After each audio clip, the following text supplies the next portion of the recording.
textilierna ännu inte är på plats. Men i övrigt så kan vi konstatera att vi alla bodensare verkligen har fått en kommunfullmäktige sal värd namnet. Och den här salen kommer också användas för övriga sammanträden för styrelser och nämnder. Mikrofonerna som ni ser framför er, de sköter vi härifrån. Så börja inte trycka på dem där, är ni snälla. Vi är nu i mitten av december månad och julen står för dörren. Och för många av oss likaså ett efterlängtat avbrott. I fönstren ser vi nu adventsstakar och doften av saffransbröd och pepparkakor sprids och man kan känna glöggdoften också. Jag som säger det här är Leif Nordström, Socialdemokraterna, ordförande i fullmäktige. Och här på min högra sida sitter fullmäktiges första vice ordförande Maria von Schranz, Moderaterna. Och därefter fullmäktiges andra vice ordförande Lena Nilsson, Socialdemokraterna. Till vår hjälp har vi också här på min vänstra sida vår kommunsekreterare Ingelina Edström och vår kommunjurist Daniel Berg. Och längst bak där borta ser ni också vårt unga företag som sköter våra webbsändningar. Så då lämnar jag över ordet till Ingelina Edström för upprop och förslag till justerare.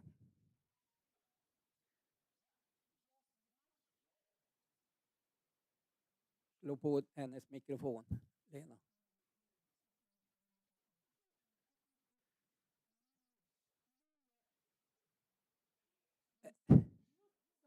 Nu. Claes Nordmark.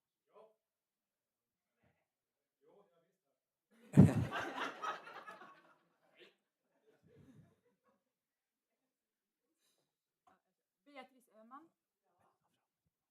Tobias Sundberg. Funkar min sån här? Ja, men bra, då fortsätter jag skrika. Bernt Rugge. Johan Lund.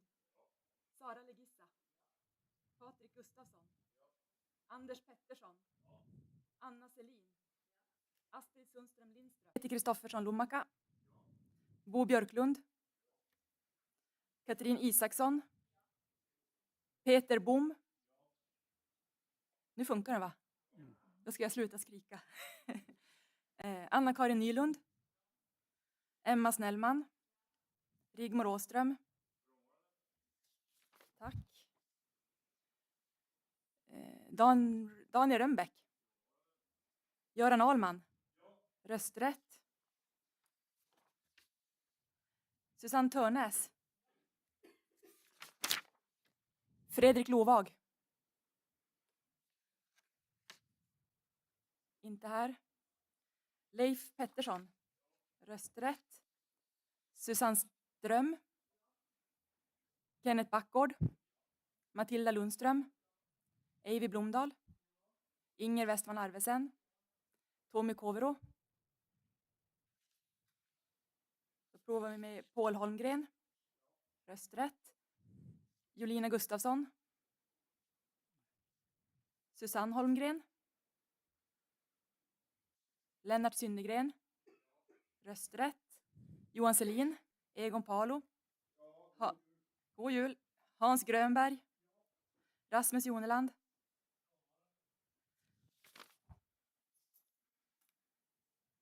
Annika Isen. Rösträtt. Katarina Palm. Torbjörn Larsson. Maria Prellwitz. Harry Hannu. Maria Hedmark. Lars Nilsson. Eini Simu. Helena Isaksson. Jan-Olof Nylander. Robert Lund. Inger Eriksson. Sigvard Hedman. Robert Wemmenhag. Camilla Sundqvist. Gunnar Hallin. Ann-Kristin Rutqvist. Eva-Britt Larsson. Bosse Strömbäck. Mikael Rakkola. Peter Wikberg. Erika Sjö. Och Siad Maglic.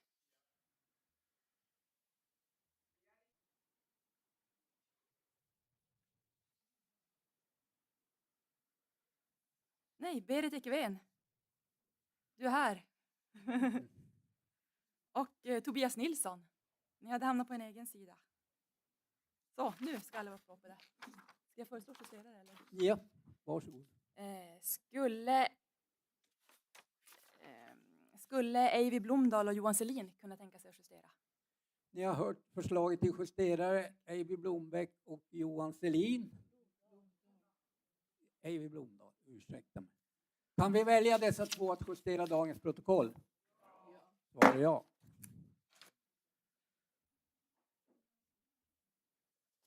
Då var vi klara med det. Innan vi ska ha en kort invigningsceremoni av våra nya och fina lokaler så kommer vårt kommunalråd Claes Normark att utdela Bodens kommuns så viktiga jämställdhetspris. Varsågod Claes. Slår du på hans mikrofon?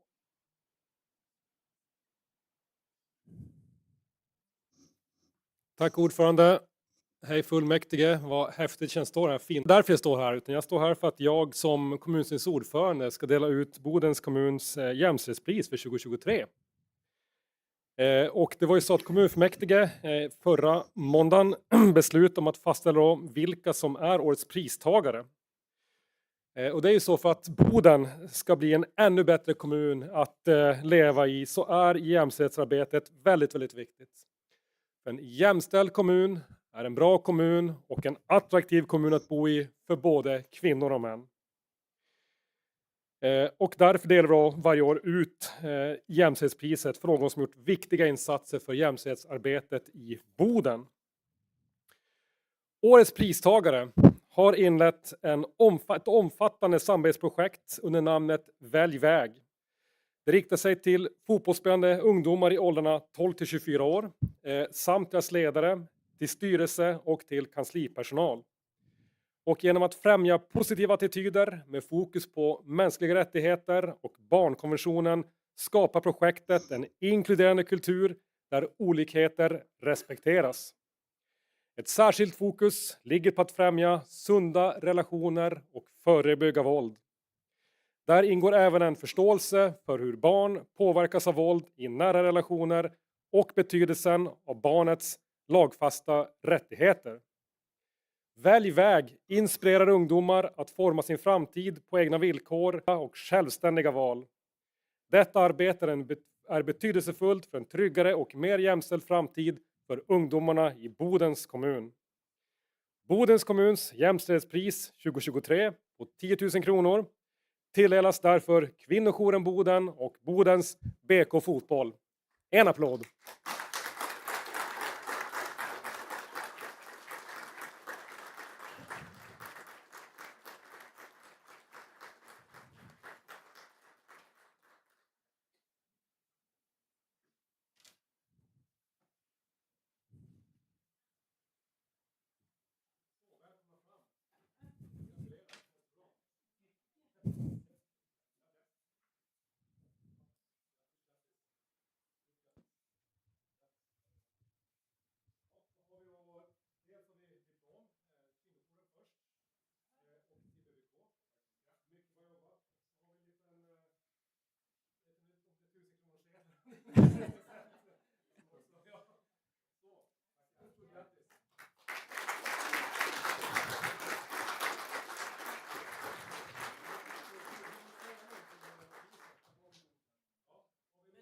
Ja, gå upp i talarstolen.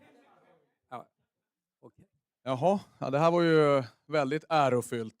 Tackar så mycket säger jag från BBKs räkning. Och historiskt kan man väl säga att det här var något som föddes i soffan hemma i Bredåker. När jag såg att Kalmar gjorde ett liknande projekt. Och tänkte att vi måste ju vara lika bra som de är. Ostiska kvinnor på kvinnojouren som utför det egentliga arbetet ska jag säga. Det BBK gör att vi håller i själva projektet och arrangerar det hela. Och Micke Selin heter jag då, projektansvarig i BBK. Karin?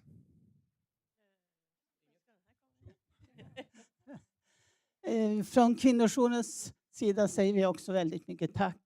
Och det är Lisa, Susanne och Karin som har gjort jobbet med det här projektet. Men vi i styrelsen har ju hejat på och sett att de har gjort ett bra jobb. Så tack så hemskt mycket. Och vi är väldigt tacksamma för det här priset och vi har mycket kvar att göra. Fler föreningar. Tack.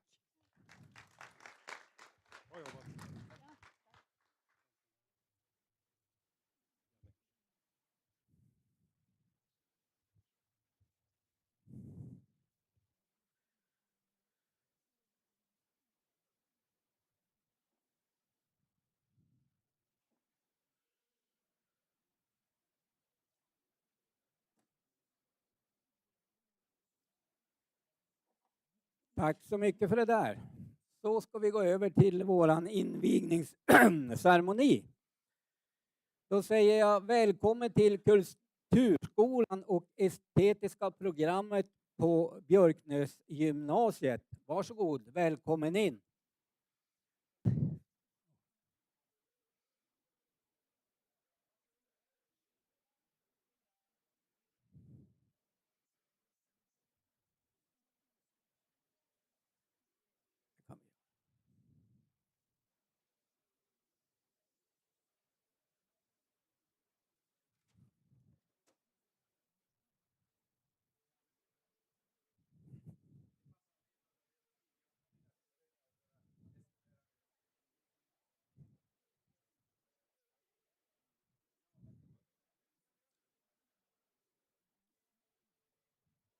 Ni två, Lena.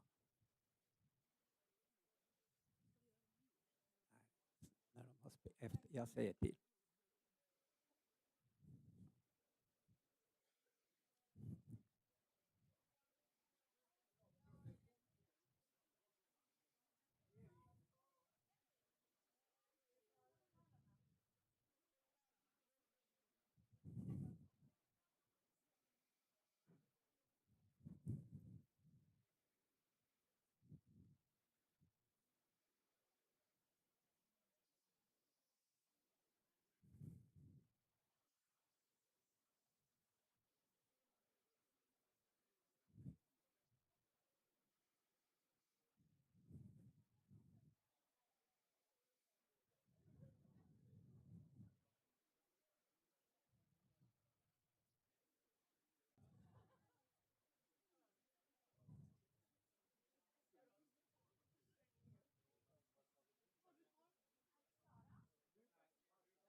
Så, mina vänner, tusen tack ska ni ha.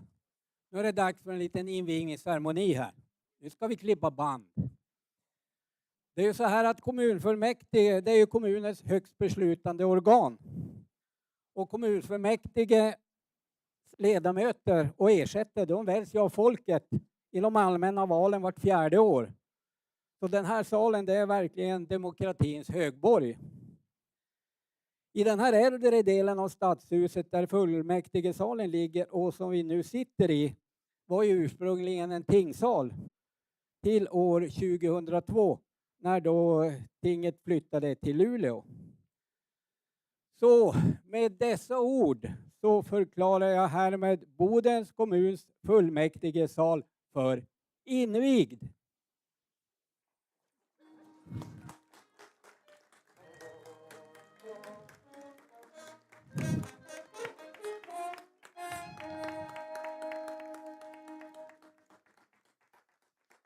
Tack för den fanfaren. Så fortsätter vi. Varsågod.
Oh, the weather outside is frightful, but the fire is so delightful. Since we've no place to go, Let it snow, let it snow, let it snow. It doesn't show signs of stopping, and I brought some corn for popping. The lights are turned down low. Let it snow, let it snow, let it snow. When we finally kiss goodnight, how I'll hate going out in the storm. But if you'll really hold me tight, all the way home I'll be low. Let it snow, let it snow, let it snow. He doesn't care if it's 10 below. He's sitting by the fire's cozy glow. He don't care about the cold and the winds that blow. He just says, let it snow, let it snow, let it snow. Let it snow. Ooh-wee goes the storm. Why should he worry when he's nice and warm? His gal by his side and the lights turn low. He just says, let it snow, let it snow.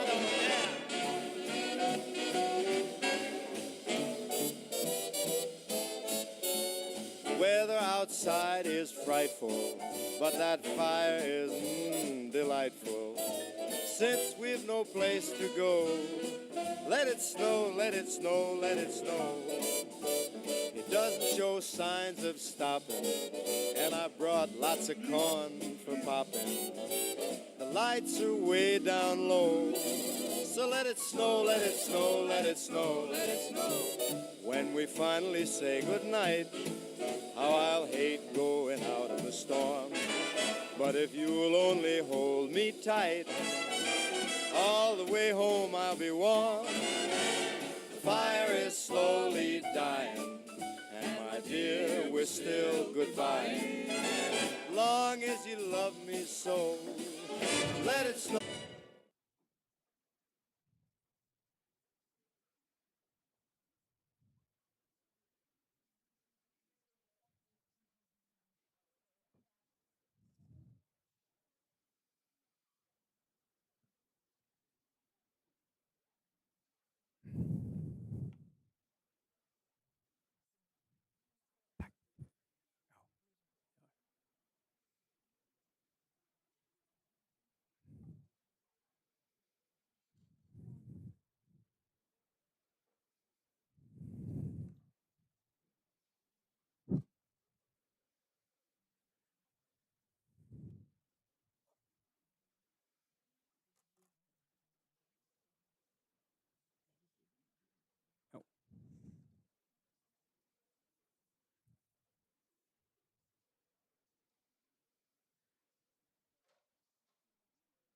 Vi vill ju säga ett hjärtevarmt och stort tack till Kulturskolan och esteterna för ett fantastiskt trevligt framträdande. Tusen tack ska ni ha. Och vi har lovat att vi ska uppvakta er senare vid terminstart. Så ett stort tack. Det var väldigt trevligt. Då över till våran dagordning.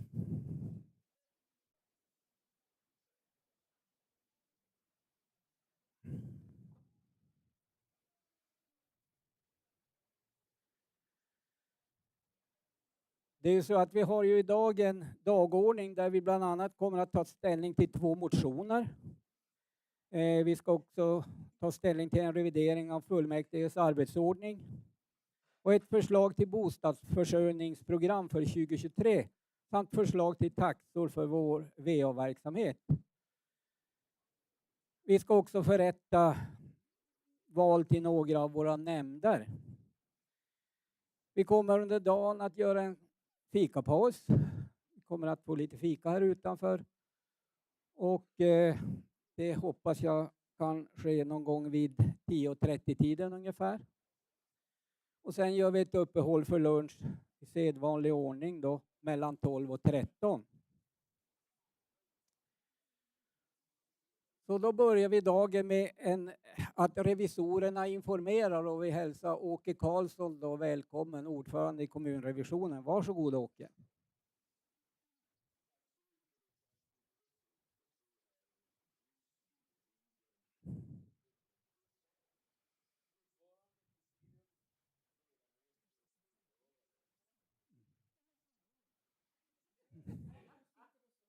Ja, det får man inte göra. Men det kanske gick ändå snabbt. Först så har vi en granskning av tillgänglighet och service. Och vår samlade bedömning utifrån granskningens syfte är att kommunstyrelsen, socialnämnden, miljö- och byggnämnden samt kultur-, fritids- och ungdomsnämnden delvis bedriver ett tillräckligt arbete med tillgänglighet och service mot allmänheten. Det här är ett litet speciellt språkbruk det här, så delvis är inte bra. Så säger du.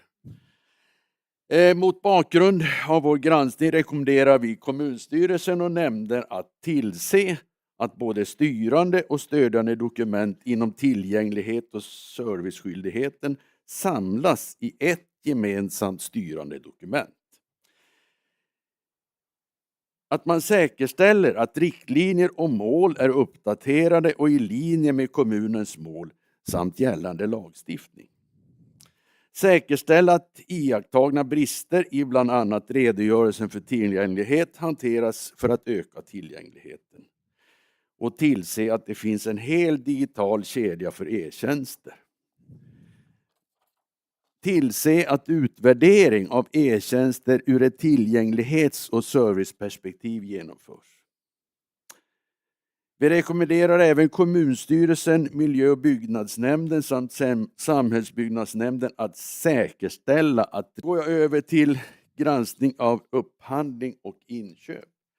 Och där har vi då tvingats göra 2 granskningar därför att vi har ju en stiftelse som heter Bodenbo som har varit då föremål för en särskild granskning i det här sammanhanget. Men det är samma rubrik. Vår sammanfattande bedömning utifrån granskningens syfte är att kommunens upphandlingsfunktion är organiserad så att uppgiften att utveckla och tillhandahålla en effektiv upphandlingsprocess vid granskningstillfället är möjlig. Vi bedömer dock att det vid granskningstillfället finns behov att stärka den interna kontrollen och uppföljning av avtal ytterligare. Mot bakgrund av vår granskning rekommenderar vi kommunstyrelsen att tillse att en ändamålsenlig implementering av det systemskydd som bland annat syftar till att följa upp kommunens avtals- och leverantörstrohet. Tillse att direktupphandlingar dokumenteras i enlighet med gällande lagregler. Säkerställa att avtalsuppföljning sker på ett strukturerat och systematiskt sätt. Och utifrån vår bedömning och slutsats rekommenderar vi kommunstyrelsen samt övriga nämnder att säkerställa att gällande delegationsordningar är tydliga kring vad som gäller avseende beslut om upphandling och inköp. Utifrån vår bedömning och slutsats rekommenderar vi Bodens Energi aktiebolag att se över metoder för avtalsuppföljning avseende avtal och inköp under 500 000 kronor i syfte att minska risken för avvikelser i kvalitet och prissättning. Tillse att direktupphandlingar dokumenteras i enlighet med gällande lagregler. Och då slutligen så går jag över till granskningen utav Bodenbo gällande då upphandling och inköp. Vår sammanfattande bedömning utifrån granskningens syfte är att bolagsstyrelsen rutiner och processer inte i tillräcklig grad säkerställer att lagen om offentlig upphandling och bolagets egna styrdokument på området har följts. Utifrån vår bedömning och slutsats rekommenderar vi stiftelsen Bodenbo att som enskild upphandlande myndighet besluta om riktlinjer för direktupphandling. Tillse att gällande styrdokument löpande uppdateras och ligger i linje med gällande lagregler. Säkerställa löpande och återkommande utbildningsinsatser till samtliga berörda medarbetare som genomför upphandlingar och direktupphandlingar. Tillse ändamålsenliga kontroller av direktupphandlingar för att minska riskutsättning för genomförande. Stärka den interna kontrollen avseende upphandlingar och direktupphandlingar samt uppföljning av avtals- och ramavtalstroheten. Tillse att ändamålsenliga rutiner för avtalsuppföljning för att säkerställa att eventuella avvikelser identifieras och hanteras med respektive leverantör. Ansvaret bör vara delat för att minska riskutsättningen vid sjukfrånvaro och vakanser. Och med detta så överlämnar jag de här granskningsrapporterna till kommunstyrelsen, och de finns också numera publicerade på boden.se och i Cicero. Tack för mig. Tack så mycket Åke, och tack också till revisorerna för 3 stycken mycket väl genomförda granskningar. Tack ska ni ha. Då går vi över till punkten 2 frågor, och några sådana har vi idag. Punkten 3 handlar om delgivningar, och det är 2 stycken. Den första handlar om verkställda beslut som tagits i socialnämnden, och den andra det är verksamhetsplaner för styrelser och nämnder. Och de här är ju också utsända. Kan vi också anse dem föredragna? Svar ja. Jaha, ursäkta mig Anders. Jag hörde inte att... Vi har ju 2 talarstolar här som ni ser. Den där talarstolen går också att använda. Men den är höj- och sänkbar. Här är det mycket finesser. Varsågod, Anders Pettersson, Boden-alternativet. Tack presidium och ledamöter och åhörare. Normalt sett så delgivningarna, det tar vi ju till oss utifrån det förslag som ligger och det som presenteras till fullmäktige. Däremot så tycker jag att just delgivningarna av verksamhetsplanerna är ju en sak som är direkt avhängigt av det beslut vi tog i juni när vi behandlade strategiska planen. Och där tycker jag lite intressant att reflektera över det som liksom blev resultatet av det beslut vi tog i juni. Det är ju inte läge för någon debatt, men några saker jag skulle vilja liksom lyfta till fullmäktige idag.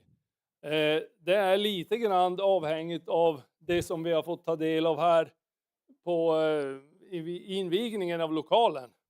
Kulturskolan, det arbete de gör och det som utförs. I verksamhetsplanerna konstaterar jag att det ligger kvar de grejer vi debatterade om i juni. Kraftig neddragning av kulturskolan, kultur och fritid. Det är några av de saker jag reflekterar över när jag läser verksamhetsplanerna. Tack för ordet, ordförande. Tack så mycket Anders. Då.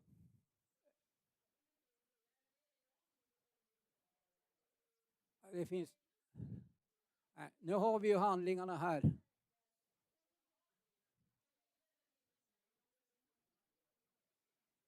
Du har ju handlingarna här bak. Nej. Okej, jag förstår. Om ni funderar, här framme så har vi fredsljuset från Betlehem. Det var ju så att kommunen vid en ceremoni på gågatan här i fredags fick motta fredsljuset från Betlehem. Ett ljus som har färdats genom hela Europa upp till Sverige, och sista biten då med scouter från Sunderbyn som tog då i lågan hit så vi kunde tända den här. Den här kommer att få brinna här nu under hela fullmäktige sammanträdet. Så, punkten 4 på dagordningen, det handlar om en kvalitetsuppföljning, kommunstyrelsen. Det är en uppföljning, kompetensförsörjningsplan, kommunövergripande deluppföljning.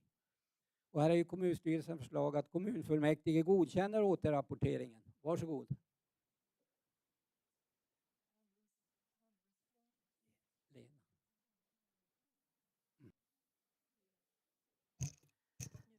Så, nu hörs det. Ja. Handlingsplan för kompetensförsörjning 2023-2026 är ett stöd för Bodens kommun i arbetet med att jobba både strategiskt och operativt med kompetensförsörjning. Det vill säga hur vi som organisation säkerställer att vi har rätt kompetens vid rätt tidpunkt. Det handlar om att attrahera, rekrytera och introducera medarbetare med rätt kompetens, men också att få dem att stanna kvar genom att skapa goda förutsättningar för kompetensutveckling och lärande och erbjuda hållbara arbetsvillkor. I kompetensförsörjning ingår också att säkerställa att medarbetare som av olika skäl lämnar organisationen får ett bra avslut och att deras kunskaper inte går förlorade. Tack så mycket för det. Ordet är fritt. Fingerringen på talarlistan är vi då redo att gå till beslut. Kan vi besluta enligt kommunstyrelsens förslag? Då går vi över till ärende nummer 5. Det handlar också om en återrapportering av uppdrag från strategisk plan 2023 till 2025. Att utreda behovet av en tillgänglighetssamordnare. Och här är ju då kommunstyrelsens förslag att kommunfullmäktige godkänner rapporteringen av uppdraget samt att nämnder och förvaltningar omhändertar utredningens rekommendationer. Varsågod. Utredning har genomförts med 16 andra kommuner för att ge insikter och goda exempel. Den årliga medborgarundersökningen har ingått då den visar hur kommunen svarar upp mot kommunmedborgares förväntningar på tillgänglighet. Representanter i 10 intresseföreningar som berörs av kommunens tillgänglighetsarbete har kontaktats för dialog under utredningens gång och till dessa har utredningen i sin helhet remitterats. Tack så mycket för det. Här har Beatrice Öhman, Socialdemokraterna, begärt ordet. Varsågod Beatrice.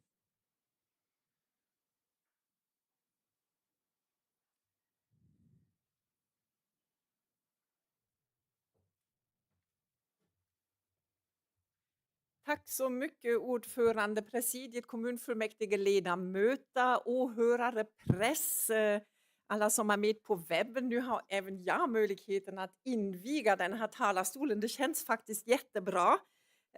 Jag tycker att bordet är lite lågt. Man ser inte precis det som står på paddan och det är kanske en mycket bra inledning till det jag tänkte prata om, nämligen varför vi hade ett uppdrag i strategiska planen om att utreda den eventuella tillsättningen av en tillgänglighetssamordnare som funktion i kommunen. Och kanske också berätta lite. Conny? Jaha, förlåt, jag trodde att det var en ordningsfråga. Det är väldigt ovant här, man ser väldigt tydligt så jag reagerade på den handen på en gång. Jag ber om ursäkt. Att det finns ju ett större perspektiv till det innan jag pratar om resultatet av utredningen som har varit en extern utredning och den har varit väldigt viktig för oss och är viktig för vårt fortsatta arbete. Jag råkar ha som, vad är det där, en hållare till det där kortet, Agenda 2030-målen.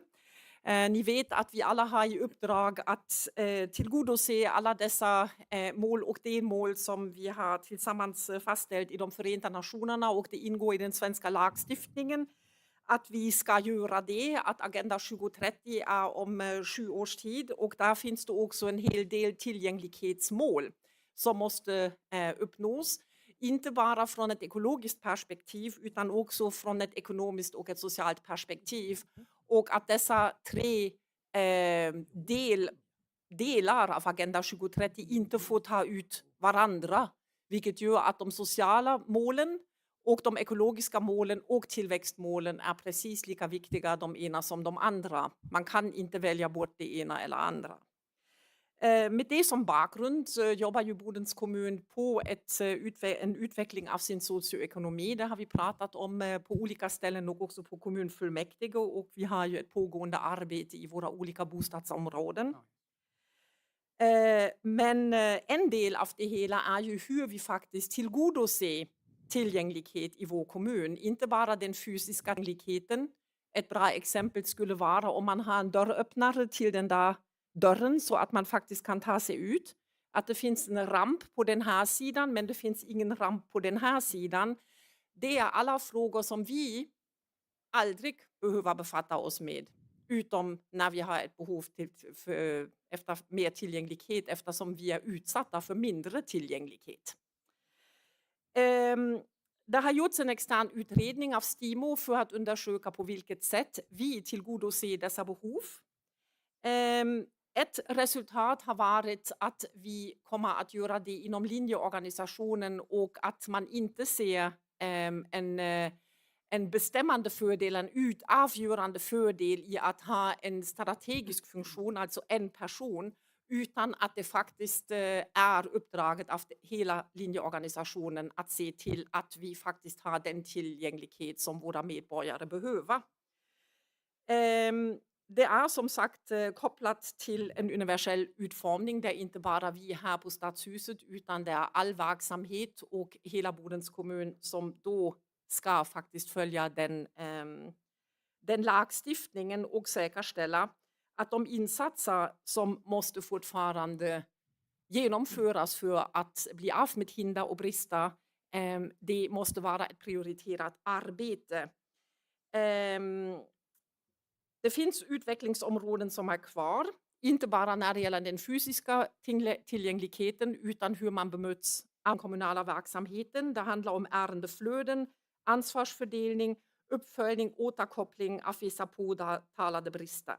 Och här är det väldigt viktigt att utredningen hanterade inte bara en hel del dialoger med våra brukarföreningar, nämligen Tillgänglighetsrådet, Ungdomsrådet, Pensionärsrådet och så vidare, men även utanför huset för att se vad som behövs.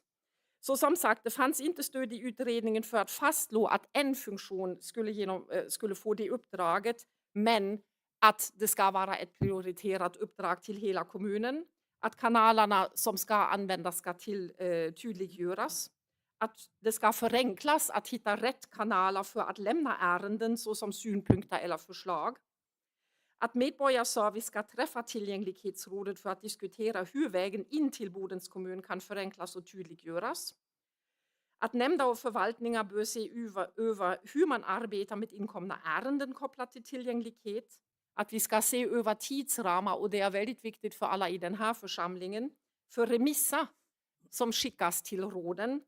Detta för att tillförsäkra tillräcklig svarstid samt skapa en reell påverkansmöjlighet, och att Bodens kommun som sagt inte ska tillsätta en tillgänglighetssamordnare eftersom, ja, enligt min uppfattning är vi det faktiskt alla.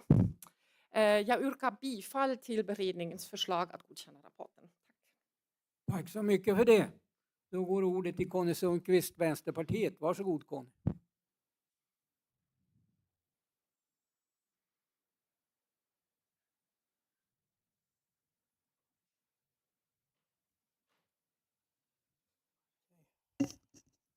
Provar jag inviga den här då, den var lite låg men vi provar. Var ska jag höja den här? Okej, ja men du ser. Ja. Och ett bra försök. Ja.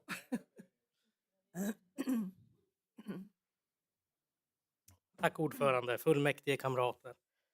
Vi har inget annat yrkande idag, men vi kommer naturligtvis att följa upp arbetet med de lämnade rekommendationerna och därefter utvärdera huruvida behovet av en tillgänglighetssamordnare fortsatt finns. Och då kommer vi att agera för att en sådan ska införas. Men i dagsläget vill vi bara yrka bifall till beredningens förslag. Tack. Tack så mycket för det. Då går ordet till Anders Pettersson, Bodenalternativet. Varsågod.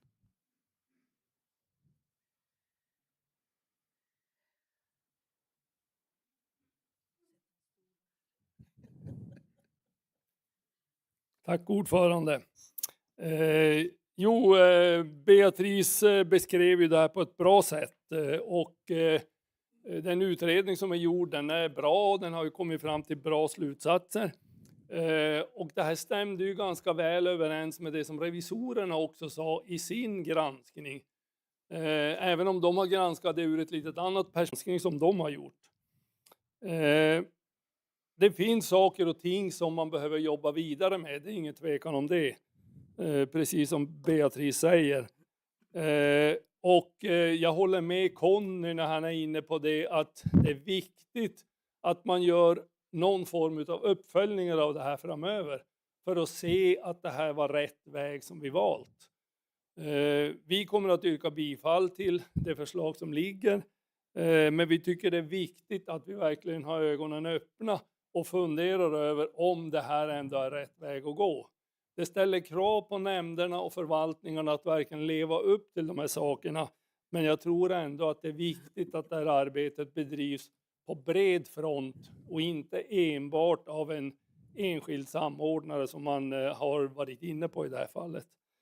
Det finns en fråga som är viktig att ha med sig i det här som man bara har nuddat lite grann vid, och det är det som vi brukar kalla för det digitala utanförskapet. Det finns någonting sånt som vi måste ha med oss i allting vi funderar i ett mer digitaliserat samhälle. Ska tillgängligheten fungera på ett bra sätt, då måste man ha det i bakhuvudet hela tiden. Att det finns människor i ett digitalt utanförskap, och det måste vi ta hänsyn till när vi funderar på tillgänglighet. Bifall till kommunstyrelsens förslag. Tack så mycket för det. Jag ser att vi har ingen fler på talarlistan när vi då är redo att gå till beslut. Beslutet då är kommunfullmäktige enligt kommunstyrelsens förslag, som då har bifallits både av Beatrice Öhman och Conny Sundqvist och Anders Pettersson. Kan vi göra så? Ja. Då går vi över till ärende 6 som handlar om en återrapportering av uppdrag från strategisk plan 2023-2025 att utreda möjligheten att bygga en ny skidstuga i Sävast. Och här är då kommunstyrelsens förslag att kommunfullmäktige godkänner återrapporteringen av uppdraget om uppföljning från strategisk plan att utreda förutsättningar och möjligheten att bygga en ny skidstuga tillsammans med föreningslivet i Sävast, samt att ställning till kommunens eventuella finansiering tas i ett separat beslut när kalkyl finns. Varsågod, ordet är fritt. Jag finner inget på talarlistan. Är vi då redo att gå till beslut? Nu kanske du skulle ha läst, men nu glömde jag bort det. Men kan vi då besluta enligt kommunstyrelsens förslag? Ja. Då kommer vi över till ärende 7, och det är en motion från Maria Wikström Nordmark, Sverigedemokraterna. Säkerställ parkeringsplatser för vikarier vid förskolor. Och här är då kommunstyrelsens förslag att kommunfullmäktige ska avslå motionen. Varsågod. Maria, du är välkommen fram och läsa upp motionen.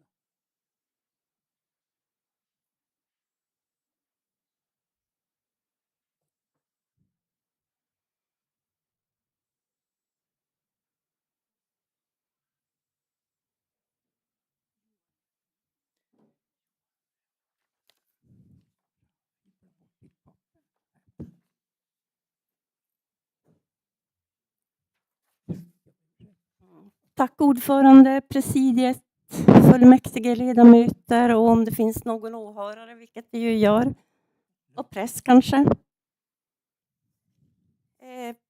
Vi Sverigedemokrater har skrivit den här motionen utifrån att Bodens kommun har upphandlat tjänster via Student Consulting för att tillfredsställa det behov som finns inom det både skola och förskola. Behovet är stort och det verkar inte minska. Som vikarie får man då ett meddelande om att man blir utringd till exempel, eller ett sms-mail. Du ska jobba på den här skolan, den här förskolan idag. Och vi åker dit. Problemet är att det finns inga parkeringsplatser för oss som kommer. Okej. Det är bra att ni håller koll på mig.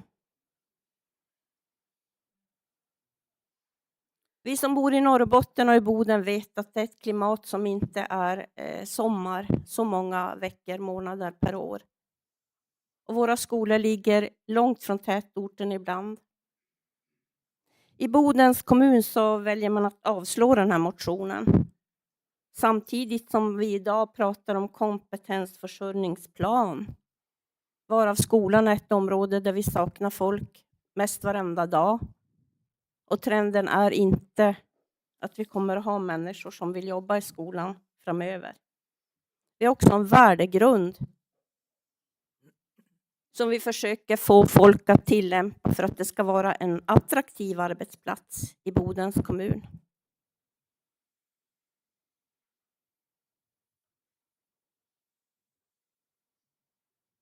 Det känns ju lite tråkigt. Eller bedrövligt kanske rent ut sagt. Att en sån basal fråga som att jag behöver veta var jag ska ställa min bil när jag ska jobba för Bodens kommun inte kan tillfredsställas. Det är ju bara bedrövligt. På vissa skolor så ska jag parkera ute på en sån här 2 timmars parkering. Och se till att jag har rast och att jag kan gå och flytta bilen eller skivan. På andra skolor så står jag på någons gräsmatta eller ute i en väg. Och jag pratar om mig själv eftersom jag har varit i den här branschen ganska länge nu.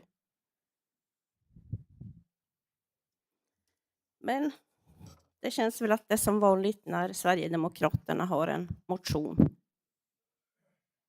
Så finns det inget utrymme för att bejaka och säga ja. Även om det skulle vara för Bodens bästa. Tack. Då har Johan Lund, Socialdemokraterna, begärt ordet. Varsågod Johan.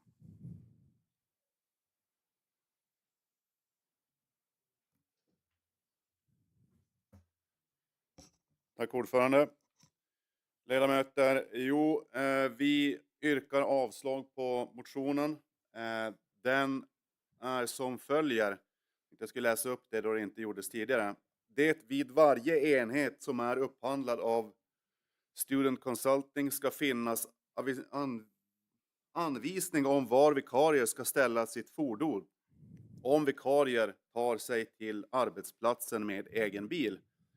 Det här är ju en problematik som inte gäller bara vikarier vid Student Consulting utan gäller alla. Även ambulerande lärare som kommer dit, som alltså inte har sin ordinarie arbetsplats där utan ska till skolor av olika anledningar. Kulturskolan och så vidare. Det finns många andra yrkeskategorier som kommer till skolor. Så det här är ju en problembild som faktiskt beskrivs. Det var lite klurigt. Vi funderade på hur vi skulle besvara det här. Det var absolut inte så att det hade någonting med Sverigedemokraterna att göra. Det är en god intention att tänka på. Vi kommer att göra ändringar så att från det idag är personliga parkeringsplatser till att det är opersonliga parkeringsplatser.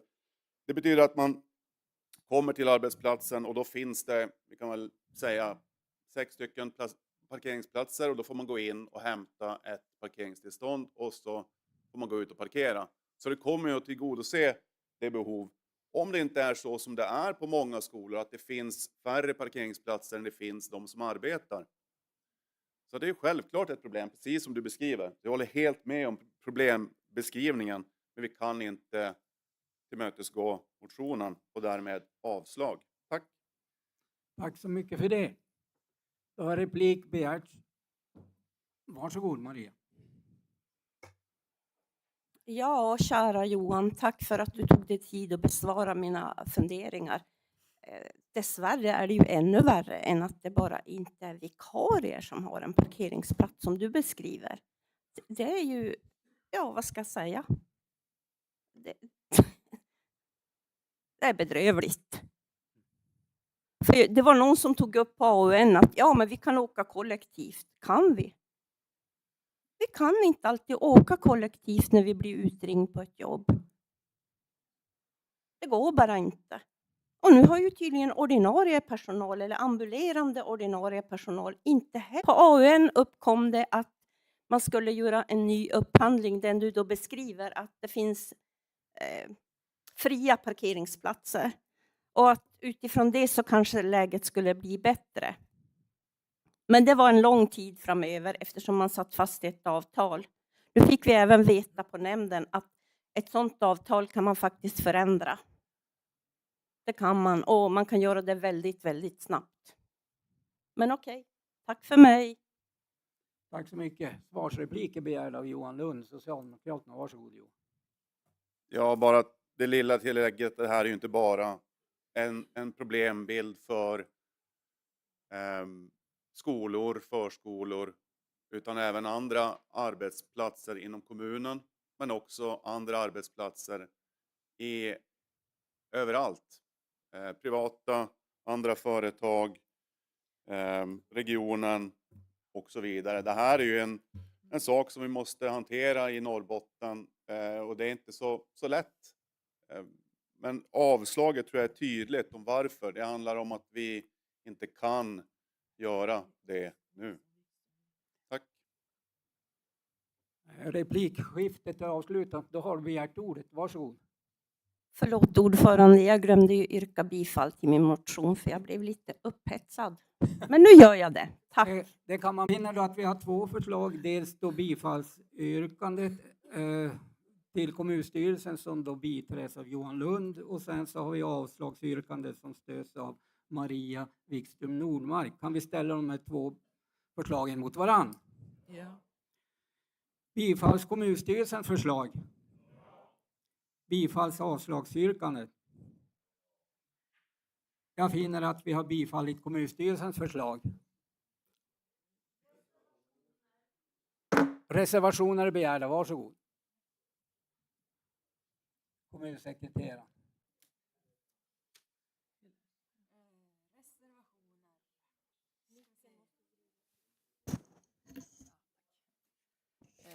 Lars-Åke Wikström. Bo Björklund.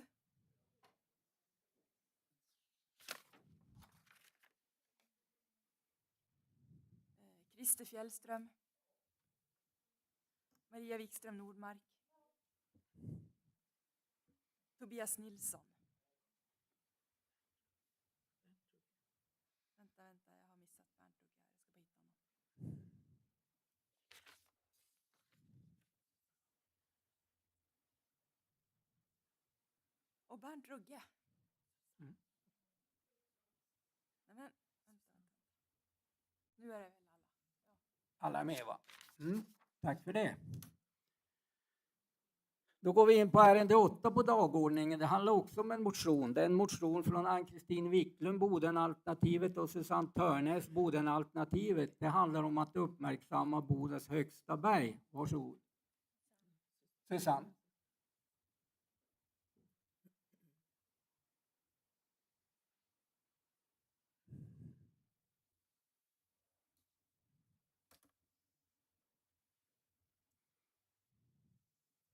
Tack presidiet och ledamöter. Det här är ju en motion som vi lämnade in för ungefär 2,5 år sedan. Och jag tar mig inte tid att läsa upp den. Ni har den i era handlingar. Men det handlar i alla fall om att vi vill uppmärksamma Bodens högsta berg som ligger utanför Boträskfors. Det är 482 meter högt. Och det är väl så när man lämnar in en idé så tyckte vi i Bodenalternativet att det här var ju jättebra. När vi nu har läst handlingarna så tycker vi fortfarande att det är en bra idé. Och vi är inte övertygade om att det inte går att genomföra. Och jag ska förklara varför. Vi har inte fått någon ekonomisk redogörelse. Det sägs att det är för dyrt. Men vad som ska till. Men vi skulle vilja se en ekonomisk kalkyl i det här. Det finns inga underlag som säger att det har funnits någon samverkan med Edek eller Sveaskog i det här ärendet. Vi hade även velat få ett yttrande från landsbygdsrådet för att få syn så att det inte blir en stadscityfråga att vi är härifrån, utan vi vill ju ta in råden att också tycka till om saker och ting.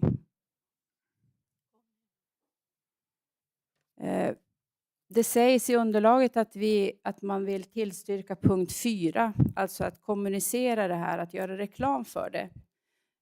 Och för oss blir det kontraproduktivt att göra reklam för någonting dit man kanske inte hittar överhuvudtaget. Så därför yrkar jag på återremiss på ärendet utifrån de syftena att vi ska få till ett bättre underlag. Tack. Tack så mycket för det. Då har Conny Sundqvist begärt ordet först.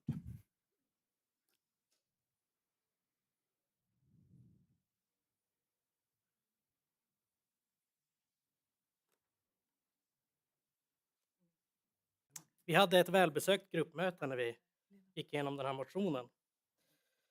Då insåg vi att en del av oss inte visste vilket som var Bodens högsta berg. Det vet vi nu tack vare Bodenalternativets motion. Det tackar vi för. Vi tror att Vänsterpartiets medlemmar inte är ensamma i kommunen om att inte veta detta. Och därför hade vi tänkt yrka bifall till motionen. Men vi kommer att yrka bifall till återremissen istället. Tack.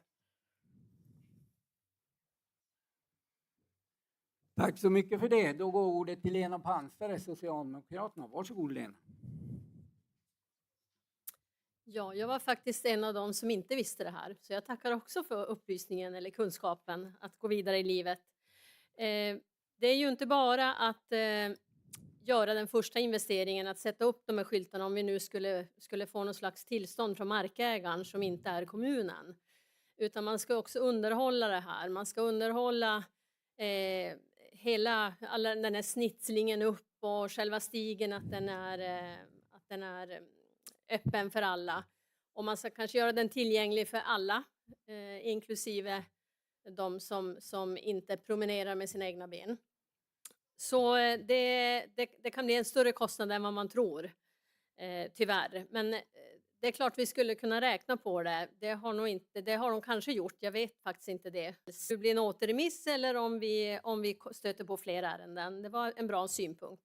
Det är viktigt att vi använder våra råd, både ungdomsråd, landsbygdsråd och så vidare. Men jag yrkar på bifall till kommunstyrelsens förslag.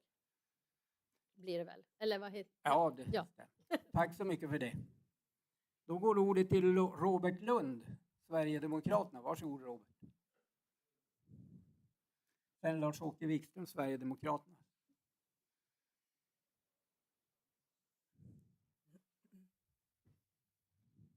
Tack herr ordförande. Jag har ju ingen yrkande rätt idag, men jag vill bara fram och säga vilket ypperligt bra motion. Som inbiten Harasbo så gör jag allt jag kan för att belysa Edeforstrakten och det som där i Brännspiken är ett ställe som jag har tillbringat mycket tid på där. Jag tycker det är fantastiskt vacker natur där och naturligtvis ifall jag hade fått säga någonting så hade jag föreslagit ett bifall till den motionen. Tack så mycket för ordet. Tack för det Robert. Då går ordet till Lars-Åke Wikström, Sverigedemokraterna. Varsågod Lars-Åke.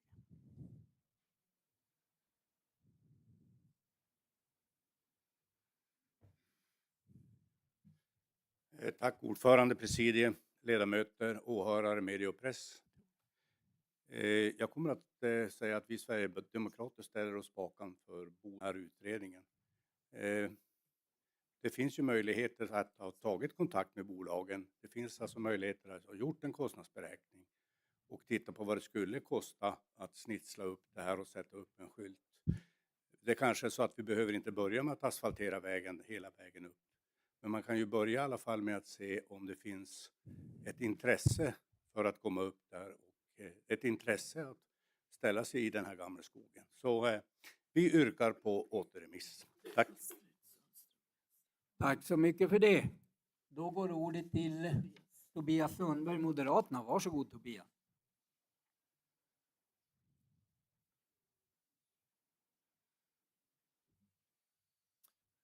Tack så mycket herr ordförande. Ja, man måste passa på att inviga den nya talarstolen när man ändå är här så att säga. Vi är väl av åsikten att alla motioner förtjänar en gedigen utredning. I det här fallet så upplever vi att det saknas egentligen ganska väsentliga så att säga, parametrar för att man ska kunna fatta ett initierat beslut i ärendet. Med anledning därav så kommer vi också haka på Bodenalternativets yrkande om återremiss av den här motionen. Moderaterna yrkar därför på återremiss. Tack så mycket. Tack så mycket för det.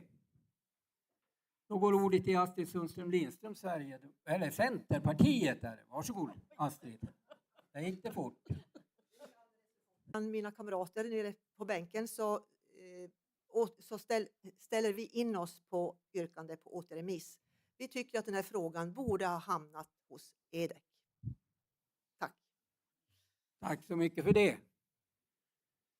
Då ser jag att vi har ingen fler på ta. Jo, där, Anders Pettersson, Bodenalternativet. Varsågod, Anders.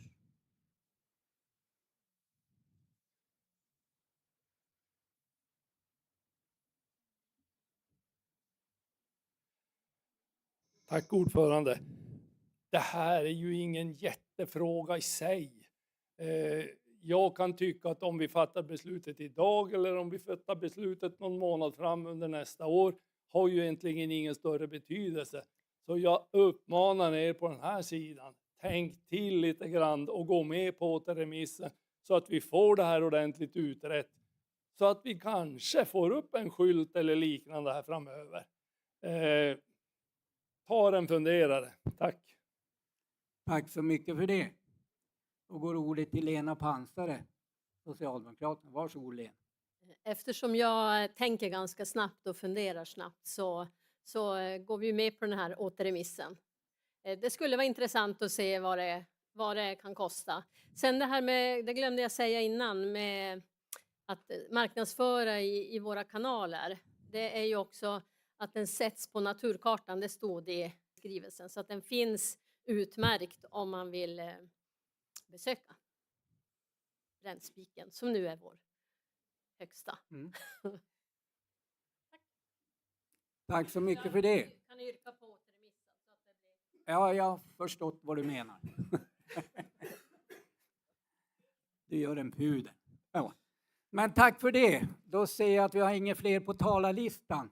Och jag finner då att det finns majoritet för återremissyrkandet. Kan det också bli kommunfullmäktiges förslag? Då så. Då går vi och tar en fikapaus på 15 minuter. Att vi är tillbaka någon gång 15:15. Vi ajournerar förhandlingarna.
och sån dryck går ju att använda, men inte kaffe. Så. Vi är rädda om de här heltäckningsmattorna. Då är vi inne på ärende nummer 9 på dagordningen och det handlar om en revidering av arbetsordningen här för fullmäktige i Bodens kommun. Varsågod. Fullmäktiges arbetsordning fastställdes av kommunfullmäktige 2015-03-02, paragraf 14. Sedan dess har ett flertal revideringar gjorts. I januari 2021 presenterade Sveriges kommuner och regioner, SKR, en reviderad utgåva av underlag till arbetsordning. En större revidering av arbetsordningen skedde i samband med den nya kommunallagen 2017:725, när den nya kommunallagen trädde i kraft. Fullmäktige antog 2022-02-21, paragraf 14, en handlingsplan för demokratiskt förhållningssätt i Bodens kommun och gav i samband med det i uppdrag till kommunledningsförvaltningen att genomföra en översyn av fullmäktiges arbetsordning för beslut senast 2023. Revideringen består i stort... Jag finger in på talarlistan när vi då redo att gå till beslut. Beslutar vi då enligt kommunstyrelsens förslag? Då är vi inne på ärende 10 på dagordningen och det handlar om en revidering av företagspolicyn. Varsågod. Nuvarande företagspolicy innehåller principer för styrning och ledning av de kommunala företagen och reglerar på så vis relationen mellan kommunen och dess företag. Bodens kommunföretag AB med hel- och delägda dotterbolag samt stiftelsen Bodenbo. Föreslagna förändringar i företagspolicyn syftar till att förtydliga styrningen av de kommunala företagen och rollfördelningen mellan kommunchef och vd för moderbolaget, där det nu tydligt framgår att kommunchefen ansvarar för att samordning sker mellan kommunala bolag och förvaltningarna i den kommunala koncernen. Kommunchefen stöder också kommunstyrelsens ordförande i samråd med vd i moderbolaget. Tack så mycket för det. Och här är då kommunstyrelsens förslag att fullmäktige godkänner föreslagen revidering av företagstidsregler samt lag om viktigt meddelande till allmänheten. Varsågod. Från 1 oktober 2023 gäller som huvudregel att alla medarbetare i kommuner och regioner ska ha minst 11 timmars sammanhängande dygnsvila under varje 24 timmars period och att arbetspass ska följas av dygnsvila. De centrala parterna, Sveriges kommuner och regioner och arbetstagarorganisationerna har kommit överens om en ändring till allmänna bestämmelser som innebär att kommunen under vissa förutsättningar kan begära dispens från arbetstidsreglerna. Beslutet om dispens ska enligt överenskommelse fattas av den högsta ledningen i kommunen. Och med den högsta ledningen menar Sveriges kommuners och regioners cirkulär 2342 kommunstyrelse, regionstyrelse, bolagsstyrelse eller motsvarande. Kommunledningsförvaltningen föreslår ett tillägg till kommunstyrelsens reglemente så att beslut om dispenser delegeras från kommunfullmäktige till kommunstyrelsen. Tack så mycket för det. Och här är då kommunstyrelsens förslag att kommunfullmäktige gör följande tillägg till kommunstyrelsens viktigt meddelande till allmänheten. Varsågod, ordet är fritt. Jag finner inget på talarlistan när vi då är redo att gå till beslut. Beslutar vi enligt kommunstyrelsens förslag? Var ja.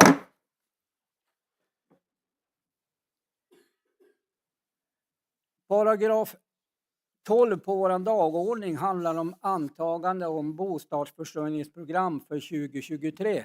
Varsågod. Kommunernas ansvar för bostadsförsörjning regleras i lagen om kommunens bostadsförsörjningsansvar, SFS 2000:1383.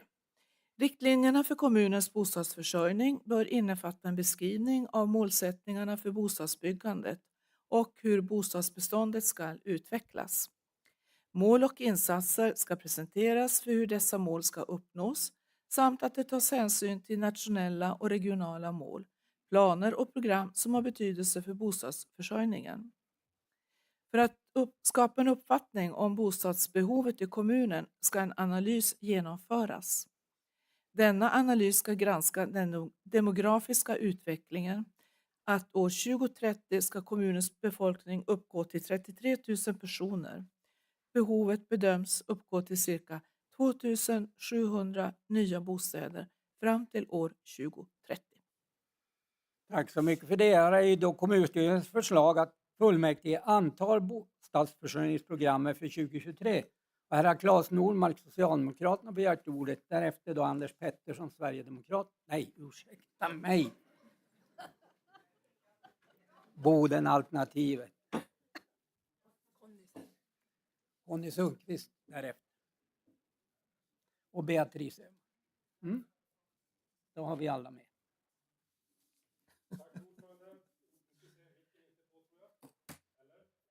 Nu är det på, så. Ja, försöker fortfarande vänja med de nya fina talarstolarna. Det är en ynnest att stå här. Ordförande, fullmäktige ledamöter. Vi ska nu anta Bodens kommuns bostadsförsörjningsprogram. Och det här är ju ett väldigt viktigt strategiskt dokument för att vi ska öka byggandet av olika sorters bostäder i hela vår kommun. Programmet ger en väldigt bra inblick i kommunen av olika slag fram till år 2030 för att vår befolkning ska kunna växa till 33 000 invånare. Och som vi vet så händer det ju väldigt många positiva saker i vår kommun just nu som driver det ökade behovet av bostäder. Och det är ju framförallt bygget av H2 Green Steels stålverk. I dagsläget är det planerat att det ska stå färdigt i slutet av 2025 och att produktionen ska starta 2026. Och vi ser ju att arbetet pågår i ett rasande tempo. Etableringen är en av de största industriella projekten i Sverige hittills och beräknas tillföra cirka 4 500 nya arbetstillfällen i Boden fram till 2030, varav 2 000 i stålverket. Och det här skapar ju självklart stora behov för nya bostäder och utökad service i hela kommunen. Och nu ska jag läsa lite ur programmet här, för det står i programmet att läsa följande. Attraktiva bostäder och boendemiljöer utgör en avgörande faktor för att locka människor att bosätta sig i och förbli i en kommun. Det spelar också en viktig roll i att locka företag att etablera sig och växa. Och just i detta nu så är lite lugnet före stormen på bostadsmarknaden. För under 2024 så kommer H2GS bygga av stålverket att öka tempo och många fler kommer att komma hit för att arbeta med bygget på Boden Industrial Park. Och H2GS kommer också öka tempot i anställandet av fast personal. Och därför som sagt behövs det många fler bostäder så att vi ska undvika styggelsen med fly-in fly-out. Det vill säga att människor bor någon annanstans, betalar skatt någon annanstans men jobbar i Boden. Så ska vi inte ha det och därför behöver vi fler bostäder på plats. Och därför är det så positivt att vi nu har bostadsförsörjningsprogrammet uppe till beslut. Ge oss en bra analys i nuläget och peka ut vägen framåt till 33 000 bodensare till år 2030. Och jag vill å majoritetens vägnar yrka bifall på liggande förslag till beslut. Tack. Tack så mycket för det. Då Anders Pettersson. Bodenalternativet. Varsågoda. Ja, vi lär oss.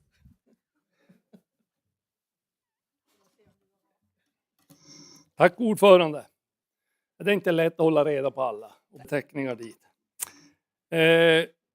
Ja, som Claes säger, det här är ju ett strategiskt och viktigt dokument. Det är ingen tvekan om det. Och dokumentet är ju bra på väldigt många sätt. Även om vi har en liten annan uppfattning när det gäller just ökningen av befolkningen i kommunen så är det ändå ett bra underlag för att planera för framtiden. Men vi hade en diskussion i kommunstyrelsen när vi även hade tjänsten på plats som fick svara på en del frågor som vi hade då. Och det är några grejer som vi har hängt upp oss lite grann på. Där vi tycker att här borde vi ha lite aktuellare underlag och lite aktuellare siffror. Och en uppdatering på ett annat sätt än vad som framgår i det här dokumentet. Först så vill jag verkligen trycka på en av de punkterna som man i den här utredningen har tagit med. Och det är just det här med behovet av trygghetsboende. För att vi ska kunna få till stånd de här flyttkedjorna som vi behöver få till stånd, då behöver vi alltså producera trygghetsboenden. Det handlar om att vi ska skapa nya bostäder på alla sätt och vis. Och genom att bygga och få till stånd trygghetsboenden ungefär i den omfattningen som den här utredningen pekar på, så skulle det finnas städer i det befintliga beståndet som skulle gynna en inflyttning, och det skulle gynna framförallt yngre grupper att komma in på bostadsmarknaden på ett annat sätt än vad det kanske skulle vara möjligt att göra i vanliga fall. Men en sak som vi har hängt upp oss på som vi tycker känns väldigt knepigt, och det är just när man presenterar behovet av bostäder för särskilda grupper. Och det vi tycker känns lite märkligt är när det står det råder dock en balans på bostäder för äldre där antalet bostäder är i linje med efterfrågan. Där tycker vi att där är det inte en uppdatering i dagsläget. Vi vet att det är nästan 60 personer som står i kö idag till ett särskilt boende. Vi vet att väntetiden är mellan 6 och 7 månader för att få en plats inom särskilda boenden för äldre. Under punkten delgivningar idag hade vi, ni som var uppmärksam, en lista som presenterades precis över hur läget var den 1 oktober. Där man beskrev precis de personer som hade stått i kö under en viss tid, hur länge de hade stått i kö, precis hur många dagar efter det att de hade fått beslut om plats. Väldigt noggrant specificerat i den delgivningen. Och där framgår det precis de här grejerna. Det är ett antal personer som har stått i kö mellan 5 och 6 månader. Och att man då drar den slutsatsen att man är i balans. Vi vet ju att det är lite olika typer av boende. Boenden för somatiskt behov, om vi säger så. Boende för demens. Och det är klart, det skiftar ju under tidernas gång. Och i det här fallet är det ju framförallt demensplatser som har varit den stora hörnstenen att kunna anordna.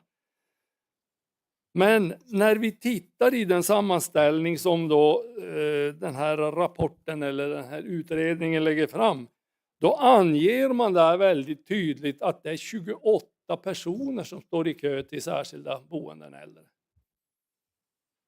Och då tycker ju vi att om vi nu ska anta den här bostadsförsörjningsplanen idag i december 2023, då borde vi väl ha de aktuella siffrorna. 28 personer, det är länge sedan det var 28 personer i kö. Förmodligen någon gång under vårkanten. Men nu är ju det faktum att det ligger på storleksordningen 60 personer som står i kö. Jag har inte den dagsaktuella siffran, men jag tror att när socialnämnden hade sitt möte om 59 personer. Och utifrån det perspektivet känns det lite märkligt att säga att det är balans i antal platser, särskilt boenden äldre. Jag var inne på det här med flyttkarusellen eller flyttkedjan som vi egentligen skulle behöva få bättre snurr på i kommunen.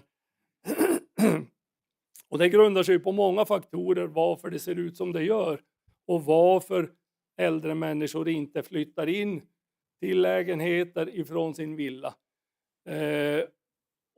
Ja, det är många parametrar som hänger ihop med det, men naturligtvis är det ju så att om kommunen på olika sätt kunde erbjuda trygghetsboenden på olika platser, både i centralorten men även ute på kanske framförallt de här större orterna runt omkring i kommunen, så skulle det förmodligen bli en bättre snurr på den flyttkedja som vi vill åstadkomma.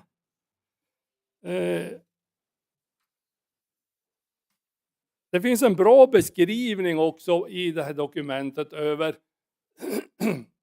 de omvärldsfaktorer som vi liksom får leva med. Höga räntor, stigande kostnader inom bostadsbyggande och en rad andra faktorer som naturligtvis påverkar i vilken takt vi kan genomföra alla de här byggprojekten som vi behöver om det. Sen finns det avslutningsvis i det här dokumentet det man skulle kunna kalla någon form av handlingsplan. Bostadsbyggande för att möta det framtida behovet har man kallat det. Och sen är det då räknat upp inom de olika områdena. Dels vad det är som ska byggas och behovet av det och meningen med att man ska satsa på olika sätt. Och det känns bra att man har den typen av upplägg. För det behövs ju någon form av handlingsplan för att gå igenom alla de här olika typerna av bostäder som det ändå handlar om. Och där finns det uppräknat väldigt många insatser som ska göras. Bland annat det här med trygghetsboenden, det kommer med boenden för personer som behöver grupp- och servicebostäder och sådana saker. Men inte någonting om bostäder för äldre, alltså särskilda äldreboenden. Och jag tycker det är lite märkligt för samtidigt som det inte finns dokumenterat här så vet vi ju att majoriteten har ju lagt ett förslag i flerårsbudgeten att man ska påbörja en byggnation ute på Erikslund med ett ganska stort antal äldreboenden. Och då kan jag tycka att åtminstone den volymen av äldreboenden borde finnas med i den här handlingsplanen. Nu har inte jag pejl på riktigt hur många platser det var man planerade att bygga på Erikslunden, men det är ändå en ganska betydande andel särskilda boenden som man planerar att bygga där. Och då borde det ha funnits med som en punkt i den här handlingsplanen, om vi kallar det så. Det är viktigt att vi har rätt uppgifter, att vi har saker och ting uppdaterade, att det är aktuellt när vi ska anta en sån här viktigt dokument. Och av den anledningen så tycker vi att vi ska återremittera bostadsförsörjningsplanen till i början på nästa år för att uppdatera de här siffrorna, för att uppdatera läget och för att se hur det egentligen ser ut. Och av den anledningen så yrkar vi återremiss utav den här planen. Tack. Tack så mycket för det. Då går ordet till Beatrice Öhman, Socialdemokraterna. Varsågod Beatrice.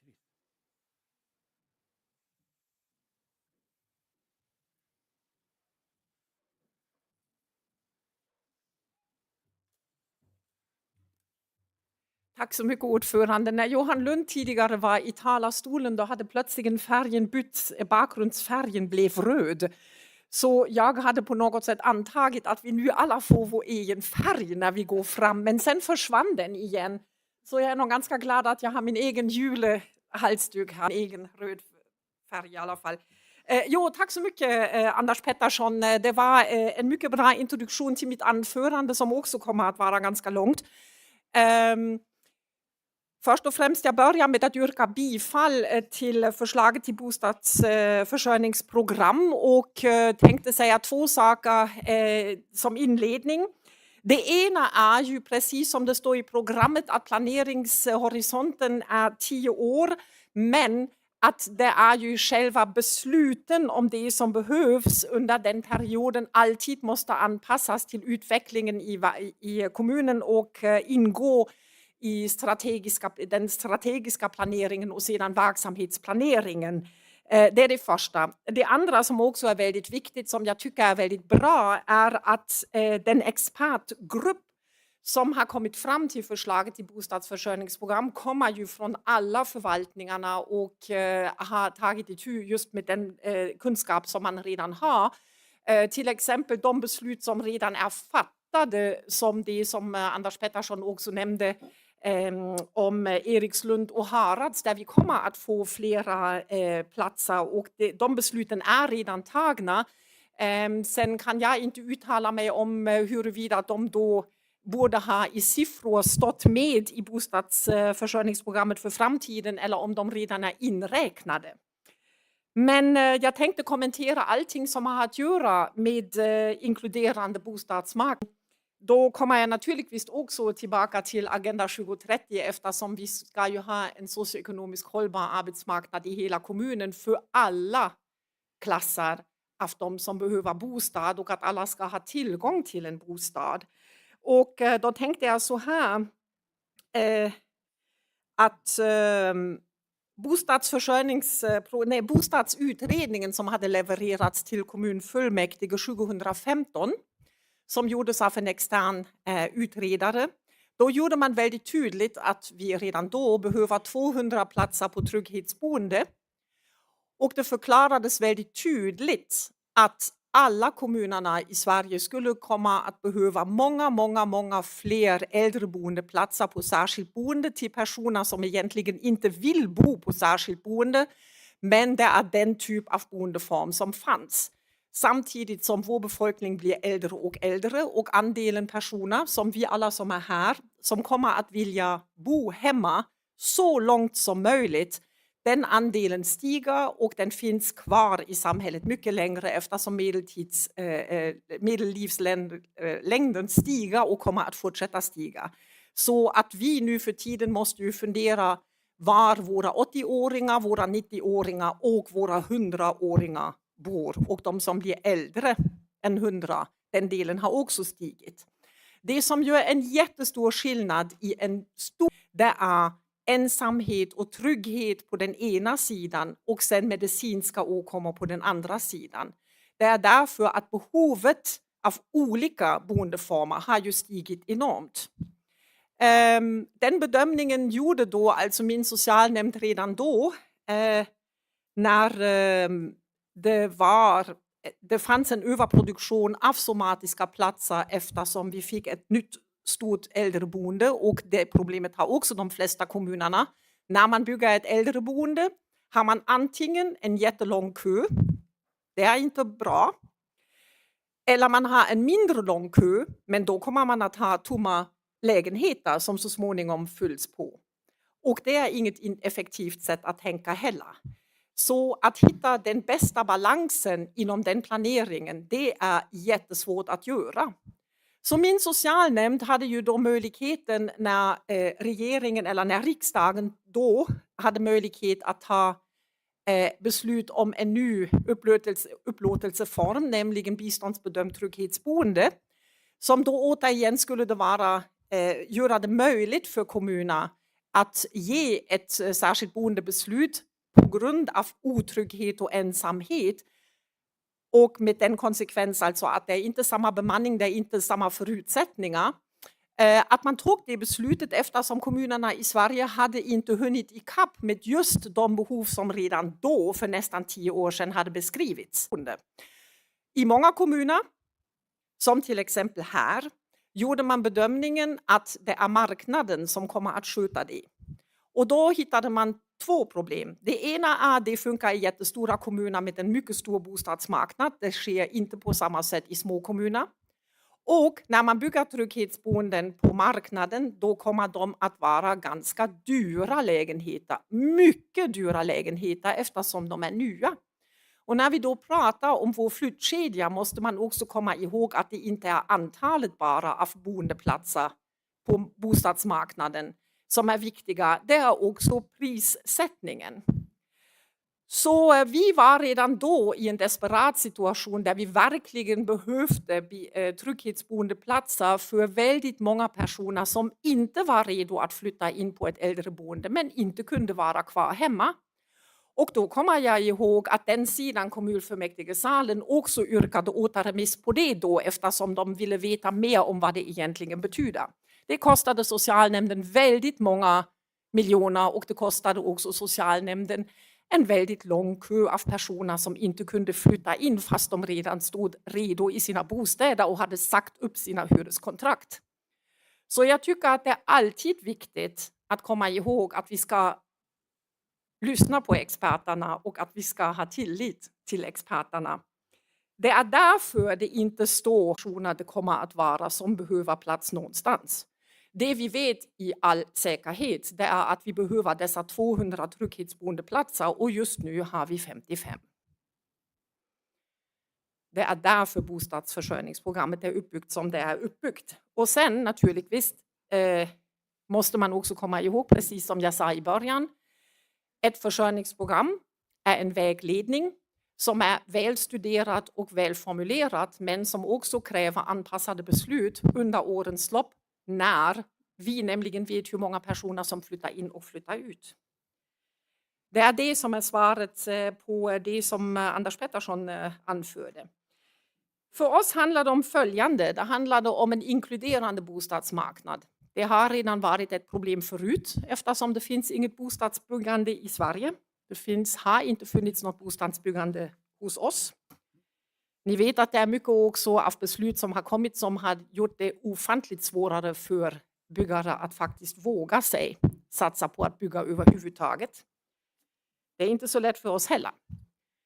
Men det vi vet är att samhällsutvecklingen och den tillväxt som vi nu har i Boden kommer att försvåra våra problem väldigt mycket. Och då handlar det inte bara om tillgång till särskilda boendeplatser. Det har att göra med alla andra sociala lägenheter, sociala bostäder. Alla lägenheter där man fortfarande inget trygghetsboende. Det är vanliga seniorbostäder, vilket gör att det är åldern som gör skillnad. Men det finns ju ingen egen bemanning där. Så det finns väldigt mycket som vi måste göra för att säkerställa trygghet på vår arbetsmarknad, på vår bostadsmarknad. De mätbara indikatorerna som föreslås i bostadsförsörjningsprogrammet är ju precis väntetid för erbjudande om plats och andelen trångbodda i hushåll. Och därför, och man beskriver ju också, jag läser det lite grann eftersom jag vet att ni alla har läst bostadsförsörjningsprogrammet, men vi har ju också åhörare och lyssnare som är våra medborgare samt det är väldigt mycket material. Därför tittar jag mer på det som är det viktigaste från vårt perspektiv. Bostadsbehoven och preferenserna varierar beroende på individens livssituation och därför är det viktigt att ha en diversifierad bostadsmarknad som möter olika behov. Kanske borde jag ha läst den meningen först eftersom det var precis det jag pratade om i konkreta termer. I Boden är målet att skapa en bred bostadsmarknad där både nyinflyttade och bodensare kan hitta en bostad som passar deras behov och preferenser. För att uppnå detta dessutom kommer vi att ha helt andra sociala problem som kommer att dyka upp här på grund av den utveckling som finns. Och det är att vi också måste säkerställa att vi inte har någon hemlöshet i vår kommun. Vi strävar efter att minska hemlösheten och se till att personer som befinner sig i en utsatt situation får hjälp i ett tidigt skede. Detta är en viktig del av kommunens arbete för att skapa en trygg och hållbar miljö för alla invånare. Kommunen ska ha kapacitet att erbjuda akut hjälp och boende för hemlösa. Kommunen ska även jobba med förebyggande åtgärder. Genom att erbjuda stöd och hjälp i ett tidigt skede kan kommunen bidra till att skapa en trygg och hållbar miljö för alla invånare. Om ni minns hade vi ett förslag, också i strategiska planen en utredning om konceptet bostad först som håller ju på med att nu vill min padda plötsligt inte längre vara med mig här. Den tycker tydligen att jag har pratat nog nu. Ska ni veta. Vad bra att jag klarar en hel del utan att hitta det. Nu är den tillbaka. Trösklarna på bostadsmarknaden och det kommer att finnas minus antal tillräckligt bostäder inom kort. Och det är därför vi inte kan jobba på bostad först, nämligen det att man alltid ska ha möjlighet att ha en bostad när man får sina insatser och inte behöva sig kvalificera för det. Alla ska ha ett eget tak över huvudet. Så det är viktigt att arbeta med bostadsfrågor för att skapa en trygg och hållbar miljö för alla invånare, så står det i bostadsförsörjningsprogrammet. Jag tror att jag inte kommer att prata mer om den ekonomiska delen. Det följer nämligen en del om medelhyra och medianhyra. Jag har redan beskrivit vilka konsekvenser det har för oss. Inte alla som behöver en trygghetsboendeplats har möjlighet att flytta till ett trygghetsboende till vanligt pris. Det finns ganska många som behöver små lägenheter, som behöver lägenheter som kan finansieras samtidigt som alla på en marknad utan bostäder försöker att knuffa sig tillsammans genom för få dörrar. Så att det här bostadsförsörjningsprogrammet är väldigt viktigt och ett medskick, jag har redan yrkat bifall till förslaget, det är att 3 månader uppdaterade siffror efter beredningsfasen, de kommer inte att vara exakta nästa gång heller. Så jag vädjar till er att anta det här programmet för våra medborgare. Tack. Tack så mycket på det. På det anförandet har då Anders Pettersson, Bodenalternativet, begärt replik. Varsågod Anders.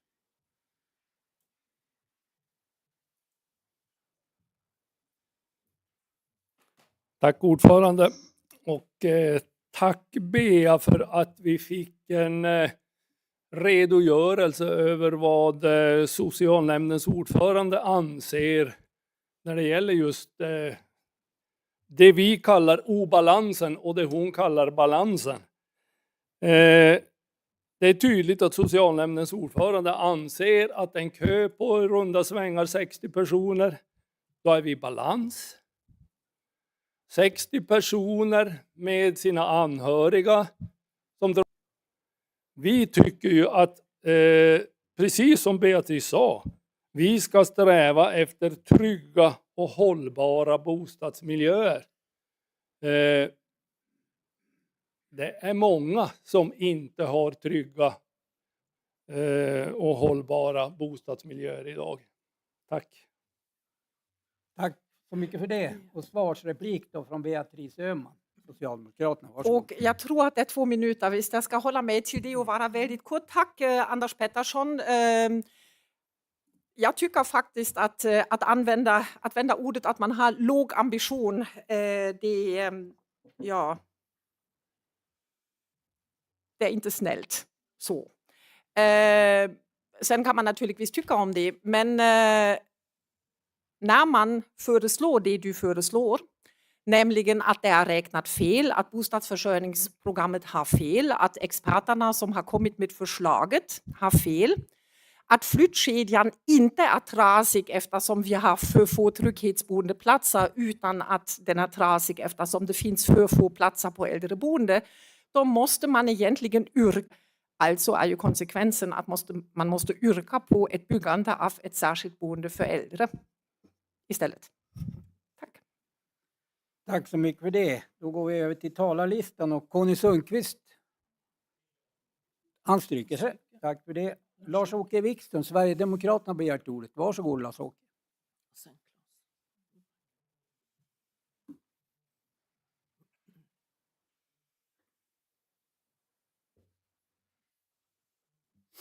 Tack ordförande, ledamöter, presidium.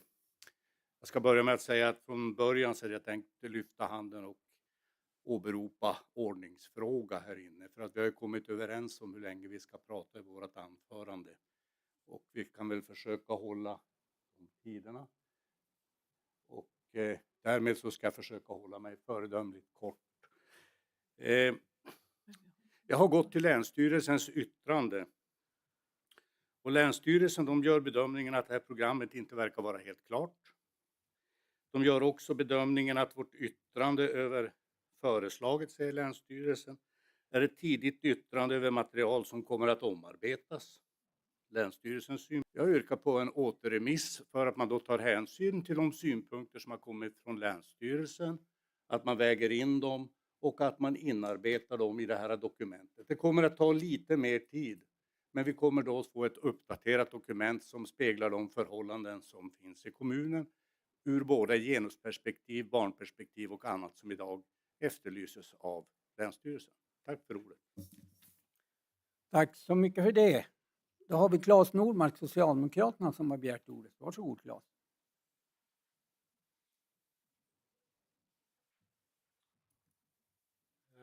Tack så mycket ordförande. Jag funderar lite på om det finns lite missuppfattningar om vad det här programmet är och vad det gör och vi faktiskt fattar beslut om. För som Bea sa, det här är inte ett program där vi kanske ska ha dagsaktuella siffror för att de förändras ju från månad till månad till månad.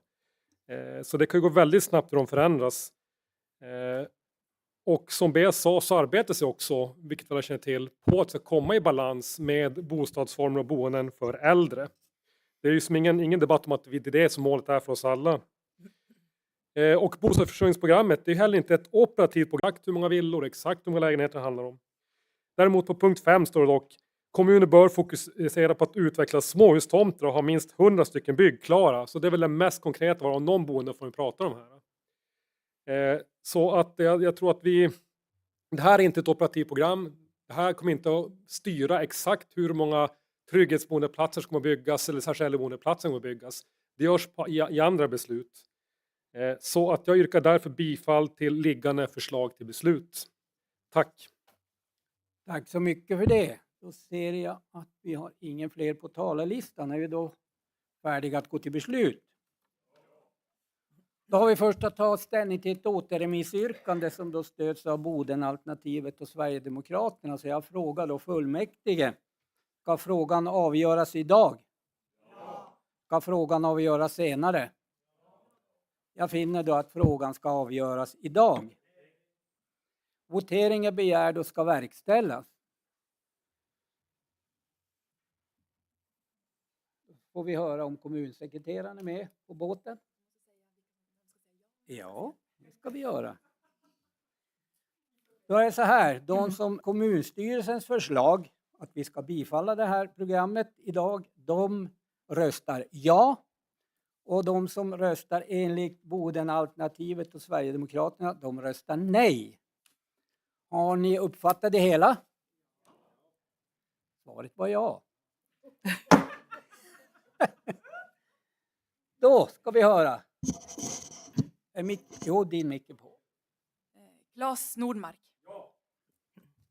Beatrice Öhman. Ja. Tobias Sundberg. Ja. Bernt Rugge. Johan Lund.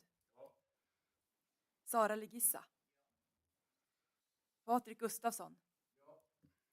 Anders Pettersson. Anna Selin. Astrid Sundström Lindström. Lars-Åke Wikström.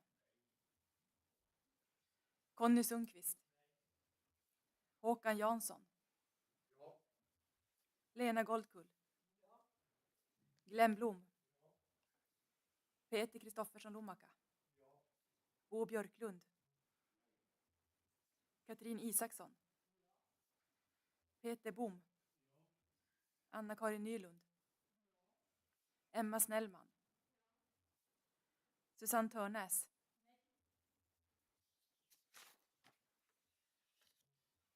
Susanne Ström. Kenneth Backgård. Matilda Lundström. Johan Selin. Leif Nordström. Ja. Christer Fjällström. Lena Pansare. Håkan Berg. Maria von Schantz. Ja. Anna Örling. Maria Wikström Nordmark. Jim Öhman. Mikael Engström. Lena Nilsson. Ja. Helge Stålnacke. Egon Palo. Hans Grönberg. Berit Ekevén. Ja. Tobias Nilsson. Lis-Marie Nilsson. Leif Pettersson. Ja. Paul Holmgren. Ja. Lennart Synnergren. Ja.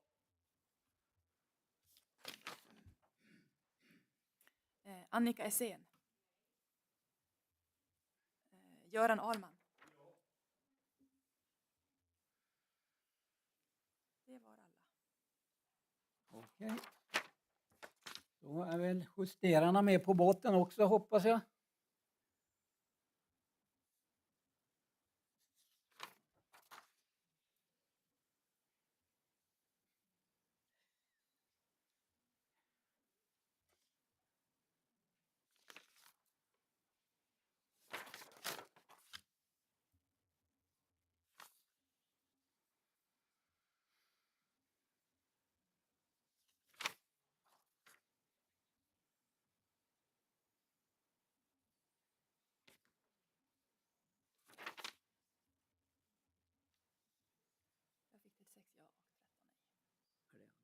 ingen annan verkar räkna.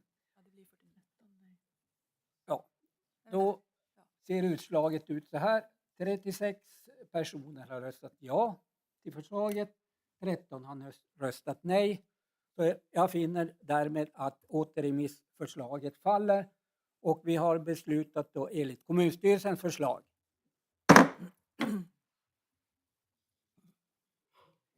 Då går vi över till... Ja, just det. Men jag trodde vi gjorde det. Det kanske vi inte gjorde. Då tar vi om det igen då. Ja.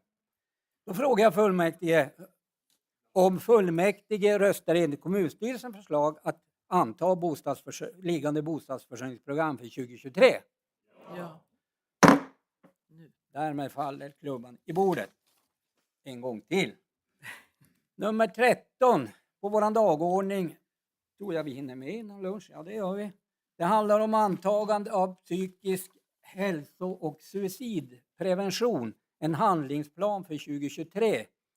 Och här är då kommunstyrelsens förslag att kommunfullmäktige antar handlingsplan för psykisk hälsa och suicidprevention 2023 till 2026 för Bodens kommun och förvaltningar omhänderta handlingsplanen i ordinarie verksamhetsplanering och uppföljning. Varsågod. Handlingsplanen har sin grund i det kommungemensamma arbete som pågår i Bodens kommun sedan 2019. I föreliggande plan har relevanta områden för Boden inarbetats utifrån nytillkomna nationella utredningar och uppföljningar där området psykisk hälsa och suicidprevention tydliggjorts ytterligare, samt förslag på samlad nationell strategi. Relevanta områden för Boden har också inarbetats utifrån de 2 länsövergripande handlingsplanerna. Den länsövergripande handlingsplanen för psykisk hälsa i Norrbotten 2021-2025 och länsgemensam handlingsplan suicidprevention Norrbotten 2022-2030. Planen innehåller insatsområden för både generell påverkan och med ett speciellt fokus på barn och unga. Handlingsplanen ska verka för medborgare i Bodens kommun kontinuerligt möts av ett aktivt förebyggande och främjande, stärkande samverkan mellan kommunens egna verksamheter samt förstärka samverkan med andra organisationer och andra externa aktörer inom området. Handlingsplanen är en del i kommunens främjande och förebyggande arbete för förbättrad folkhälsa. Planens genomförande bidrar till kommunens strategiska plan till måluppfyllelse i utvecklingsområdena. Varsågod.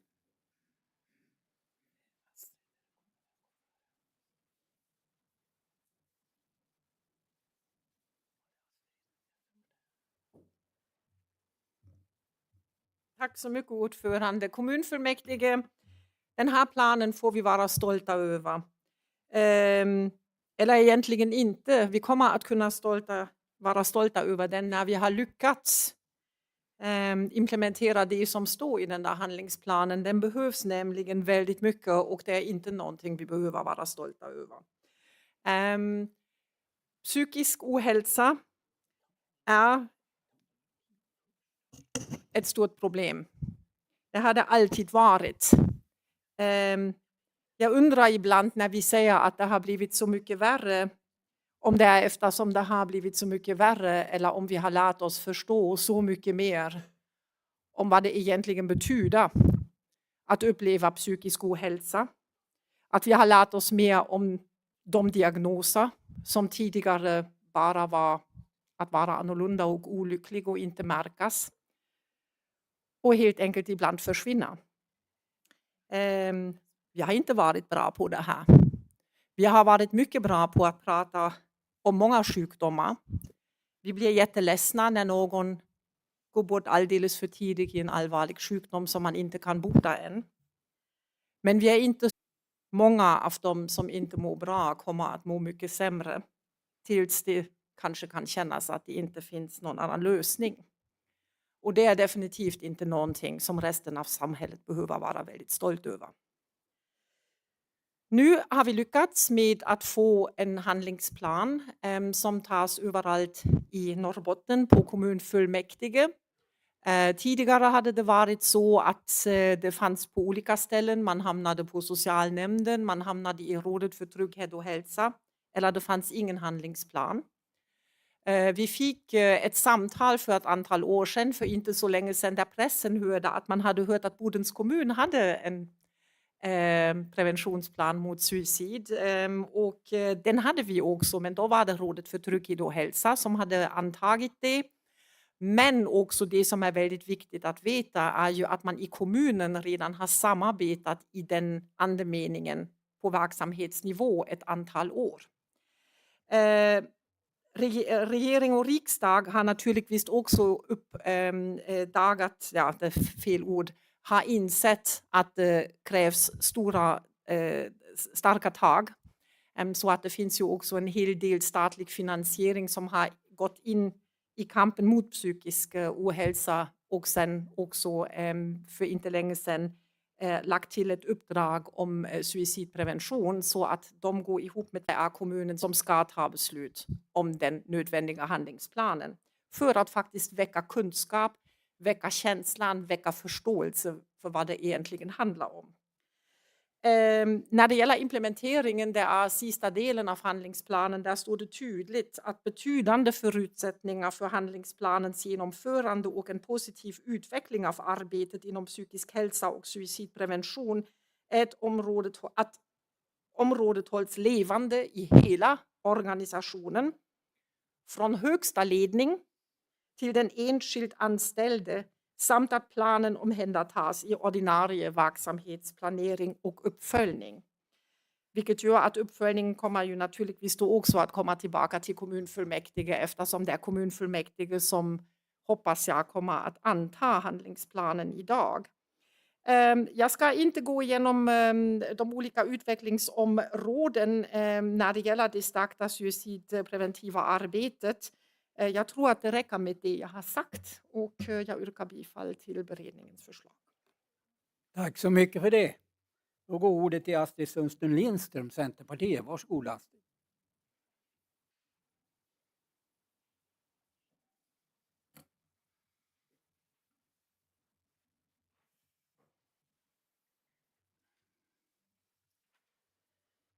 Ordförande fullmäktigeledamöter, i och med en motion som antogs i fullmäktige den 20 februari 2017, och motionären var Lili-Marie Lundström, Centerpartiet. Och fullmäktige antog denna i enighet. Handlingsplanen innebär att arbetet ska ingå i kommunens övergripande folkhälsoarbete och i arbetet med folkhälsoplan inom rådet för rådet trygghet och hälsa. Nu heter det någonting annat. Det är av största vikt att handlingsplanen omfattar hela kommunen och all verksamhet. Det här är en fråga som berör alla egentligen. Och nu idag, 18 december 2023, så yrkar vi i Centerpartiet bifall till handlingsplanen för psykisk hälsa och suicidprevention 2023-2026. Planen innehåller insatsområden för både generell påverkan men speciellt fokus på barn och unga. Aktivt förebyggande och främjande insatser, och genom samverkan mellan kommunens egna verksamheter och förstärkt samverkan med andra organisationer och andra externa aktörer, så ska den oroande utveckling som vi ser i vårt samhälle brytas och vända. Vi behöver verkligen göra det. Det är mycket viktigt, för Norrbotten sticker ut i statistiken för suicid i alla åldrar. Handlingsplanen är välkommen och mycket barheten. Det gäller livet.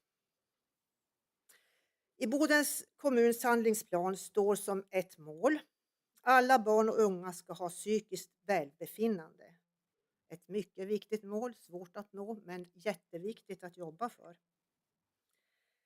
Insatserna styr mot elevhälsa och vårdkedjan, alltså hälsocentral, BUP, och habiliteringen är också jätteviktig.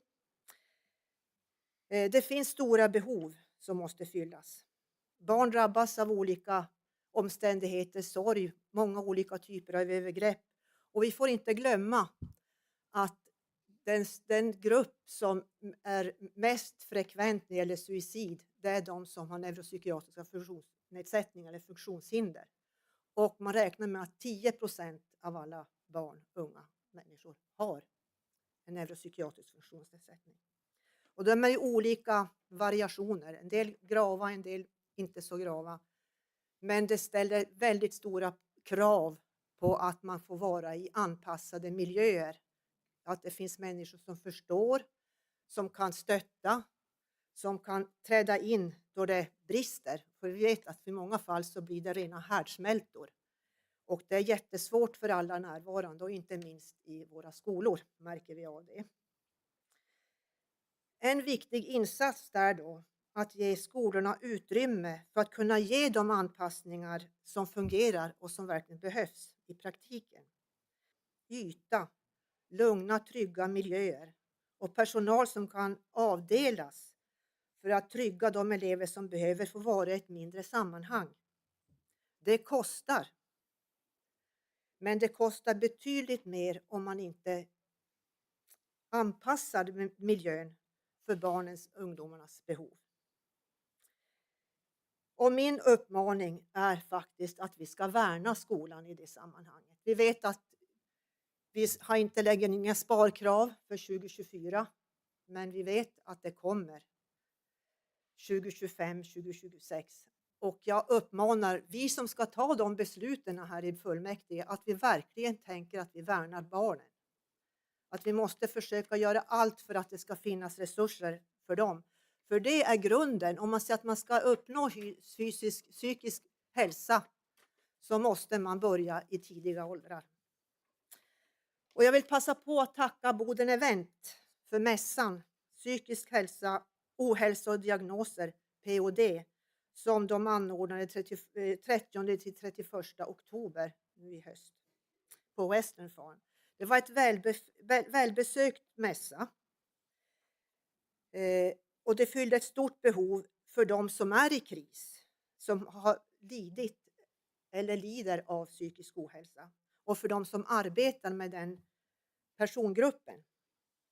Föreläsare, sakkunniga organisationer. Och jag vill särskilt nämna NSPH som då fanns där. En nationell samverkan för psykisk hälsa som är ett paraplyorgan. Och under dem finns många olika föreningar man kan vända sig till om man lider av psykisk ohälsa av någon form. Att man inte behöver känna sig ensam, för man behöver inte vara ensam. För det finns många som har ungefär samma behov som en själv. Det ska man komma ihåg. Man behöver inte vara ensam. Vi fick idag en julklapp av Riksförbundet för social och mental hälsa som var en av de organisationer som fanns på plats. Förutom autism, OCD, hjärnkoll och några andra.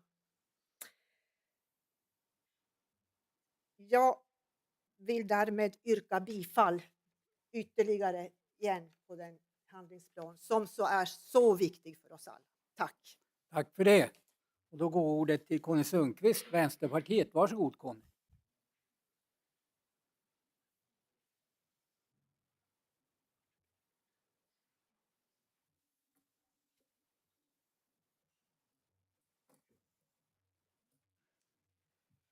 Tack ordförande, fullmäktige kamrater. Jag ska börja med att applådera de två föregående talarna. Mycket bra och informativt. Sen har jag skrivit ett lite längre anförande här, men jag har valt att istället på det här viset.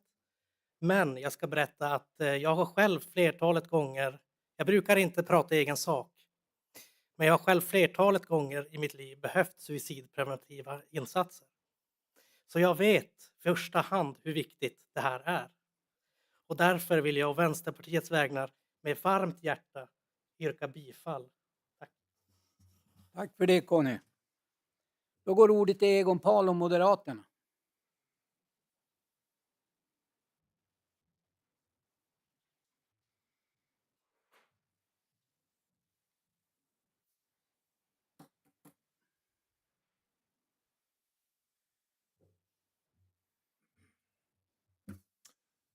Ja, ordförande, presidium, ledamöter och åhörare. Det här är ju en jättestor fråga. Vi har tidigare pratat om äldreboende, Jag vill lyfta anhörigvårdarna. Det är många som mår psykiskt väldigt dåligt. Men jag vill i alla fall lämna först och främst ett stort och varmt bifall till kommunstyrelsens förslag. Och sen så varför jag nu gick upp, den kommer att bifallas den här. Det var en anmodan till er alla som sitter här. Nu är det jul och för en del människor är det en jättebesvärlig tid. Psykiskt belastande som tusan. Inte för alla, men och min uppmaning blir då att vi tar hand om våra medmänniskor. Våra vänner som finns runt omkring oss. Det var därför jag gick upp. Tack för ordet. Tack för det, Egon. Det var värmande ord. Då finner jag ingen fler på talarlistan när vi då är redo att gå till beslut. Jag finner bara att vi har ett förslag till beslut och det är kommunstyrelsens förslag som då bifalls av Socialdemokraterna, Centern och Vänsterpartiet. Så kan vi då besluta enligt kommunstyrelsens förslag. Ja. Då är det så att klockan är 12.00 är den till och med. Då föreslår jag att vi ajournerar förhandlingarna och samlas här klockan 13.00. Kan vi göra så? Ja. Ja.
Dashing through the snow in a one-horse open sleigh, o'er the fields we go, laughing all the way.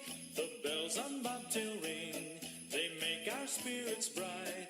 What fun it is to ride and sing a sleighing song tonight. Jingle bells, jingle all the way. Oh, what fun it is to ride in a one-horse open sleigh. Jingle bells, jingle all the way. Oh, what fun it is to ride in a one-horse open sleigh.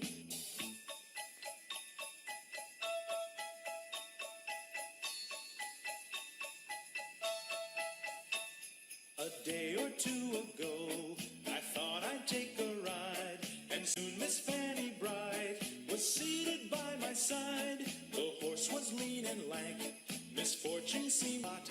He got into a drifted bank, and we got upset.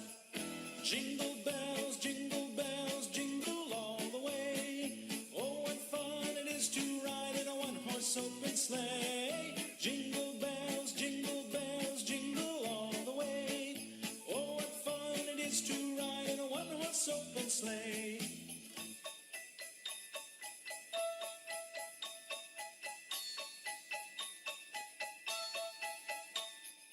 Now the ground is white, so go it while you're young.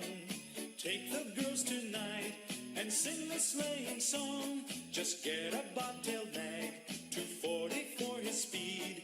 Then hitch him to an open sleigh and crack, you'll take the lead. Oh, jingle bells, jingle all the way. Oh, what fun it is to ride in a one-horse open sleigh. Jingle bells, jingle all the way. Oh, what fun it is to ride in a one-horse open sleigh.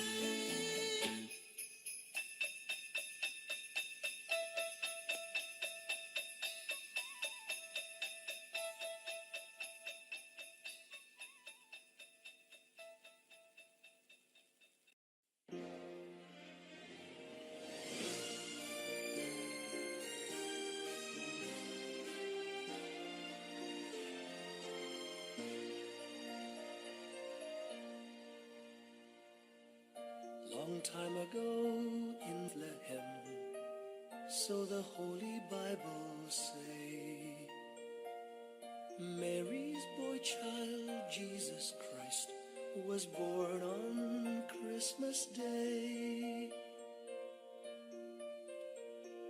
Hark now, hear the angels sing, a new king born today, and man will live forevermore because of Christmas Day. Trumpets sound and angels sing, listen to what they say, that man will live forevermore because of Christmas Day. While shepherds watch their flock by night, they see a bright new shining star. They hear a choir sing, the music seemed to come from afar. Now Joseph and his wife Mary came to Bethlehem that night. They found no place to bear her child, not a single room was in sight. Hark now, hear the angels sing, a new king born today, and man will live forevermore because of Christmas Day. Trumpets sound and angels sing, listen to what they say, that man will live forevermore because of Christmas Day. By and by they find a little nook in a stable all forlorn,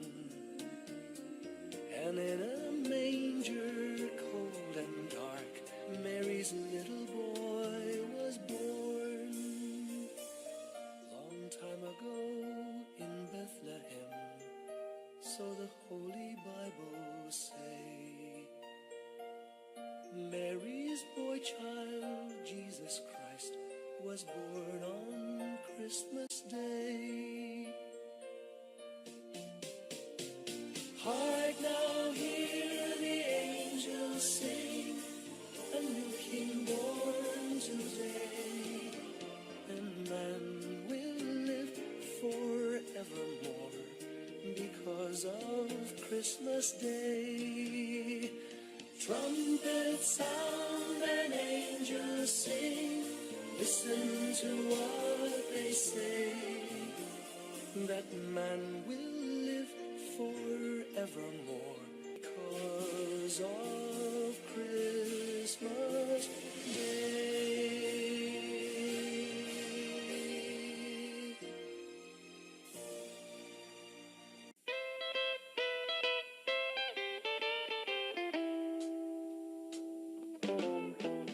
Jingle bell, jingle bell, jingle bell rock.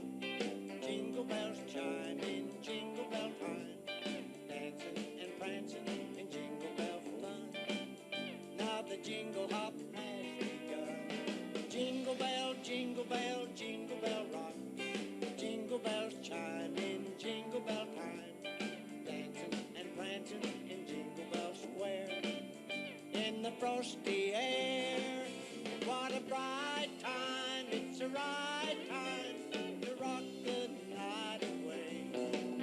Jingle bell time is a swell time to go gliding in the one-horse sleigh. Giddy up, jingle horse, pick up your feet, jingle around the clock. Mix and a mingle in the jingling beat, that's the Jingle Bell Rock.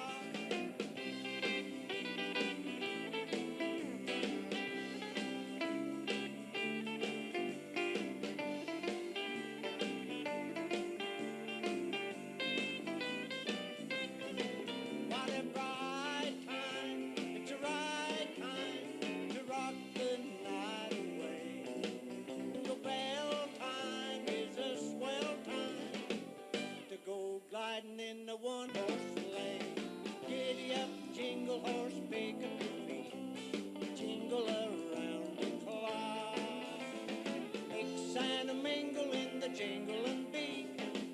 That's the jingle bell, that's the jingle bell, that's the jingle bell rock.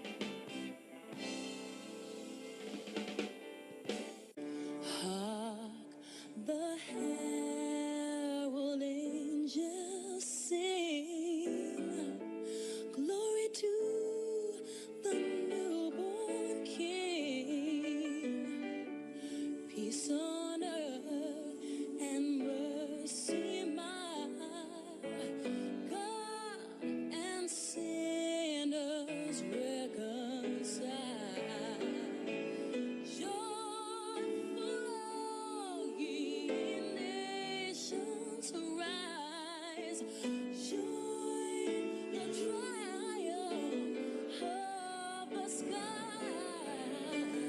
With angelic hosts proclaim, Christ is born in Bethlehem. Hark the herald angels sing, glory and mercy mild, God and sinners reconciled. Joyful all ye nations rise, join the triumph of the skies. With angelic hosts proclaim, Christ is born in Bethlehem.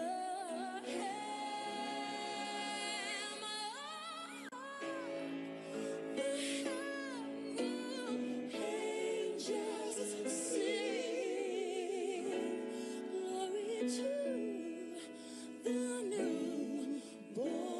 newborn King.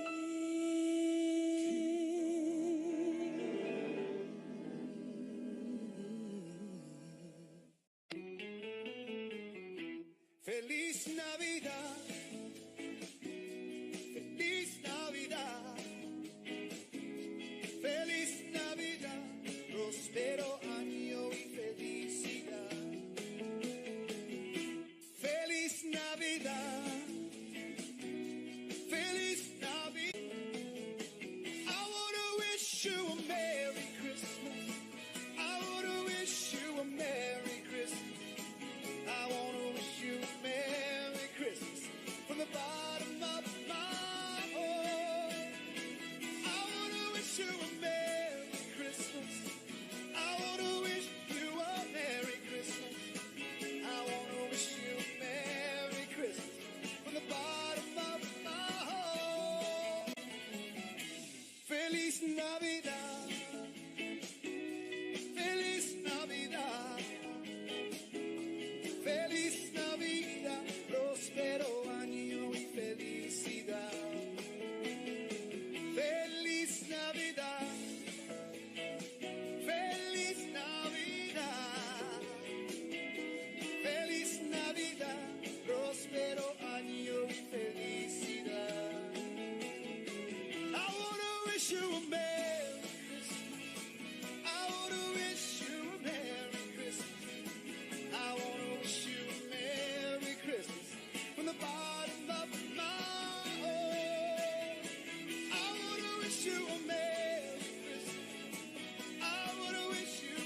Children play and having fun.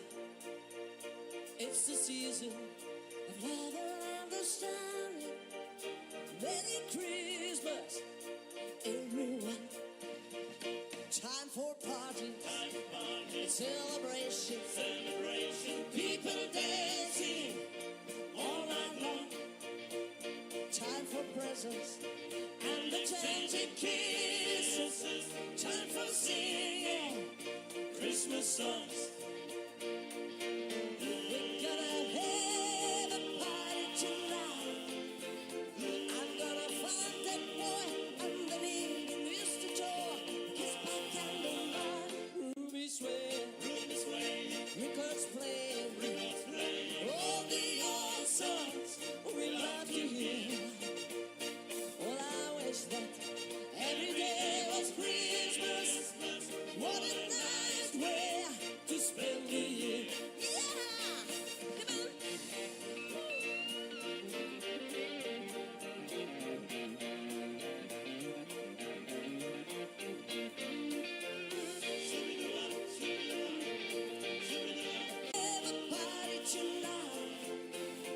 I'm gonna find the boy underneath the mistletoe.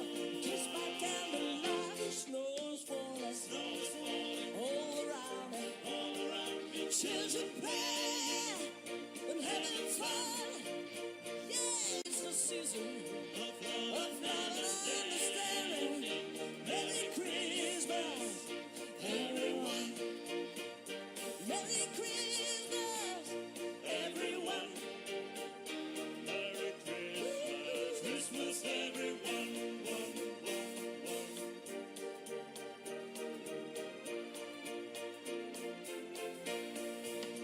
Oh, snow is falling all around me. The children play, having fun. It's the season of love and understanding. Merry Christmas, everyone. Oh, snow is falling all around me. Children play and have fun. It's the season of love and understanding. Merry Christmas, everyone. One more time. Snow is falling all around me. Children play and have fun. Everyone. Merry Christmas, everyone. Merry Christmas, everyone.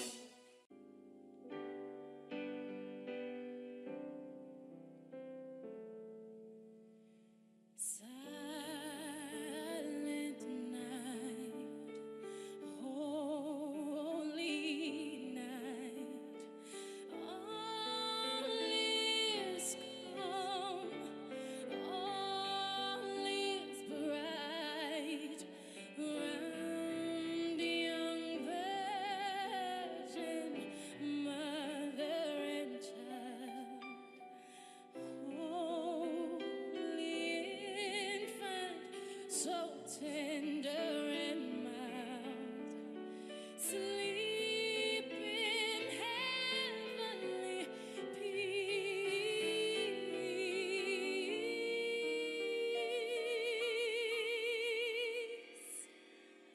Sleep in heavenly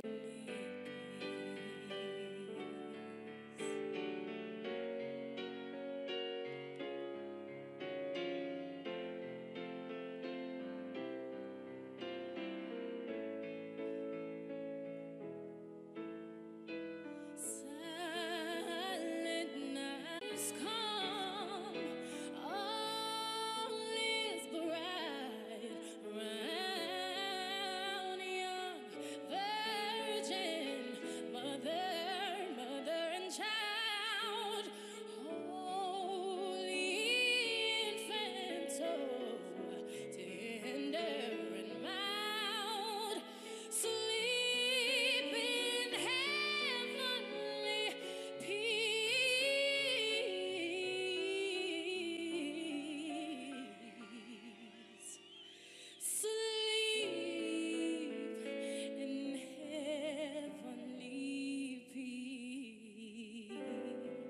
So this is Christmas,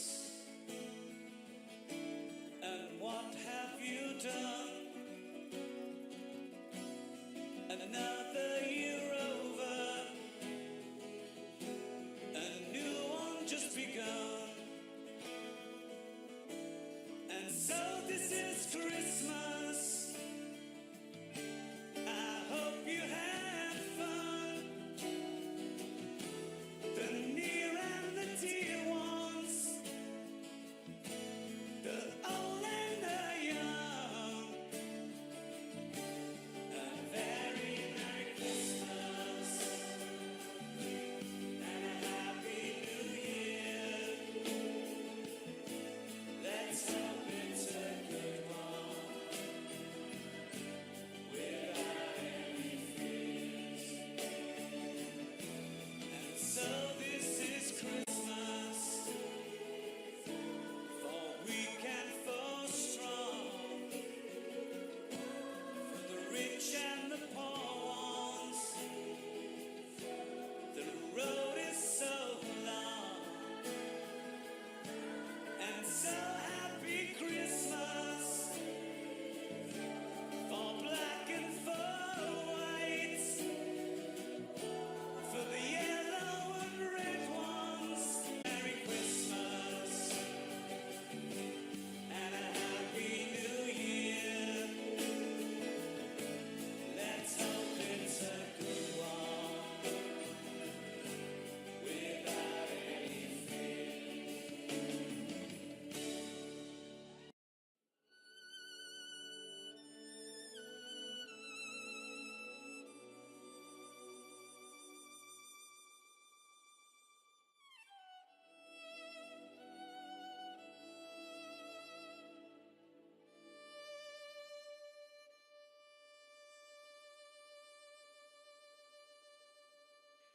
The first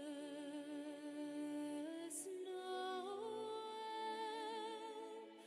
the angels did say, was to certain poor shepherds in fields as they lay. In fields where they keeping their sheep.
Dasher and Dancer, Prancer and Vixen, Comet and Cupid, Donner and Blitzen. But do you recall the most famous reindeer of all?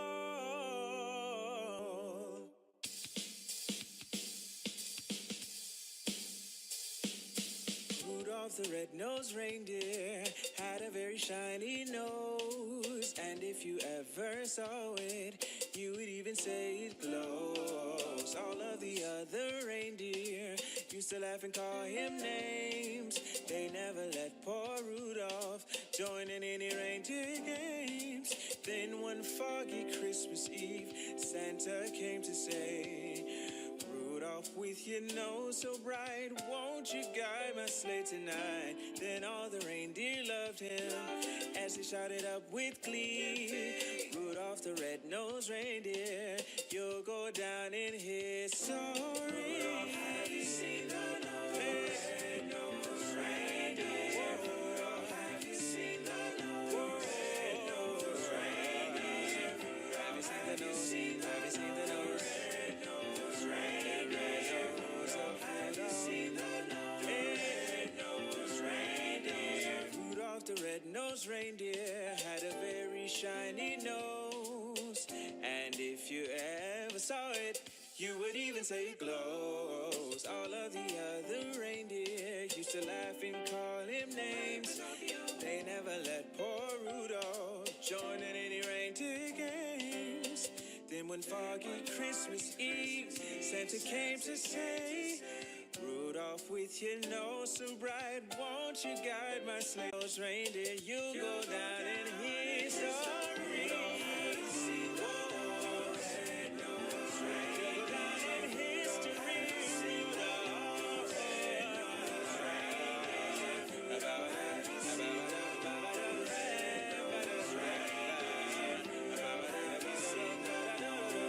red-nosed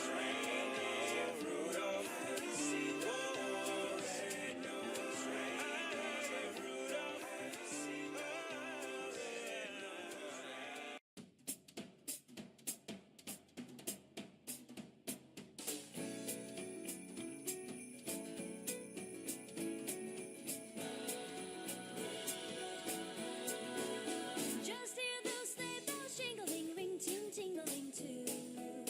Come on, it's lovely weather for a sleigh ride together with you. Outside the snow is falling and friends are calling you fool. Come on, it's lovely weather for a sleigh ride together with you. Yep, yep, yep, let's go. Let's look at the show. We're riding in Wonderland of snow. Giddy up, it's grand. Just hold your hand. We're gliding down on with the sun, double wintry fairyland. Aren't you so nice and rosy, comfy, cozy, and we? We're snuggled up together like birds of a feather. Let's take the road before us and sing a chorus or two. Come on, it's lovely weather for a sleigh ride together with you.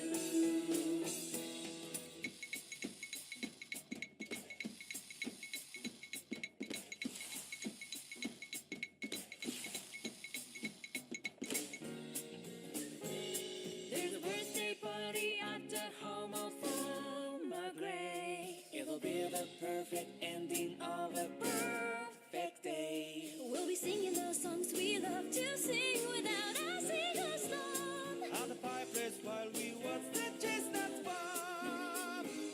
There's a happy feeling nothing in the world can buy. When they pass around the coffee and the pumpkin pie. In a melody like a picture frame, bakery and ice.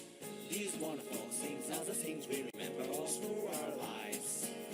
These wonderful things are the things we remember all through our lives. Just hear those sleigh bells jingling, ring, ting, tingling too. Come on, it's lovely weather for a sleigh ride together with you. Outside the snow is falling and friends are calling you. Come on, it's lovely weather for a sleigh ride together with you.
that's fit to give a king a-rum-pa-pum-pum, rum-pa-pum-pum, rum-pa-pum-pum. Shall I play for you a-rum-pa-pum-pum on my drum?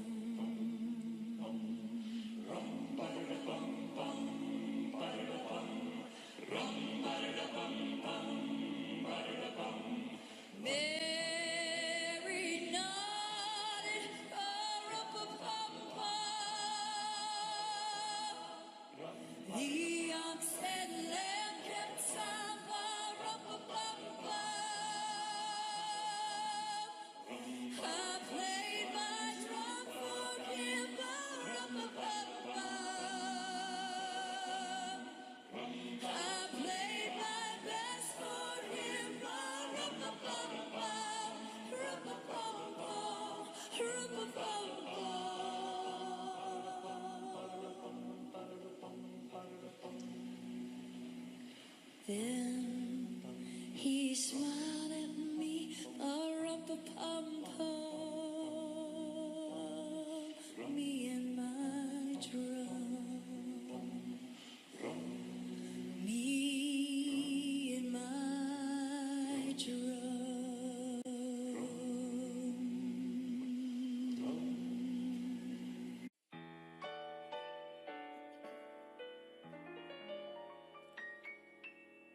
I'm dreaming of a white Christmas,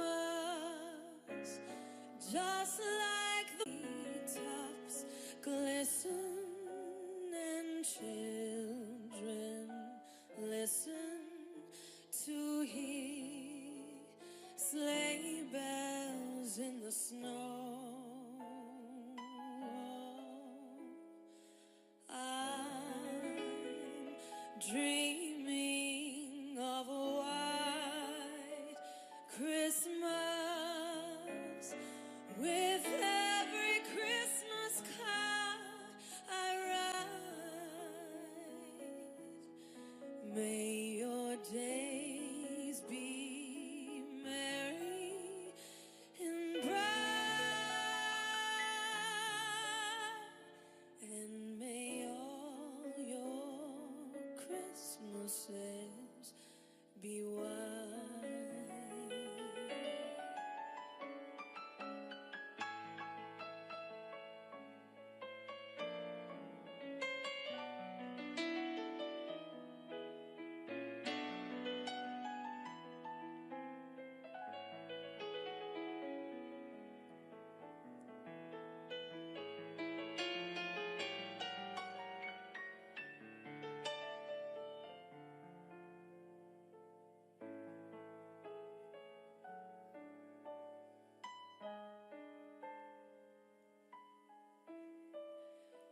Oh, I'm dreaming of a white Christmas with every Christmas card I write. May your days be merry and bright,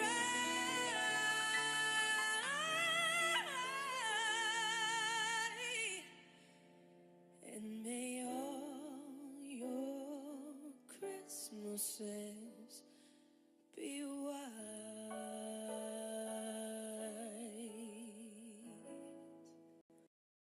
Santa, bring my baby back to me. Santa, bring my baby back to me. I don't need a lot of presents to make my Christmas bright. I just need my baby's arms wound around me tight. Oh, Santa, hear my plea. Santa, bring my baby back to me.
I can't wait to see those faces.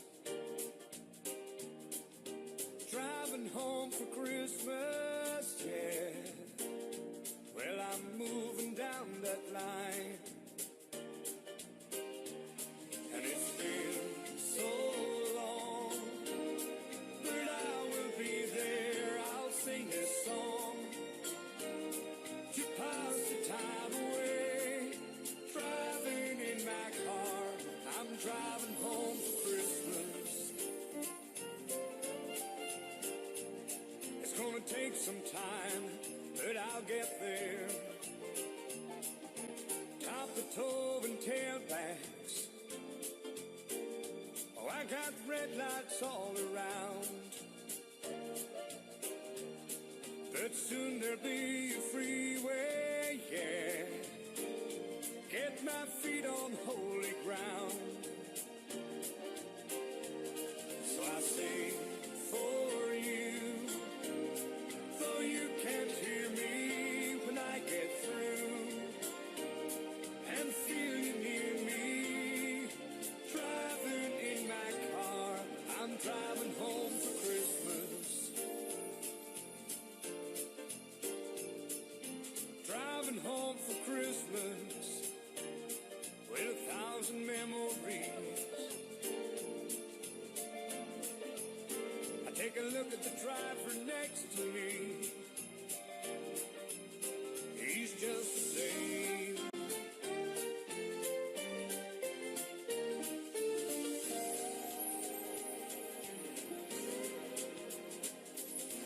Top to toe and tailbacks. Oh, I got red lights all around. I'm driving home for Christmas, yeah. Get my feet on holy ground. So I sing for you, though you can't hear me when I get through. And feel you near me, driving in my car. I'm driving home for Christmas. I'm driving home for Christmas with 1,000 memories. I take a look at the driver next to me. Yes, we're driving home for Christmas.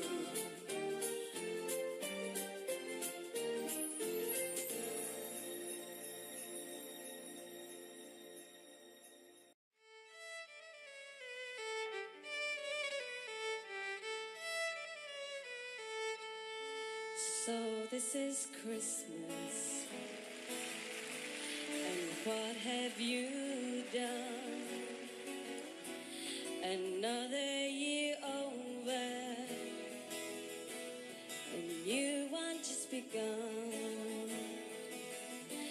And so this is Christmas. I hope you have fun. The near and the dear ones, the old and the young. And Merry, Merry Christmas at any fee. So this is Christmas, for weak and for strong, for rich and for poor ones. The war is so long, and so happy Christmas for black and for white, for yellow and red ones.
this Christmas. And what have you done? Another year over, and new one just begun.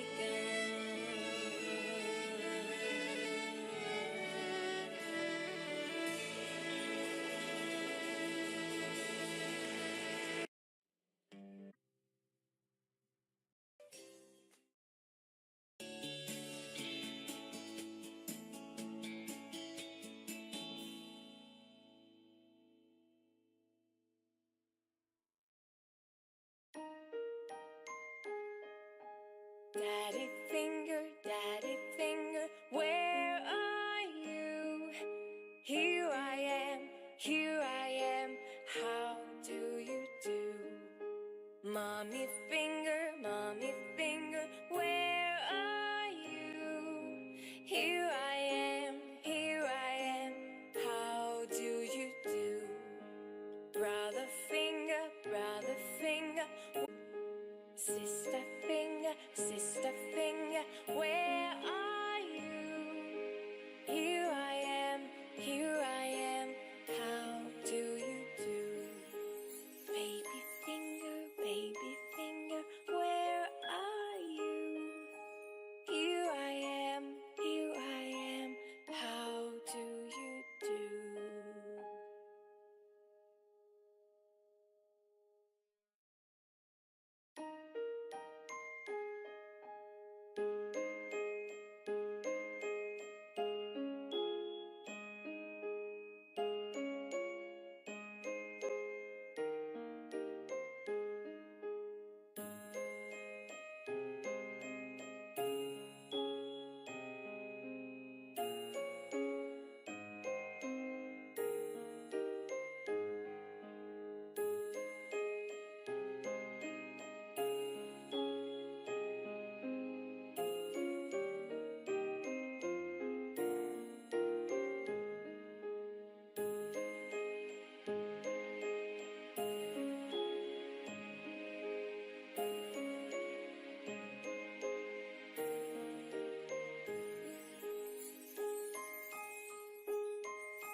Daddy finger, where are you? Here I am, how do you do? Mommy finger, where are you? Here I am, how do you do? Brother finger, where are you? Here I am, how do you do? Sister finger, where are you? Here I am, how do you do? Baby finger, where are you? Here I am, how do you do? Daddy finger, where are you? Here I am, how do you do? Mommy finger, where are you? Here I am, how do you do? Brother finger, where are you? Here I am, how do you do? Sister finger, where are you? Here I am, how do you do? Baby finger, where are you? Here I am,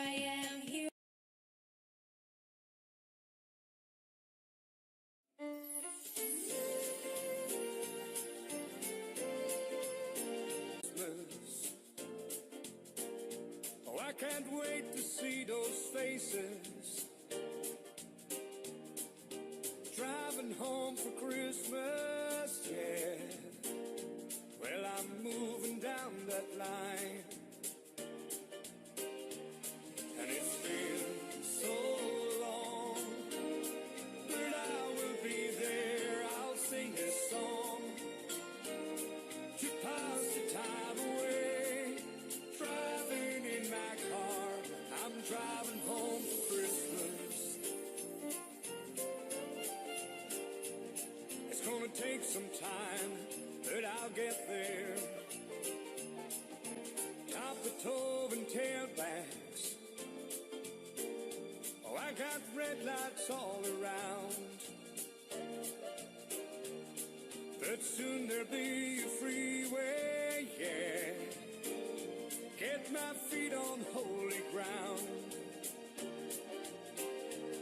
So I sing for you, though you can't hear me when I get through, and feel you near me, driving in my car. I'm driving home for Christmas. Driving home for Christmas, for next to me, he's just the same.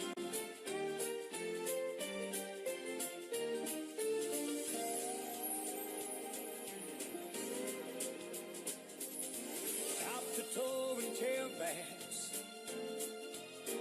Oh, I got red lights all around. I'm driving home for Christmas, yeah. Get my feet on holy ground. So I sing for you, though you can't hear me when I get through, and feel you near me, driving in my car. I'm driving home for Christmas. I'm driving home for Christmas with 1,000 memories. I take a look at the driver next to me. Yes, we're driving home for Christmas.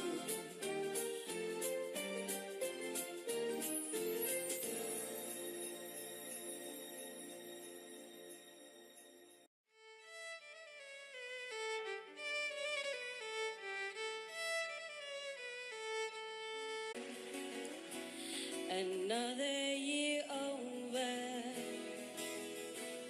a new one just begun.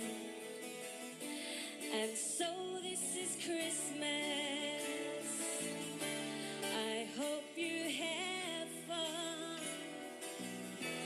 The near and the dear ones, the old and the young. And Merry, Merry Christmas and a Happy New Year. Let's hope it's a good one without any fear. So this is Christmas for weak and for strong, for rich and for poor ones. The war is so long, and so happy Christmas for black and for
Vill ledamöterna inta sina platser så vi...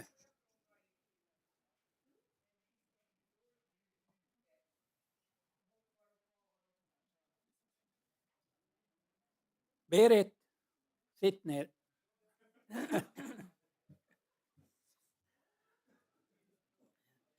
Härmed förklarar jag sammanträdet för öppnat.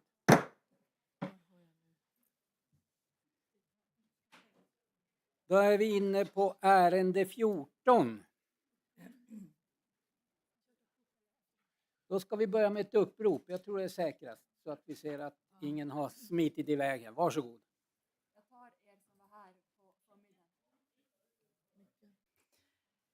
Claes Nordmark, Beatrice Öhman, Tobias Sundberg, Bernt Rugge, Johan Lund, Sara Legissa, Patrik Gustafsson, Anders Pettersson, Anna Selin, Astrid Sundström Lindström, Lars-Åke Wikström, Conny Sundqvist, Håkan Jansson, Lena Goldkull, Glenn Blom, Peter Kristoffersson, Bo Björklund, Katrin Isaksson, Peter Bom, Anna-Karin Nylund, Emma Snellman, Susanne Törnäs, Susanne Ström, Kenneth Backgård, Matilda Lundström, Eivy Blomdahl, Inge Westman Arvesen, Johan Selin, Leif Nordström, Christer Fjällström, Lena Pansare, Håkan Berg, Maria von Schantz, Anna Örling, Maria Wikström Nordmark, Jim Öhman, Mikael Engström, Lena Nilsson, Helge Stålnacke, Egon Palo, Hans Grönberg, Berit Ekevén, Tobias Nilsson, Lis-Marie Nilsson, Leif Pettersson, Paul Holmgren, Lennart Synnergren, Torbjörn Larsson, Harry Hannu, Lars Nilsson, Eini Simu, Göran Ahlman, Helena, ingen Helena Isaksson, nej, Jan-Olof Nylander, Inger Eriksson, Sigvard Hedman, Robert Wemmenhag, Camilla Sundqvist, Gunnar Hallin, Eva-Britt Larsson, Annika Essén, Erika Sjö och Siad Maglic. Det hoppas jag var alla. Samtliga uppropade. Japp. Då är vi inne på ärende 14 på vår dagordning. Och det handlar om en överenskommelse om idéburet offentligt partnerskap, så kallad IOP, mellan Bodens kommun och Brottsofferjouren Norrbotten. Och här är då kommunstyrelsens förslag att fullmäktige beslutar att Bodens kommun ingår ett IOP-överenskommelse enligt nivå 1 med Brottsofferjouren Norrbotten för en tid av 3 år med ikraftträdande 2024-01-01. Samt att Bodens kommun företräds i avtalet av socialnämnden. Och punkten 3, att den tillkommande kostnaden för avtalet finansieras genom en utökning av socialnämndens driftsram med 280 000 kronor per år under perioden 2024 till 2026. Genom ett tilläggsanslag för år 2024 och en justering av driftsramen för åren 2025 till 2026 i kommande strategisk plan. Och att medel anvisas via ett försämrat resultat. Misstas Boy, som är brottsofferjouren, för att vara brottsoffermyndighet som bland annat hanterar brottsofferfonden och beslutar om brottsskadeersättning. Boy, Sveriges verksamhet finansieras till största delen av statliga bidrag från Brottsoffermyndigheten samt Socialstyrelsen.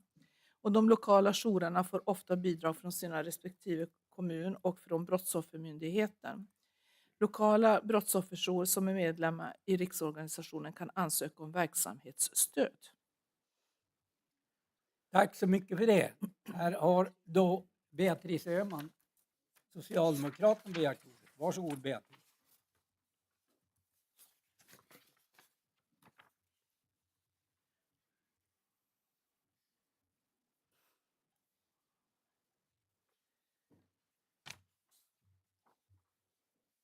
Tack så mycket, ordförande. Jag tror att det kommer ju att mottas, det är ett förslag som kommer att mottas väldigt positivt av hela kommunfullmäktige.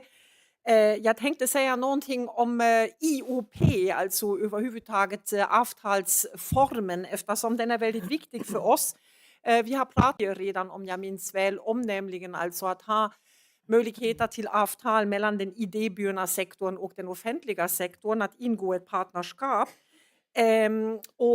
Sen kom regeringen 2018, om jag minns rätt, med förslag till vägledning för hur man skulle kunna tänka i kommunerna. Det som precis som det också står i förslag eller i brödtexten till förslaget till beslut får man nämligen inte bryta mot upphandlingsskyldigheten, och om ni har lyssnat på den debatten under de senaste åren, det har ju också hänt i andra kommuner där man bland annat använde IOP för att skapa välfärdslösningar som sedan ifrågasattes och överklagades helt enkelt, alltså i sin juridiska hållbarhet, och det får man tycka om vad man vill, men det är väldigt viktigt att man inte stöttar sig mot upphandlingsskyldigheten. Och i det här fallet har upphandlingsenheten gjort bedömningen att villkoren i förslaget till IOP är sådana att upphandlingsskyldighet inte föreligger. Så det är väldigt viktigt för oss. Vi har tagit riktlinjer i kommunfullmäktige om IOP eftersom vi välkomnar samarbete mellan civilsamhälle och den offentliga sektorn. Och anser ju nu också att det där förslaget ligger i linje med den vägledning som kommunfullmäktige har antagit. Och då är det så att riktlinjernas skäl för IOP exempelvis kan vara att möjliggöra ett ökat gemensamt ansvarstagande för den lokala utvecklingen, att realisera en outnyttjad potential eller att skapa ökad långsiktighet för en idéburen organisation. Och i det här fallet är det brottsofferjouren. Socialnämnden behandlade frågan och vi tycker precis i enlighet med individ- och familjeomsorgen att brottsofferjourens insatser utgör ett komplement till de insatser som socialtjänsten utför gällande stöd till brottsoffer.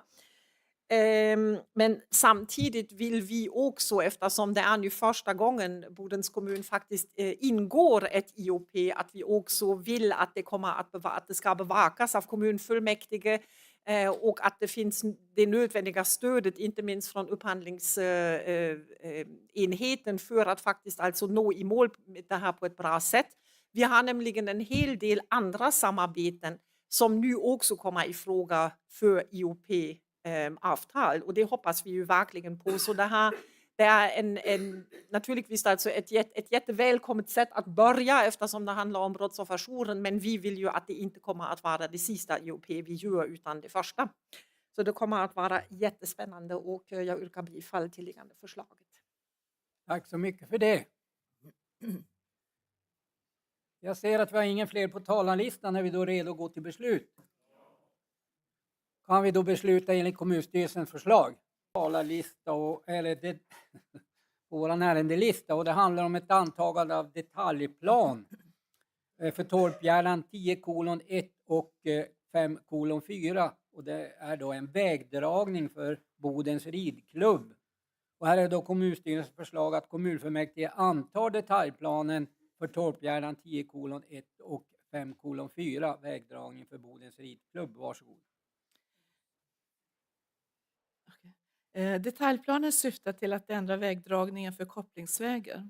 I samband med en omläggning av vägen kan mark i nära anslutning till Bodens ridklubb medges för besöksanläggningar i form av hästsport istället för dagens väg och industriändamål för att ge ridklubben en chans att utöka sin verksamhet. Tack så mycket för det. Här har Claes Nordmark, Socialdemokraterna, begärt ordet. Varsågod Claes.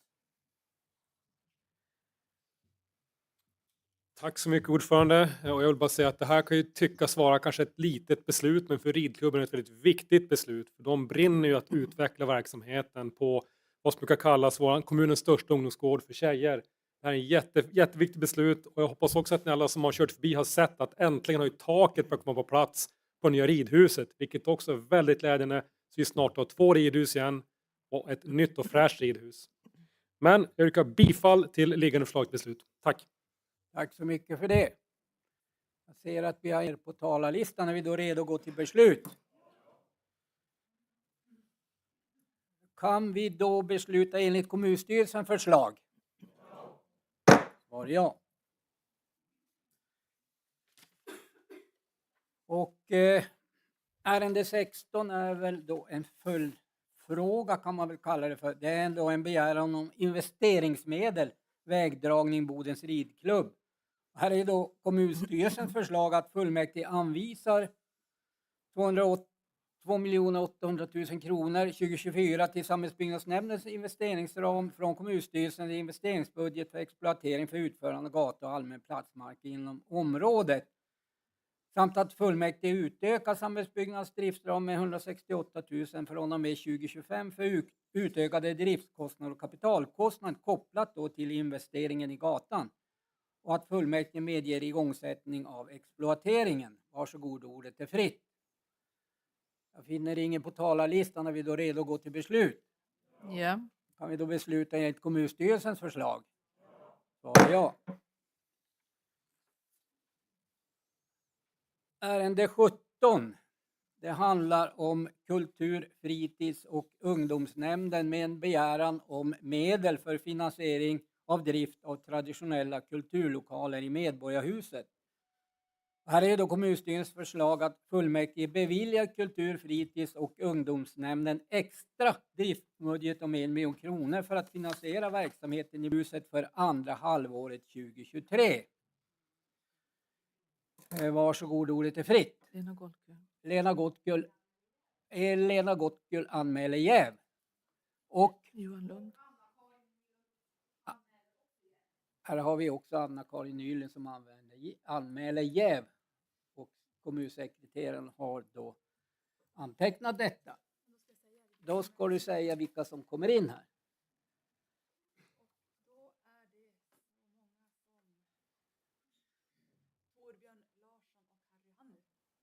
Torbjörn Larsson och Harry Hannu träder då in på det här ärendet. Och ni är med. Då ska vi se. Här är ju då kommunstyrelsens förslag att fullmäktige... Ja, det hade jag läst redan, eller hur? Varsågod. Ja, Kom igen. Kultur-, fritids- och ungdomsavdelningen fick för en tid sedan uppdraget att konkurrensutsätta verksamheten i Medborgarhusets traditionella kulturlokaler. Ärendet har dragit ut på tiden och det är först i dagarna hyresvärden låtit meddela att det inte blir några renoveringar i huset under de närmaste 3 åren. Med anledning av detta föreslår kultur-, fritids- och ungdomsavdelningen nämnden att besluta enligt beslutstext ovan. Det Leif läste nyss.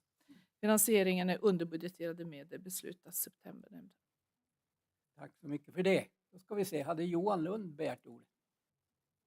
Det hade du inte. Aha. Anders Pettersson har däremot. Tack ordförande. Vi har inget annat yrkande än det yrkande som kommunstyrelsen har kommit med, så att vi yrkar bifall till kommunstyrelsens förslag.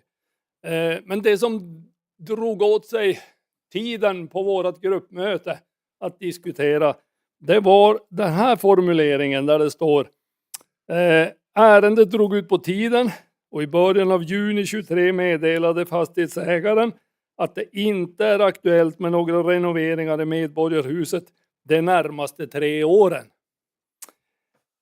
Det betyder att några renoveringar kommer alltså inte att komma igång förrän tidigast 2027 om jag tolkar det rätt. Och då har det nästan gått 1/3 av hyrestiden utifrån det hyresavtal som tecknades 2020 när den här fastighetsaffären klubbades. Det här hänger inte direkt ihop med ärendet idag och därför har jag skrivit en interpellation som vi får debattera förmodligen i början på nästa år omkring just det faktumet att ingenting kommer att renoveras på Medborgarhuset förrän tidigast 2027. Med det budskapet så tycker jag man kan dra den slutsatsen att den här fastighetsaffären som genomfördes 2020. Herr Pettersson där. Och vi håller oss till ärendet. Och du lyckades på en hårsmån kan man väl säga. Ordet är fritt. Jag ser att vi har ingen annan på talarlistan. Är vi då redo att gå till beslut? Kan vi då besluta enligt kommunstyrelsens förslag? Ja. Ja. Sen har vi ärende 18 och det handlar om utbetalning av partistöd 2024. Och här är då kommunstyrelsens förslag att fullmäktige fastställer kommunledningsförvaltningens förslag till utbetalning av partistöd för 2024. Varsågod. Kommunfullmäktige har 2015-04-20, paragraf 41, beslutat om regler för partistöd.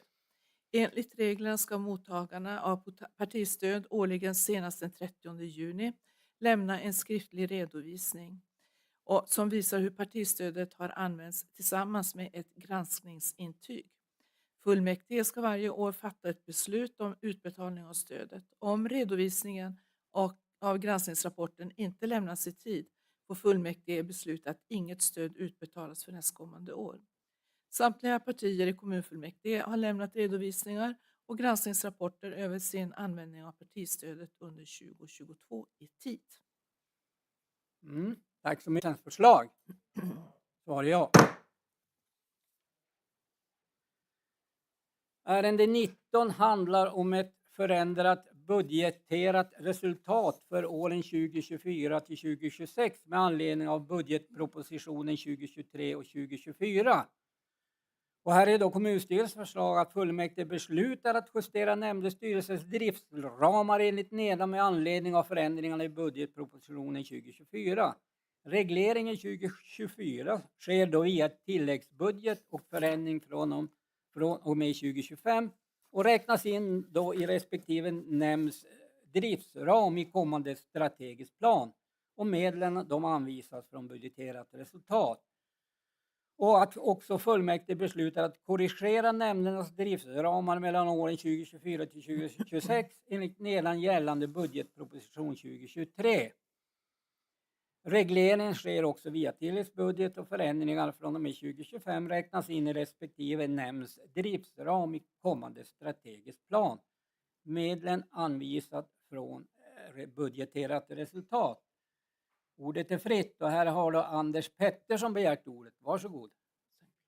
Inte? Nej, Claes. Jo, det ser jag där. Jo. Claes Normark, du var nog från förra talarlistan.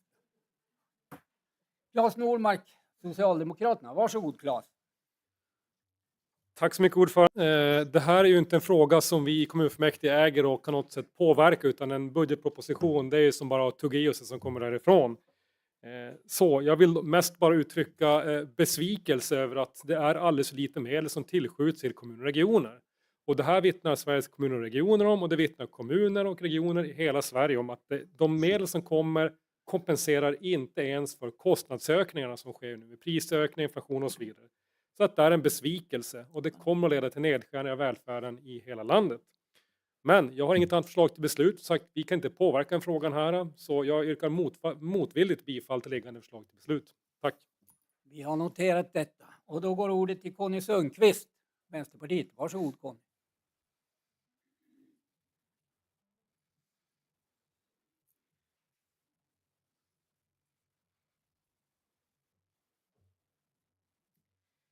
Tack ordförande, fullmäktige kamrater. Ja, Claes Normark har föredömligt lagt ut orden om hur regeringens proposition har sett ut. Så att jag kommer att bara att yrka motvilligt också bifall till det här förslaget och säga att det var lite skillnad när Vänsterpartiet var med och förhandlade budget då vi fick rekordstöd till kommunerna.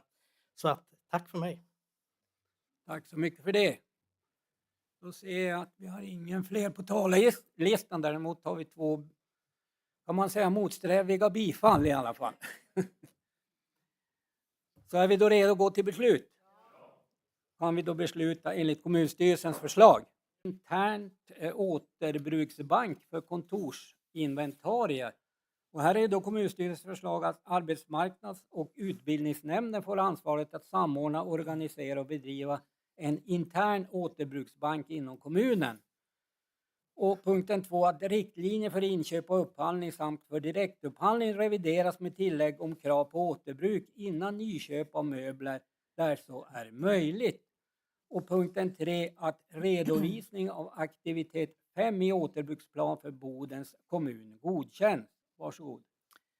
Syftet med att starta en webbaserad återbruksbank är att öka återbruket av kontorsmöbler och inventarier inom Bodens kommun genom att utreda en lämplig organisation. enligt aktivitet 5 i Boden kommuns återbruksplan.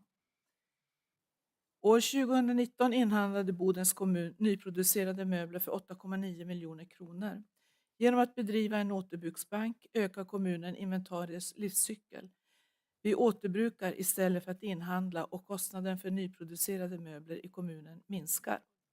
Att bedriva återbruk av kontorsmöbler är i linje med hushållnings- och kretsloppsprincipen framtaget av Naturvårdsverket, och livscykelanalyser visar att återvändning av kontorsmöbler ger en stor miljönytta. Redan idag tillvaratar förvaltningsservice kontorsmöbler och inventarier som inte används ute i verksamheterna. Tack så mycket för det. Jag har Lena Goldteatern begärt ordet. Varsågod Lena. Tack för ordet, herr ordförande. Under 2020 så antog vi en återbruksplan i Bodens kommun som innehöll ett antal aktiviteter. Den första aktiviteten som beskrevs, det var att vi skulle inrätta en återvinningsmarknad. Och det har vi gjort. I somras, i augusti, så öppnade ju återbruksboden, kommunens second hand-butik, som verkligen är uppskattad bland bodensarna och får många besök och säljer mycket saker också. Som annars skulle slängas. Aktivitet 5 som vi nu då ska ta beslut om idag. Det är då att då ska det organiseras en webbaserad intern återbruksbank för kontorsinventarier. Också en jättebra åtgärd. För återbruk av kontorsmöbler ger en jättestor miljönytta, inte minst när det gäller energianvändning. 2019 så köpte kommunen in nyproducerade möbler för nästan 9 miljoner kronor. Nu är det istället ett stort samarbete inom kommunens förvaltningar där IT-avdelningen har tagit fram en webbaserad lösning där arbetsmarknad och lärande fotar de här möblerna, mäter dem och lägger ut på webben, och där naturligtvis då samhällsbyggnadsförvaltningens avfall och även återvinningsmarknadsgäng hjälper till, plus att upphandla istället för att köpa in nytt. Bifall till beslutet. Tack så mycket för det. Sen har Conny Sundqvist, Vänsterpartiet, begärt ordet. Varsågod Conny.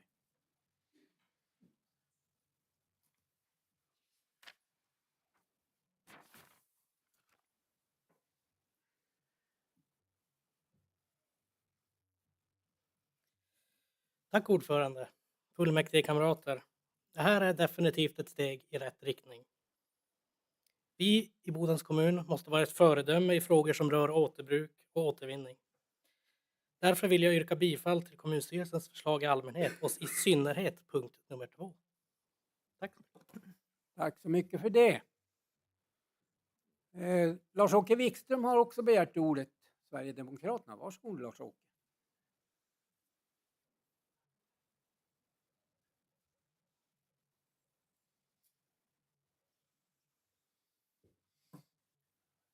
Ordförande och ledamöter, jag säger bara äntligen bifall. Tack så mycket för det Lars-Åke. Då ser jag att vi har inte någon fler på talarlistan. Är vi då redo att gå till beslut? Kan vi då besluta enligt kommunstyrelsens förslag? Ja. Punkten 21 på vår dagordning handlar om fastställande av avfallsföreskrifter Bodens kommun. Att fullmäktige fastställer avfallsföreskrifter för Bodens kommun att gälla från och med 2024/01/01. Varsågod, ordet är fritt. Jag finner att vi inte har någon på talarlistan. Är vi då redo att gå till beslut? Kan vi då besluta enligt kommunstyrelsens förslag? Ja. Punkten 22 handlar då om fastställande av allmänna bestämmelser och rör också avfallstaxan 2024. Och här är då kommunstyrelsens förslag att fullmäktige fastställer allmänna bestämmelser avfallstaxa 2024 att gälla från och med 2024/01/01. Ser att vi inte har någon på talarlistan. Är vi redo att gå till beslut? Jaha, Anders Pettersson sent om sidor. Varsågod, Anders Pettersson. Boden-alternativet. Varsågod. Ja, det kommer. Kan du hejda ett litet tag. Ja. Så ska Maria få läsa. Varsågod Maria. Det gick lite fort fram där. Tack. Kraven gällande avfallshanteringen skärps successivt mer och mer, både från EU och från regeringshåll. Det innebär att kostnaderna för avfallshanteringen ökar i takt med att fler och fler fraktioner ska sorteras ut för återvinning och återbruk i första hand. Drygt 30% av det brännbara restavfallet hemma i köket består av förpackningar, trots de krav som redan ställs idag på utsortering av förpackningar. För att 2024. Under perioden 2024-26 ska förpackningsinsamlingen successivt byggas ut för att 1 januari 2027 vara fullt utbyggd, fastighetsnära för samtliga hushåll. Tack så mycket för det. Då förstår vi vad ärendet handlar om. Varsågod Anders. Det där var väl renhållningen. Ja. Läste jag fel? Är det jag som är för tidig nu då? Okej, då kommer jag igen i nästa ärende. Ja. Du är välkommen då också Anders. Ja. Jag finner att vi har ingen fler på talarlistan. Är vi då redo att gå till beslut? Kan vi då besluta enligt kommunstyrelsens förslag? Då Anders, då kanske det blir din tur här. För nu handlar det om fastställande av taxa för Bodens kommuns allmänna vatten- och avloppsanläggning 2024, ärende 23 på vår dagordning. Och här är då kommunstyrelsens förslag att fullmäktige fastställer Bodens kommuns taxa för allmänna vattentjänster VA-taxa 2024 med följande förändringar. 1. Samtliga brukningsavgifter höjs med 25%. 2. Anläggningsavgifter höjs med 10%. 3. Avgifter för rensning, spolning inom fastighet i paragraf 18 utgår. Och 2024 gäller från och med 2024-01-01. Och här har du Anders Pettersson. Lena Goldkur. Har du varit före? Ja. Vi ska läsa här nu först. Om du väntar ett litet ögonblick. Så får allmänheten också begripa lite grann här. Varsågod. Tack. Den av kommunfullmäktige beslutade VA-planen från 2021 visar tydligt att kommunen måste hålla en hög investeringstakt för att klara de ökade miljökraven, klimatförändringar och anpassningar samt reinvesteringar i befintliga anläggningar och ledningsnät. Efter 2021 har regionen närmast haft en explosionsartad tillväxt med planer på ett nytt fossilfritt stålverk, vätgas, serverhallar och därtill kommande framtida befolkningsökning. En följd av den starka tillväxten är att det kommer att krävas kraftigt ökade nyinvesteringar i infrastrukturen, där VA är en betydande del. Samtidigt måste även kostsamma investeringar göras på befintliga anläggningar såsom vattenverk och avloppsverk. Detta för att kunna öka kapaciteten. Och mot bakgrund av detta så föreslås ändringar i taxan för Bodens kommuns allmänna vattentjänster från och med 2024-01-01. Tack så mycket för det. Och då har vi Lena Goldkull först och sen efter då Anders Pettersson, sen Conny Sundqvist och Ann-Sofie Sundström Lindström som har begärt ordet. Varsågod. Tack herr ordförande. Betalas via taxa. Det betalas inte via skatter. Och det betalas alltså av de som tillhör det så kallade VA-kollektivet då. Alltså vi som har kommunalt vatten och avlopp. Vi är med och betalar, ingen annan. De här intäkterna från VA-taxan, det får man inte använda till någonting annat än till sånt som hör med VA. Enligt självkostnadsprincipen. Lagen säger att utgifter och intäkter måste gå jämnt upp. Så att om vi gör ett minus, då måste vi rätta till det på 3 års sikt. Och samma om vi gör ett plus. Så det ska gå jämnt ut helt enkelt. Höjningen som vi nu gör, den beror främst på ökad inflation och högre räntor. Är vi då unika i Boden som gör höjning? Så här stor höjning? Nej, alltså det här är ju inget roligt, men vi är inte unika. Örebro höjer med 30%, Sundsvall med 28%. Perstorp, de höjer sin dricksvattentaxa med 47%. Men man kan ju prata procent, men vad är då själva kostnaden? Om man då tittar på Nils Holgerssons index som jämför då kommuners, alltså standardlägenheter i alla Sveriges kommuner, så ligger vi faktiskt bra till i Boden. 2022 års index, och där är den som är billigast i landet ligger alltså på plats 1. Och då låg Sverige på plats 117 av 290 kommuner. Och då betalade man alltså 2022 då, nu ska vi se, 406 kronor i Boden. Man betalade då 443 kronor i Luleå per månad. Om man tittar då på andra kommuner då som har hög taxa, hur ser det ut för dem då? Vi har till exempel Norrtälje som ligger då i Stockholm. De ligger på plats 288, alltså de är nästan dyrast i landet. För dem kostade då det vi betalade typ 400 kronor för då 2022, så betalade de 752 kronor i månaden. De höjer 30% nu. Och det är ju inte för att det är kul, utan det är för att avgifterna måste gå jämnt upp med intäkterna. Enligt de siffror jag då har så kommer vi fortsatt att ligga lägre i Luleå, även om de gör en 20% höjning och vi en 25% höjning. Men det är så det ser ut. Alla landets kommuner måste höja mycket nu på grund av det förändrade världsläget. Det är högre räntor, det är högre inflation, material kostar mer. Så att det är inte för att det är kul att höja som vi höjer, utan det är helt enkelt för att vi måste. För att lagen kräver att intäkter och utgifter går jämnt ut. Tack. Tack så mycket för det. Nu kanske det blir rätt. Vi hade ju en diskussion i kommunstyrelsen i förra veckan om just framförallt brukningsavgifterna.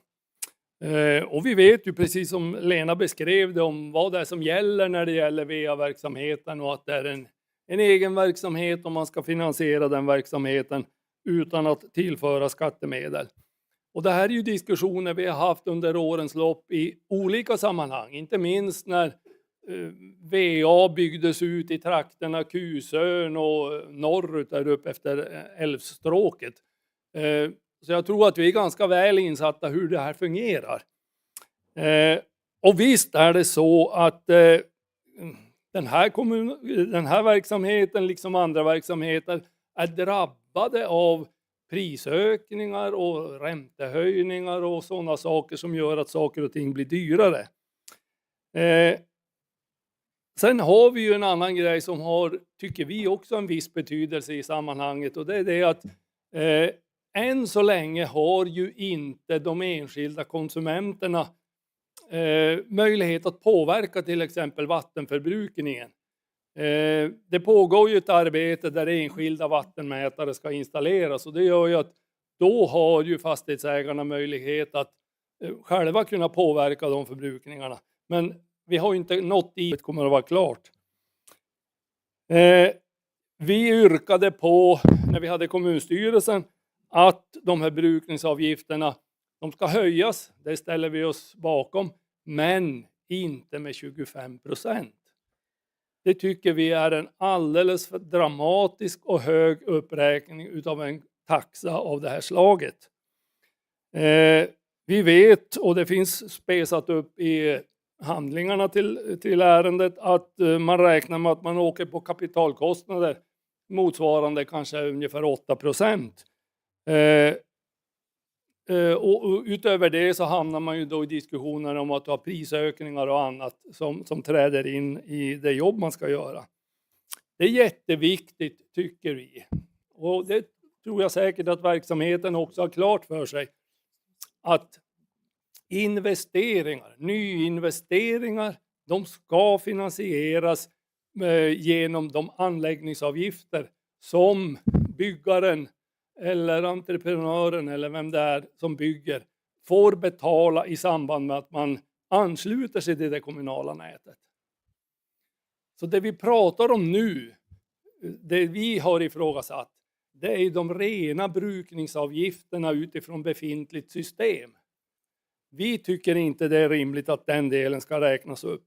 Och är det så att nyinvesteringar av olika slag renderar höga kapitalkostnader eller liknande, då borde det hamna på anläggningsavgiften. Det man betalar när man ansluter sig till de olika näten. Så vårt förslag det är ju att man ska räkna upp avgiften, brukningsavgifterna, men vi tycker att man ska göra det i någon form av trappstegsmodell och att vi nu för januari 2024 ska räkna upp den avgiften med 12%, inte 25%. Sen hade Lena en liten jämförelse med andra kommuner och det är väl alltid så att man plockar fram de kommuner som gynnar det egna tänkandet och förslaget. När man pratar om Nils Holgersson och vilka kostnader som ligger i de olika kommunerna, då var det mycket riktigt som Lena sa att Luleå ligger något högre än Boden och förmodligen även efter den här uppräkningen. Men tittar vi på till exempel Piteå och Älvsbyn, deras Nils Holgersson siffror, de ligger på i storleksordningen 10-15% lägre än vad våra kostnader i Boden gör redan 2023. Så att jämföra andra kommuner, ja det ska vi naturligtvis göra. Men man måste fundera över hur det ser ut på andra ställen och vilka förutsättningar man har. Med det yrkar vi alltså på den första punkten bifall till. Tack. Tack så mycket för det. Lena, hade du begärt replik? Ja, då får du stå på talarlistan då.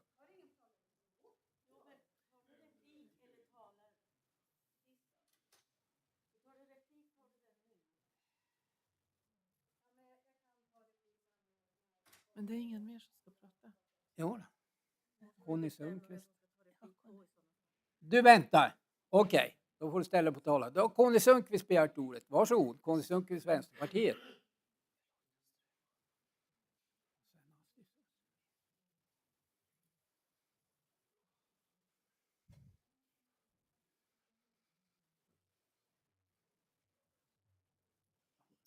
Tack ordförande, fullmäktige kamrater. Jag kommer bli nednött här av att jag genar varje gång.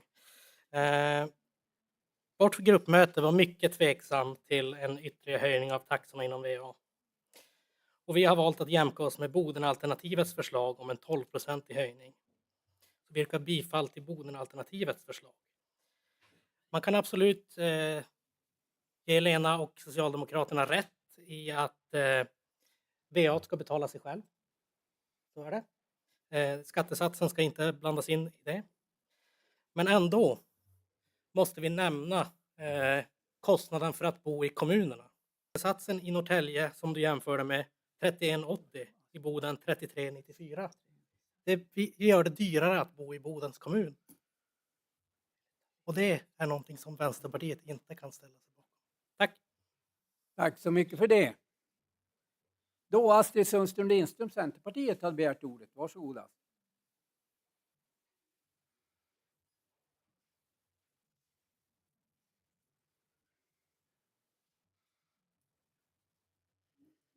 Ordförande, fullmäktige ledamöter. Ja, alltså det är ju absolut inte kul med höjningar och vi får ju massa höjningar. Det ser vi ju. Men jag tänker så här. Skattemedel får vi överhuvudtaget aldrig blanda ihop med VA. Alltså att de har lägre skatt i andra kommuner, det vet vi ju. Vi vet ju att här uppe har vi högre skatt än vad man har på många andra håll i landet. Så är det.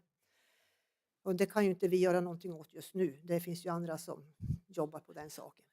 Men ingen vill ha höjda avgifter. Men jag tänker så här också. Om det är någonting som måste göras nu i närtid. Vi vet att vi har gamla ledningar. Vi vet att de måste byggas om för att de klarar inte av trycket om man ska öka. Och vi vet att det kommer att öka vattenmängden. Så det som måste göras och det är via VA-avgifter. Och höjer vi inte det nu så måste vi alltså höja senare. Och vilka får betala då? För jag är alltid inne på att vi ska använda oss av det, ska vi betala själva nu. Så bifall till kommunstyrelsens förslag. Tack. Då ska vi se, Conny Sundqvist hade begärt replik på Astrid. Varsågod Conny.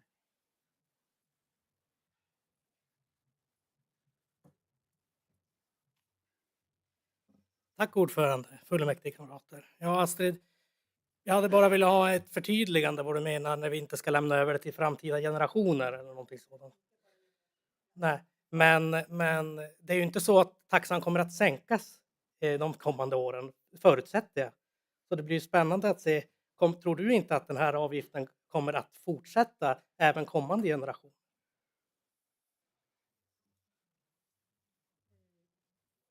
Begärde du svarsreplik? Ja, så får du anmäla dig först. Svarsreplik, inte försvarsreplik.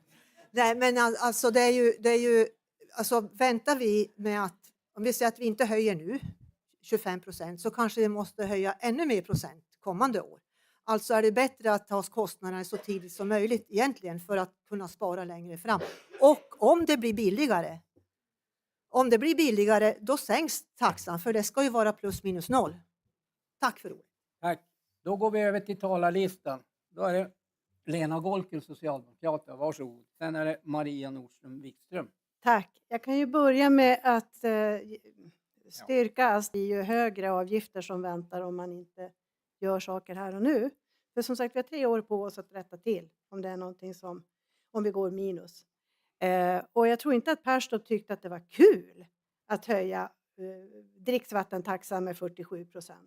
Men jag slår vad om att det var gamla försyndelser där man inte har gjort det som krävdes. Det som vi i alla fall har gjort under året, det är att vi har bland annat fixat till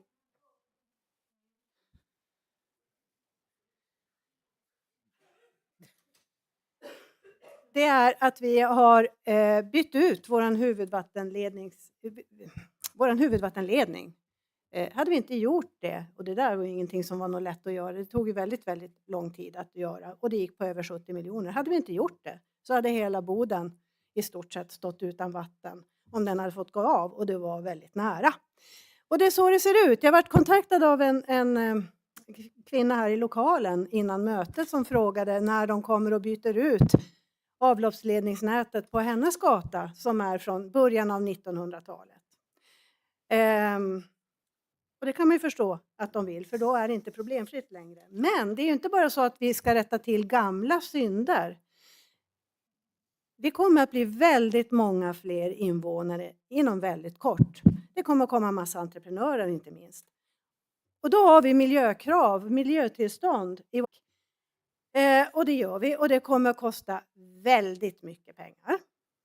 Men det måste göras, det är krav som ställs på oss. Och det är också för att möjliggöra då att vi blir fler bodensare. Det är ju inte bara entreprenörerna här, utan vi ska ju bli fler bodensare. Det har vi ju gemensamt ställt upp en plan för. Och då krävs det att vi gör de här investeringarna. Det är ju så att om vi går minus så bryter vi mot lagen också. Inte nog med att vi bryter mot lagen om vi inte fixar till vårt avloppsreningsverk vad gäller miljökrav.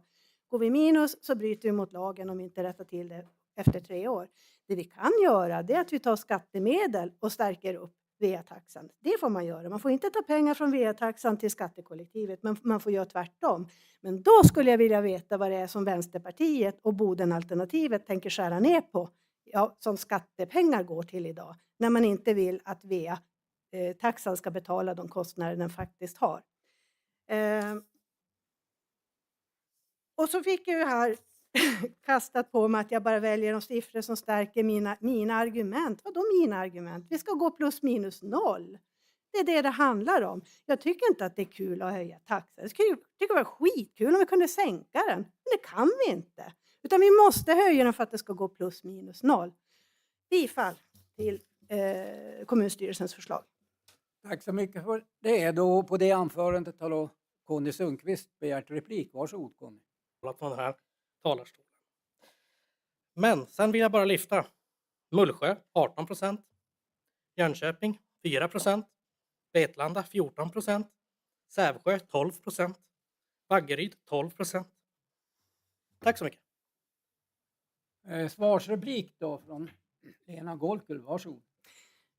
Jag vill börja med att påpeka att det var en enig nämnd som tog beslutet, inklusive vänsterpartister. Så uppenbarligen känner ju Conny till att det är någonting vi kan skära ner på som inte hans nämndkamrat då kände till när vi tog det här beslutet i nämnden. Jag skulle vilja veta vad det är ni vill skära ner på då i investeringar som vad är det vi inte ska göra? Ska vi inte bygga ut vårt avloppsreningsverk så att det klarar miljökrav?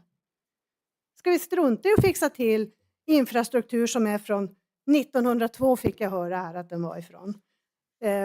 Vad är det vi inte ska göra? Ska vi inte möjliggöra för bostadsområden när de kommer? Ska de få ha utedass då? Eller vad är det ni vill skära ner på? Tack. Tack så mycket för det. Då får du ställa dig på talarlistan. Ni som lyssnar, fullmäktige ledamöter och så vidare. Vi Sverigedemokrater ifrågasatte det här, eller vi ifrågasatte om det var korrekt det vi fick veta på kommunstyrelsen. Och vi stödde Bodenalternativet och Anders argumentering kring att det är inte rent bord här. Man får aldrig blanda ihop investeringar med brukningsavgifter. Och vi frågade, är det verkligen korrekt? Vi kan ju fortfarande läsa att kommunen tillväxt, det krävs ökade nyinvesteringar i infrastruktur och ditten och datten. Brukningsavgifter är en. Jag ska betala för det vatten som jag spolar ur min kran eller i mitt badrum, i min disk. Vi kommer att stödja Bodenalternativet och Vänsterpartiet med en 12% höjning. Och övriga 2, 3 och 4 får stå enligt styrelsens förslag.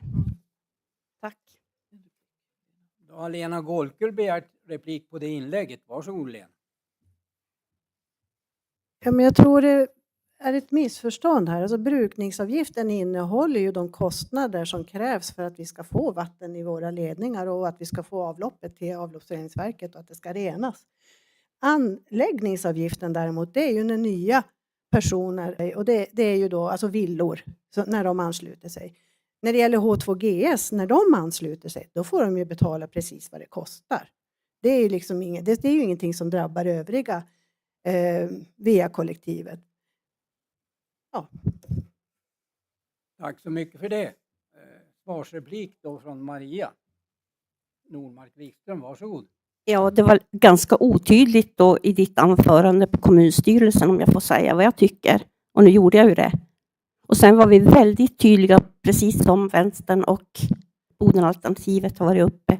Jag är inte intresserade av att höra de här procentsatserna och vad man höjer här eller där. Vi lever och bor i Boden och de höjningarna ska vara utifrån det som är relevant för våra invånare. Tack.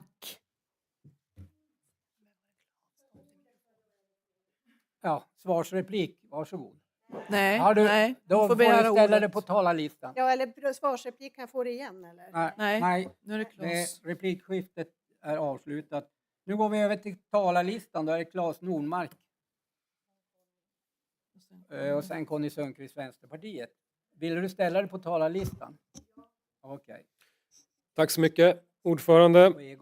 Som vi hörde i början när då ärendet läses upp, beskrivningen läses upp, så handlar ju den ökade VA-tax bland annat om att vi måste tillgodose ökade miljökrav. Väldigt viktigt. Vatten är ett livsviktigt livsmedel. Så även att ha välfungerande avloppssystem såklart. Det handlar om reinvesteringar för Boden, ut allt eftersom. Plus att vi har också, som Lena sa, vi har ökad inflation och högre priser som inte vi i kommunen kan kontrollera. Det är bara, så är det just nu. Det ser ut så rent allmänt. Så det som händer då om vi inte höjer taxan så mycket som är föreslaget, ja, men det är att de ökade miljökraven, då kommer vi inte kunna tillgodose på samma sätt. Jag tror att de flesta bodensarna, alla bodensare vill ha bra vatten i sina kranar. Det är väldigt viktigt. Men om vi inte ökar tillräckligt mycket, ja, men då kanske inte vi får det. Reinvesteringarna måste också genomföras. Så att jag säger att jag yrkar bifall till liggande förslag till beslut för att vi ska ha ett välfungerande VA-system. Tack. Tack så mycket för det. Sen har vi Conny Sundqvist, Vänsterpartiet, på talarlistan. Varsågod Conny. Tack så mycket ordförande, fullmäktigekamrater. Ja, jag fick ju frågor i en svarsreplik, vilket inte riktigt tillhör praxis, men vi svarar på dem ändå. Så här. Jag tror inte att Socialdemokraterna vill hamna i en diskussion om vilket parti som skär ner mest. Så jag tror att Socialdemokraterna gör bäst i att undvika en sådan situation. Tack så mycket för det. Då har vi nästa på talarlistan och det är Lena Golkul, sen är det Egon Palo och Anders Pettersson, så ni kan göra er redo. Nej, jag uppfattade inte riktigt att det sista var riktat till mig, Conny, så jag hoppar den. Men däremot så sa ju Maria Nordmark att vi ska ha avgifter som är relevanta för Boden. Och det är precis det vi har nu. Som jag förklarade får inte VA-kollektivet gå vare sig plus eller minus. Det ska gå ihop. Det var därför en enig nämnd, politiskt enig nämnd, inklusive Sverigedemokrater och vänsterpartister, fattade beslut om att höja brukningsavgiften med 25%. Inte för att vi tycker det är kul, för det är verkligen inte roligt. Men det är för att vi är nödd och tvungen om vi inte ska göra minus. Tack. Tack för det. Då går ordet till Egon Palo och Moderaterna. Varsågod Egon. Tack ordförande och presidiet, ledamöter och åhörare och press har vi numera också. Jo, jag vill ta en liten reflektion när det gäller VA-kollektivet och VA-systemet. Det är på det sättet, jag vet det, att man renoverar en massa vägkroppar för oerhört mycket pengar på ett fullständigt undermåligt VA-nät. Där man sen får, i vissa fall, jag kan peka ut platsen om det skulle vara så, får man bryta upp den nya vägbanan, laga ledningarna som är under och sen så ska man laga till det igen. Det, mina vänner, det är ett Sisyfos verksamhet. Det ska vi inte hålla på med. Och när jag bråkar om det här i andra sammanhang än i fullmäktige, då säger man så här, vilket kanske är. Och det innebär att man lägger ner och bygger om vägar på ett fullständigt värdelöst avlopps- och vattennät. Det är någonting vi inte ska ha råd med. Och det hävdar jag bestämt. Och det kommer förmodligen att fortsätta. Men jag kan tala om vilka vägar det är. Jag kan tala om vars det är om du vill. Jag tänker inte uppta er med det. Men så är det. Och det är inte bra. Är någon som är däremot så gå upp och säg det i talarstolen. Tack för ordet.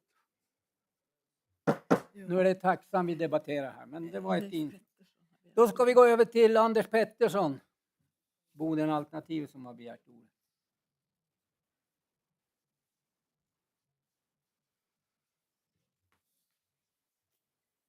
Tack ordförande.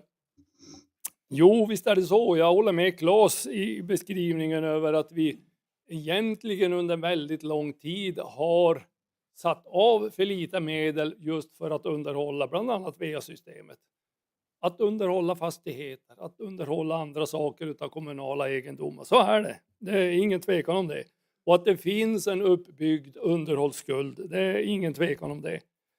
Men när Lena ger sig in i resonemanget om att ökad volym på grund av nya bostadsområden och andra saker, att det är en del i det som ska göras.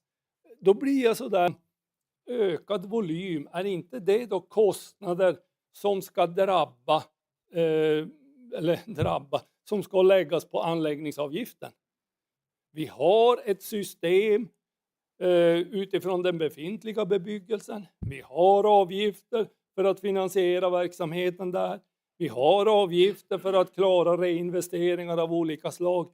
Men när man bygger för att öka volymen, då anser jag att då är det en kostnad som ska hamna på anläggningsavgiften. Och av den anledningen så är jag förvånad över att anläggningsavgiften inte räknas upp mer än vad den gör. För det är min bestämda uppfattning att det är där mycket utav de kostnader som Lena beskriver här borde hamna. Och det är just av den anledningen som vi tycker att brukningsavgiften, den ska höjas men den ska höjas i måttlig grad med 12% istället för 25%. Och jag tycker att budskapet ifrån majoriteten har varit knepigt och innehållit många konstiga argument för att man ska höja med 25%. Och jag tycker det känns som att vi pratar både äpplen och päron och ananas och bananer och både det ena och det andra när det gäller de här avgifterna. Vi håller fast vid vårt yrkande om en höjning på 12%. Tack. Tack ordförande. Jag hörde fortfarande inte Anders förklara vad det är vi då inte ska göra och vad det då är vi inte ska betala. Ska vi gå minus då med andra ord för att vi har kapitalkostnader och räntor och annat som har ökat? Det är det första. Och för det andra, vad är det annars vi ska inte göra då? Ska vi inte fixa till vårt avloppsreningsverk utan bryta mot miljölagar och annat? För det är ju det vi gör i sådana fall. För det andra, anläggningsavgiften höjs. Men det blir ju inte heller rättvist att nya bostadsområden ska betala för alla gamla ledningar som går sönder om man kopplar på nya människor hela vägen in till vårat dricksvattenverk eller avloppsreningsverk och annat. De ska ju naturligtvis stå för sina kostnader och vi höjer anläggningsavgiften med 10%. Vi har hållit på att höja den med 10% i flera års tid nu för att komma ikapp. Men som sagt, den stora kostnaden som H2GS då innebär sen, de kommer få betala det kostar för dem att ansluta sig. Och det är någonting helt annat. De här anläggningsavgifterna, det är alltså till villor. De som ansluter villor. Tack. Tack för det. Och då en svarsreplik av Anders Pettersson, varsågod.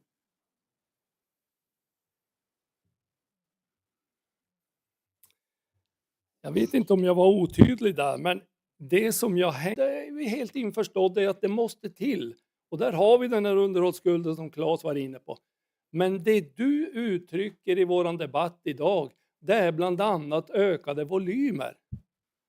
Och det tror jag är en ganska stor och viktig del i de kostnader som VA-verksamheten blir drabbad utav. Och det anser vi är en sån del som ska ligga på anläggningsavgiften istället för att ligga på brukningsavgiften. Man byter ut ledningar, ja, det är ingen tvekan om att det är en reinvestering i befintlig anläggning. Men så fort du börjar prata om ökade volymer, och det har du gjort ett antal tillfällen idag, då tycker jag man är fel ute. Tack för det. Svarsrepliker du begärde om. Ordet, var det det? Ja, Nej, men Leif Pettersson är före. Jo, Leif Pettersson var före. Då får du vänta. Varsågod, Leif Pettersson, Socialdemokraterna har begärt ordet.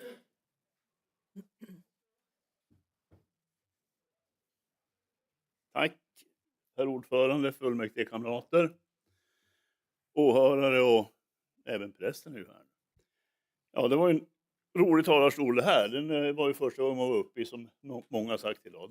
Det är lite intressant. Men hörni, det är ju ganska många här som liksom mig börjar vara lite gråhåriga och börjar vara lite till åren komna. Och då dit ska vi naturligtvis inte. Men det hängde ju ihop med också gamla skulder. Gamla saker som vi inte hade gjort i vårt vattenlednings- och VA-nät. Det var det som var orsaken till att det blev på det sättet. Och nu tror inte jag att det kommer att inträffa till nästa år därför att vi inte höjer med 25%. Men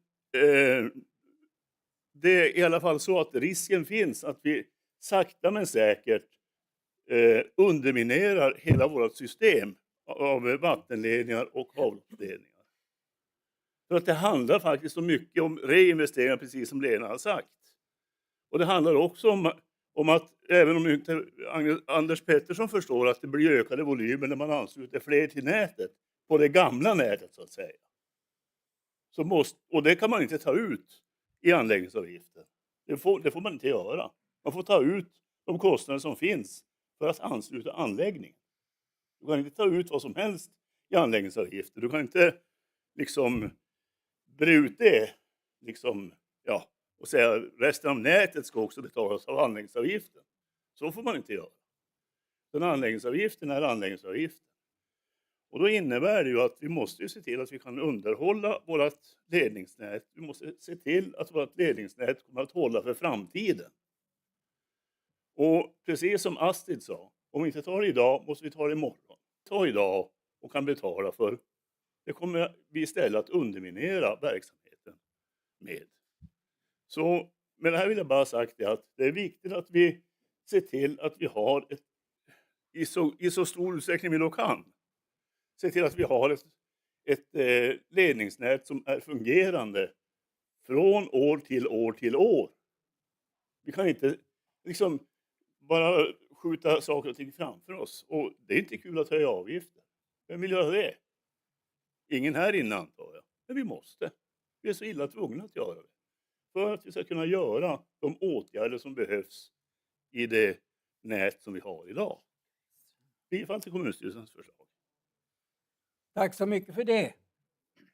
Då Lena Golkull har du begärt ordet. Sen Lars-Åke Wikström. Ja, tack.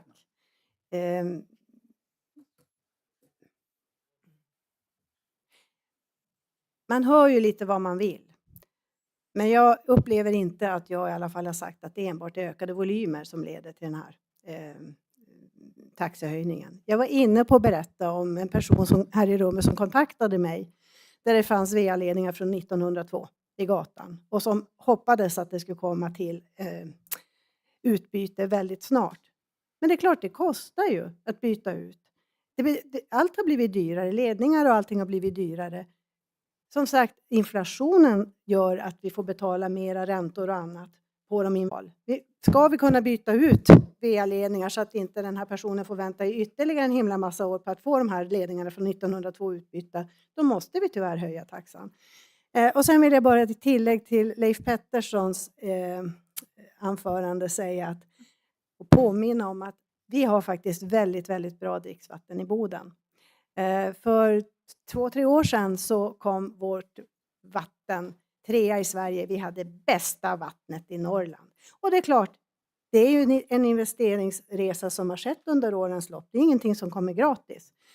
Vi kommer alla ihåg när vi fick koka vattnet och vi faktiskt var en av de kommuner som hade vi Sveriges största vattenburna sjukdomsutbrott i modern tid. Och det glömmer vi inte. Så kul var det inte. Det till och med när vi alla låg där och mådde jättedåligt. Så investeringar krävs. Taxan får som sagt inte gå plus. Vi höjer den inte ohemult mycket. Vi höjer den precis vad som behövs för att avgifter och intäkter ska gå jämnt upp. Bifall till liggande förslag.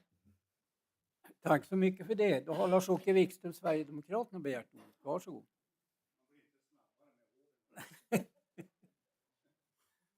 Häftkulan.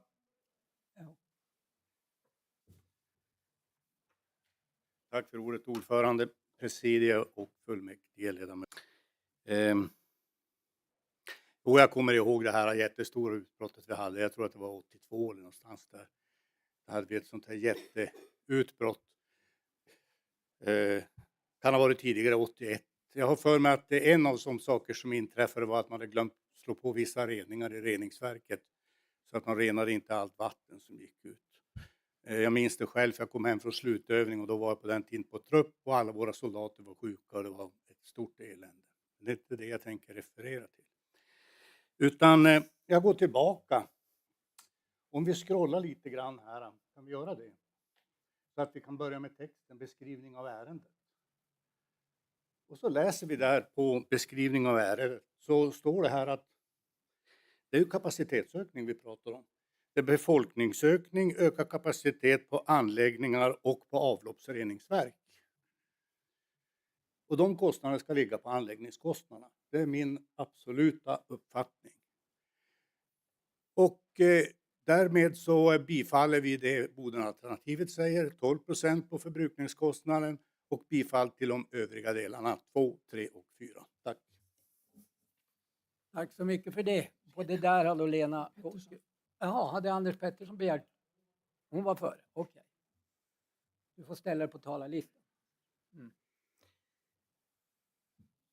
Om vi skulle ta de investeringar som krävs i avloppsreningsverket för att vi ska bli fler bodensare.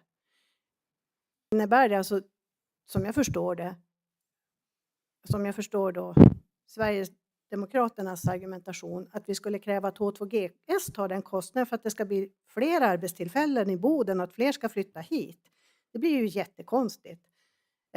Självklart så måste man ju fixa till ett avloppsreningsverk så att det klarar medborgarantalet utan att bryta mot miljökrav, utan att den som kommer med arbetstillfällena ska behöva stå just för den delen. De får stå för de kostnader som H2GS bidrar med till att vi ska kunna ansluta dem till VA-nätet, men inte avloppsreningsverket. Tack. På det har då en svarsreplik begärts av Lars-Åke Wikström. Varsågod. Tack ordförande, och jag ska vara väldigt kort. Du får inte lägga ord i min mun. Jag nämnde aldrig H2GS. Jag pratar aldrig om de sakerna, utan det är någonting som du själv tar upp här. Utan det jag pratade om, det är vad som står i beskrivningen av ärendet, och det accepterar jag. Och där står inte H2GS heller. Tack. Och då har Lena Golkull begärt en svarsreplik. Nej, hon får ordet.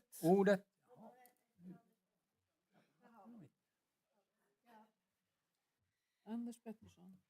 Ja, Lars-Åke, du sa ju faktiskt avloppsreningsverk ska betalas av anläggningsavgiften. Så sa du. Det var det jag svarade på. Tack. Då så Anders Pettersson, varsågod.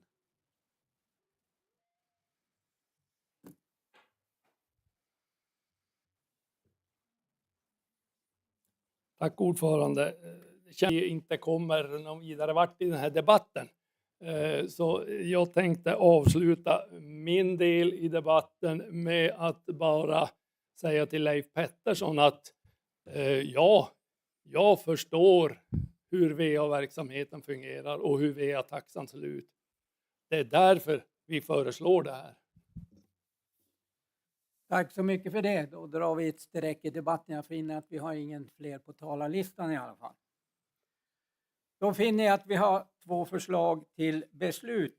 Dels bifallsförslaget till kommunstyrelsen som stöds av Lena Golkull, Socialdemokraterna Claes Normark och Leif Pettersson, Socialdemokraterna. Sen har vi då ett avslagsyrkande när det gäller punkten 1, brukningsavgiften. Där då Bodenalternativet, Vänstern och Sverigedemokraterna föreslår en höjning av brukningsavgiften med enbart 12%. Och jag ställer de här 2 mot varann och jag kallar dem då för Anders Petterssons förslag och kommunstyrelsens förslag. Kan vi göra så? Ja. Beslutar vi då enligt kommunstyrelsens förslag? Ja. Beslutar vi enligt Anders Petterssons förslag? Jag finner att vi har beslutat enligt kommunstyrelsens förslag. Ja, då ska vi se här. Kommunsekreteraren.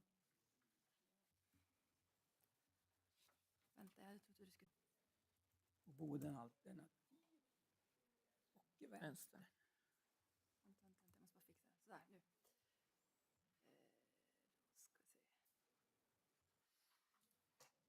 Vad sa vi sa? Ska du börja med Bodenalternativet? Ja, det skulle jag kunna göra. Mm. Anders Pettersson. Ska du reservera dig? Ja. Susanne Törnes. Ja.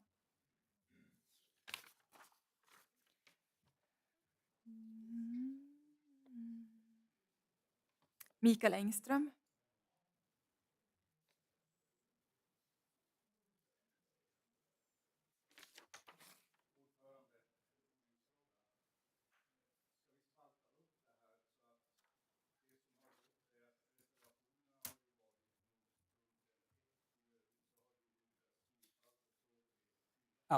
Ja, men det är så jag försökte framställa det. Jag tror nog det är klart för alla. Då går vi över till reservationen. Hade vi kvar någon på Bodenalternativet? Nej, vilka var det Sverigedemokraterna också? Då var det Sverigedemokraterna. Då tar vi Bernt Rugge. Lars-Åke Wikström. Bo Björklund. Susanne Ström. Christer Maria Wikström Nordmark. Tobias Nilsson.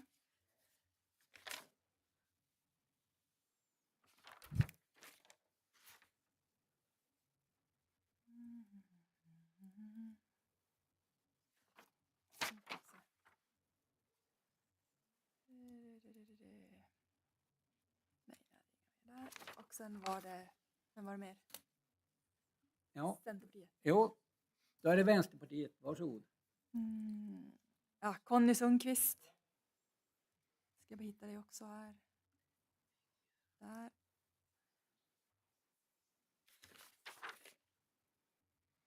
Inge Westman Arvesen.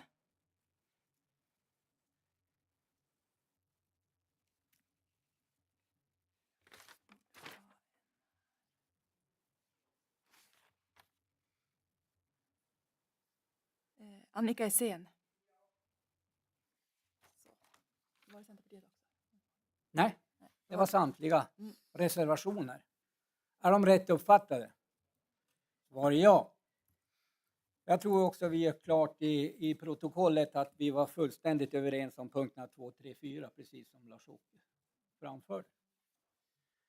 Då är vi inne på ärende 24 på vår dagordning och det handlar om en revidering av externa kostpriser för 2024. Och här är då kommunstyrelsen fullmäktige godkänner att taxor och avgifter exklusive moms höjs enligt förslag. Och punkten 2 att nya taxor och avgifter gäller från och med 2024 01/01. Varsågod. På grund av kostnadsutvecklingen inom köket och höjda livsmedelspriser föreslås att kostpriserna justeras från och med 2024 01/01 enligt följande förslag. Lunchmiddag 80 kronor 36 öre exklusive moms. Nuvarande pris inklusive moms 90. Nytt pris 89,29 exklusive moms och nytt pris inklusive moms 100. Mellanmål 22,32 exklusive moms. Nuvarande pris inklusive moms 25. Nytt pris exklusive moms 26,79. Nytt pris inklusive moms. Kaffe, te, varm, choklad, läsk 22,32. Nuvarande pris exklusive moms. Nuvarande pris inklusive moms 25. Nytt pris exklusive moms 22,32. Nytt pris inklusive moms 25 kronor. Kaffebröd godbit 17,89. Nuvarande pris exklusive moms. Nuvarande pris inklusive moms 20 och nytt pris exklusive moms 17,86 och nytt pris inklusive moms 20 kronor. Smörgåsar 26,79. Nuvarande pris exklusive moms. Nuvarande pris inklusive moms och 26,79 nytt pris inklusive moms. Nytt pris inklusive moms 30 kronor. Så mycket för det. Varsågod, ordet är fritt. Då går ordet till Conny Sundqvist, Vänsterpartiet. Varsågod Conny.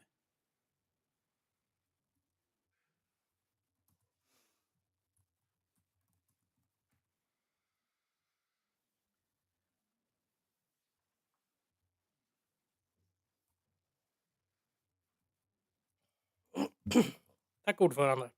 Fullmäktige kamrater. En näringsriktig kost är en förutsättning för ett hälsosamt liv. Att man nu väljer att höja priserna på den näringsriktiga kosten som kommunen serverar utan att för den delen höja priserna på läskedrycker eller godbitar ser vi som mycket märkligt. Inflationen borde ju öka priserna även på läsk kan man tycka. Om det nu är anledningen till denna höjning. Därför yrkar Vänsterpartiet att föregående års prisnivåer kvarstår. Tack. Tack så mycket för det. Då går ordet till Johan Lund, Socialdemokraterna. Varsågod Johan.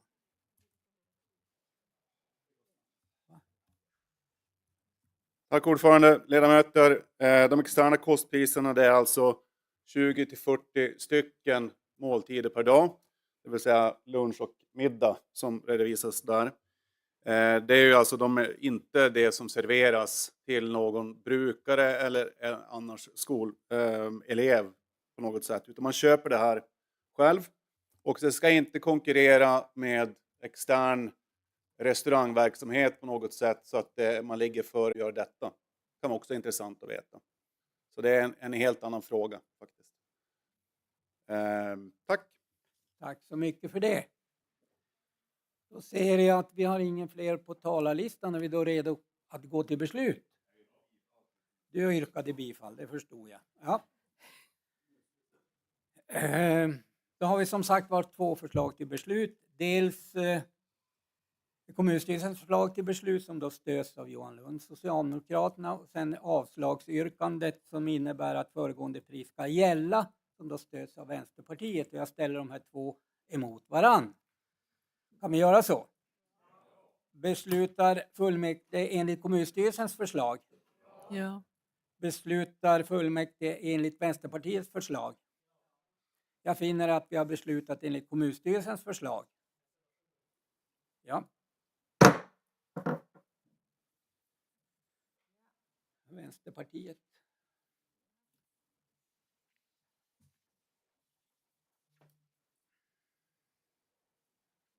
Conny Sundqvist.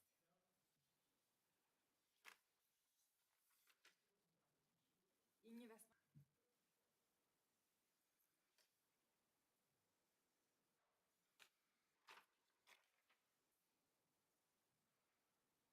Och Annika Essén.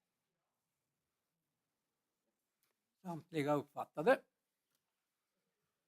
Tack så mycket för det. Då går vi in på ärende 25 på vår dagordning. Och det handlar också om taxor. Och här är fastställande av taxor och avgifter inom kultur-, fritids- och ungdomsnämndens verksamheten 2024. Och här är då kommunstyrelsens förslag att fullmäktige fastställer taxor och avgifter 2024 inom kultur-, fritids- och ungdomsnämndens verksamheter. Varsågod.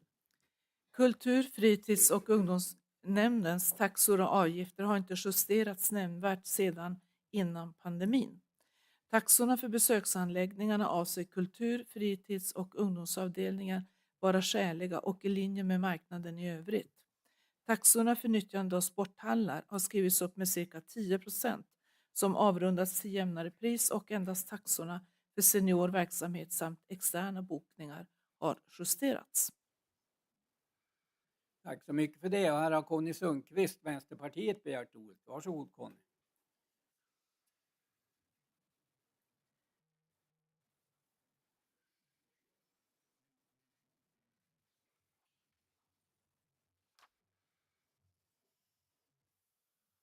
Tack så mycket ordförande, fullmäktige kamrater. Vi har ju bråkat om de här taxorna tidigare på fritid. Köpa dem nu. Operation Rädda Nordpolen. Därför, det måste finnas en gräns för när det blir orimligt att höja priserna på Nordpolen. Vi anser att den kom för ett antal höjningar sedan. Vänsterpartiet yrkar därför att alla Nordpolens priser kvarstår vid föregående års nivåer. Tack så mycket för det. Då ser jag att vi har ingen fler på talarlistan. Är vi då redo att gå till beslut? Då ser jag att vi har 2 förslag till beslut. Dels kommunstyrelsens förslag att fastställa de avgifterna som inom kultur-, fritids- och ungdomsverksamheten samt Vänsterpartiets förslag att Nordpolens priser blir kvar men i övrigt att man godkänner de övriga priserna. Är förslagen rätt uppfattade? Kan vi då ställa de här 2 mot varann? Beslutar fullmäktige enligt kommunstyrelsens förslag? Beslutar fullmäktige enligt Vänsterpartiets förslag? Jag finner att vi har beslutat enligt kommunstyrelsens förslag. Okej, vi kör en runda. Ja. Tack för det.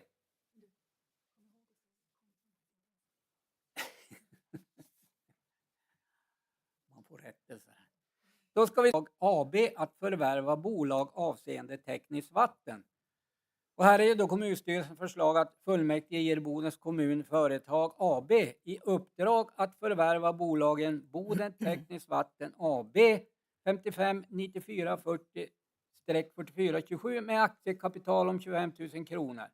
Bolaget bibehålls som vilande till dess att avyttring kan genomföras och att fullmäktige godkänner förslag till inledande bolagsordning. Varsågod, ordet är fritt. Jag finner ingen på talarlistan. Kan vi då besluta enligt kommunstyrelsens förslag? Svar ja. Ärende 27 handlar också om ett uppdrag till Bodens kommun Företag AB att förvärva och sälja bolag avseende järnväg samt försäljning av fastighet till bolaget. Här är ju kommunstyrelsens förslag 1, 2, 3, 4, 5, 6, 7 punkter.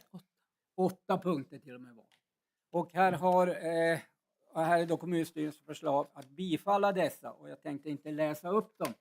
Men Claes Normark har begärt ordet på den här punkten. Varsågod Claes. Tack så mycket ordförande. Jag har inget annat förslag än bifall. Däremot har Daniel Rönnberg uppmärksammat oss på att i utkastet till rätt och där då i förslaget till avtal på sidan 12 under punkten 22.1 där det står som följande. Aktieägaravtalet träder i kraft när det behörigen undertecknas av parterna och gäller 25 år, 25 en parentes, från dagen för aktieägaravtalets kraftträdande. Om inte aktieägaravtalet skriftligen sagts upp någon part senast 12 månader och efter 12 så är 18 inom parentes. Det ska såklart stå 12 inom parentes. Okej. Så 18 ska vara 12. Så vet ni det. Och det är korrigerat. Det är lite tryckfelsnisse. Men i övrigt bifall till liggande förslag till beslut. Tack. Tack för den korrigeringen. Jag hoppas att sekreteraren fick med det där. Sidan 12, korrigeringen att 18 ska vara 12.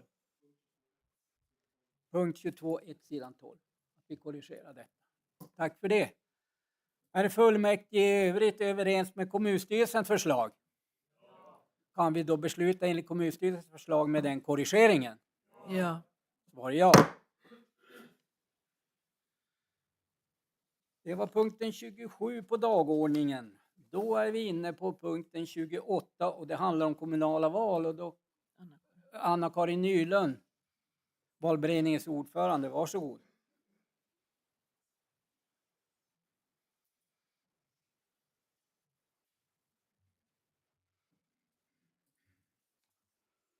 Ja, ordförande, fullmäktige, ledamöter, åhörare. Jag tänkte ta ett ärende i taget. Ni har förslagen på era plattor, era handlingar. Centerpartiet har lämnat in en nominering av Astrid Sundström Lindström som ny ersättare i restbearbetning i Boden AB. Och där är valberedningens förslag att kommunfullmäktige väljer henne enligt förslag för återstående del av mandatperioden. Tack så mycket för det. Ni har hört valberedningens förslag. Kan det också bli fullmäktiges beslut? Svar ja. Anna Karlsson, Socialdemokraterna med avsägelse som ledamot i socialnämnden. Jag vet inte om det här är taget tidigare. Nej. Men vi gör det i alla fall. Hon har lämnat in en avsägelse och förslaget är då att kommunfullmäktige bifaller avsägelsen. Kan det också bli fullmäktiges beslut? Ja. Svar ja. Och efter henne så blir det ju då en vakant plats och då har Socialdemokraterna lämnat in en ny nominering av ledamot i socialnämnden efter Anna Karlsson. Och det är då Patrik Gustafsson och där är valberedningens förslag att kommunfullmäktige väljer honom återstående del av mandatperioden. Ni har hört valberedningens förslag. Kan det också bli fullmäktiges beslut? Svar ja. Och när vi då har valt Patrik så blir det en vakant efter honom. Och då har Socialdemokraterna lämnat in ett nytt förslag på ersättare. Och ger honom återstående del av mandatperioden. Tack så mycket för det. Ni har hört valberedningens förslag. Kan det också bli fullmäktiges beslut? Svar ja. Och då bara en passus att då flyttar man upp de ersättare som är. Och så fyller man på då på slutet. Bara så att det blir rätt. Mm. Socialdemokraterna har lämnat in ny nominering av ersättare i arbetsmarknads- och utbildningsnämnden. Jolina Gustafsson, Socialdemokraterna. Och där är valberedningens förslag att kommunfullmäktige bifaller förslaget på återstående del av mandatperioden. Tack så mycket för det. Ni har hört valberedningens förslag till beslut. Kan det också bli fullmäktiges beslut? Svar ja. Och där flyttar man ju också upp ersättarna och fyller på underifrån. Sen är det Ninva Kavrej, Bodenalternativet, har lämnat avsägelse av uppdrag som ledamot i restbearbetning i Boden AB.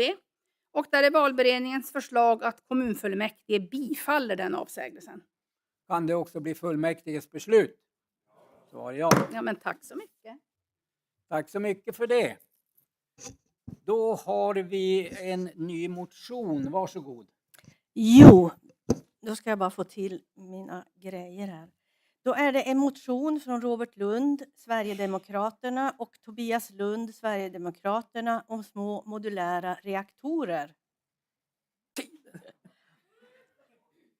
Sen var det då en interpellation från Tobias Sundberg, Moderaterna, om IS-återvändare. Och jag frågar fullmäktige, får interpellationen ställas?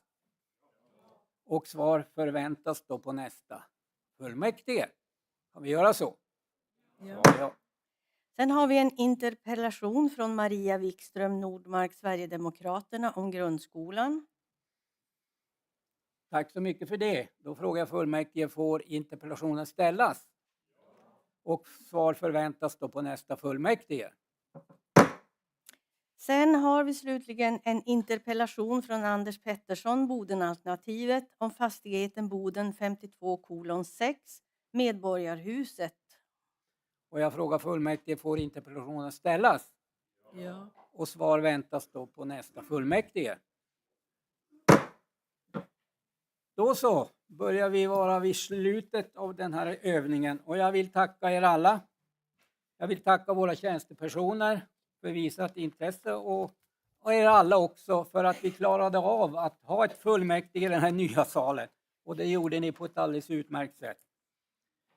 Nu ska vi alla försöka fira jul och nyår, och jag vill uppmana er alla att låta julen bli en tid för vila. Så försök koppla av och försök att stressa av och tillbringa tid med era nära och kära.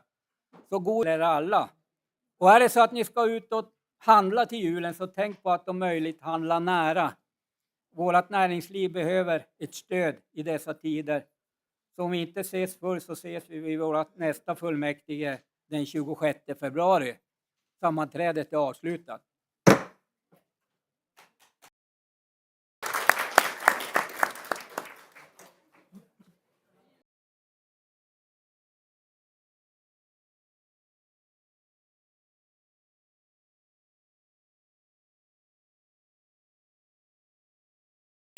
They make our spirits bright. What fun it is to ride and sing a sleighing song tonight. Jingle bells, jingle all the way. Oh, what fun it is to ride in a one-horse open sleigh. Jingle bells, jingle all the way.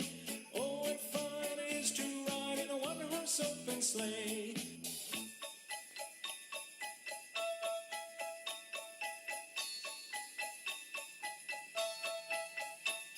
A day or two ago, I thought I'd take a ride, and soon Miss Fanny Bright was seated by my side. The horse was lean and lank, misfortune seemed his lot. He got into a drifted bank, and we got upset. Jingle bells, jingle all the way. Oh, what fun it is to ride in a one-horse open sleigh. Jingle bells, jingle all the way. Oh, what fun it is to ride in a one-horse open sleigh.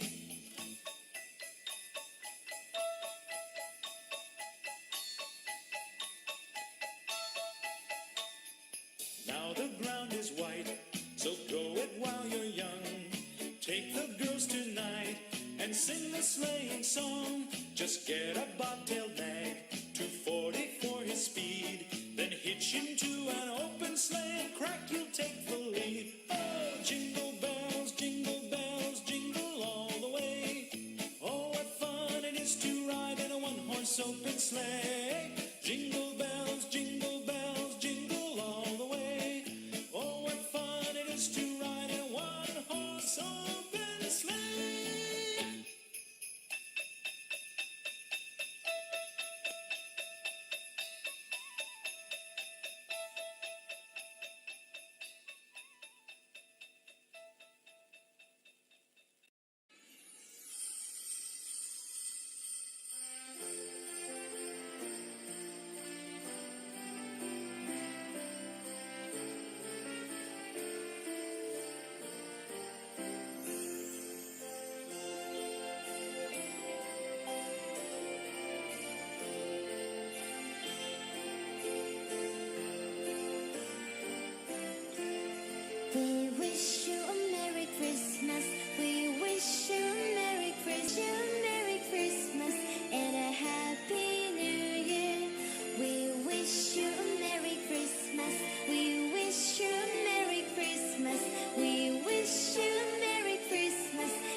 Haul out the holly, put up the tree before my spirit falls again.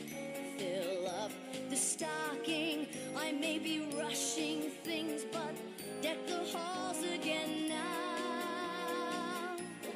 For we need a little Christmas right this very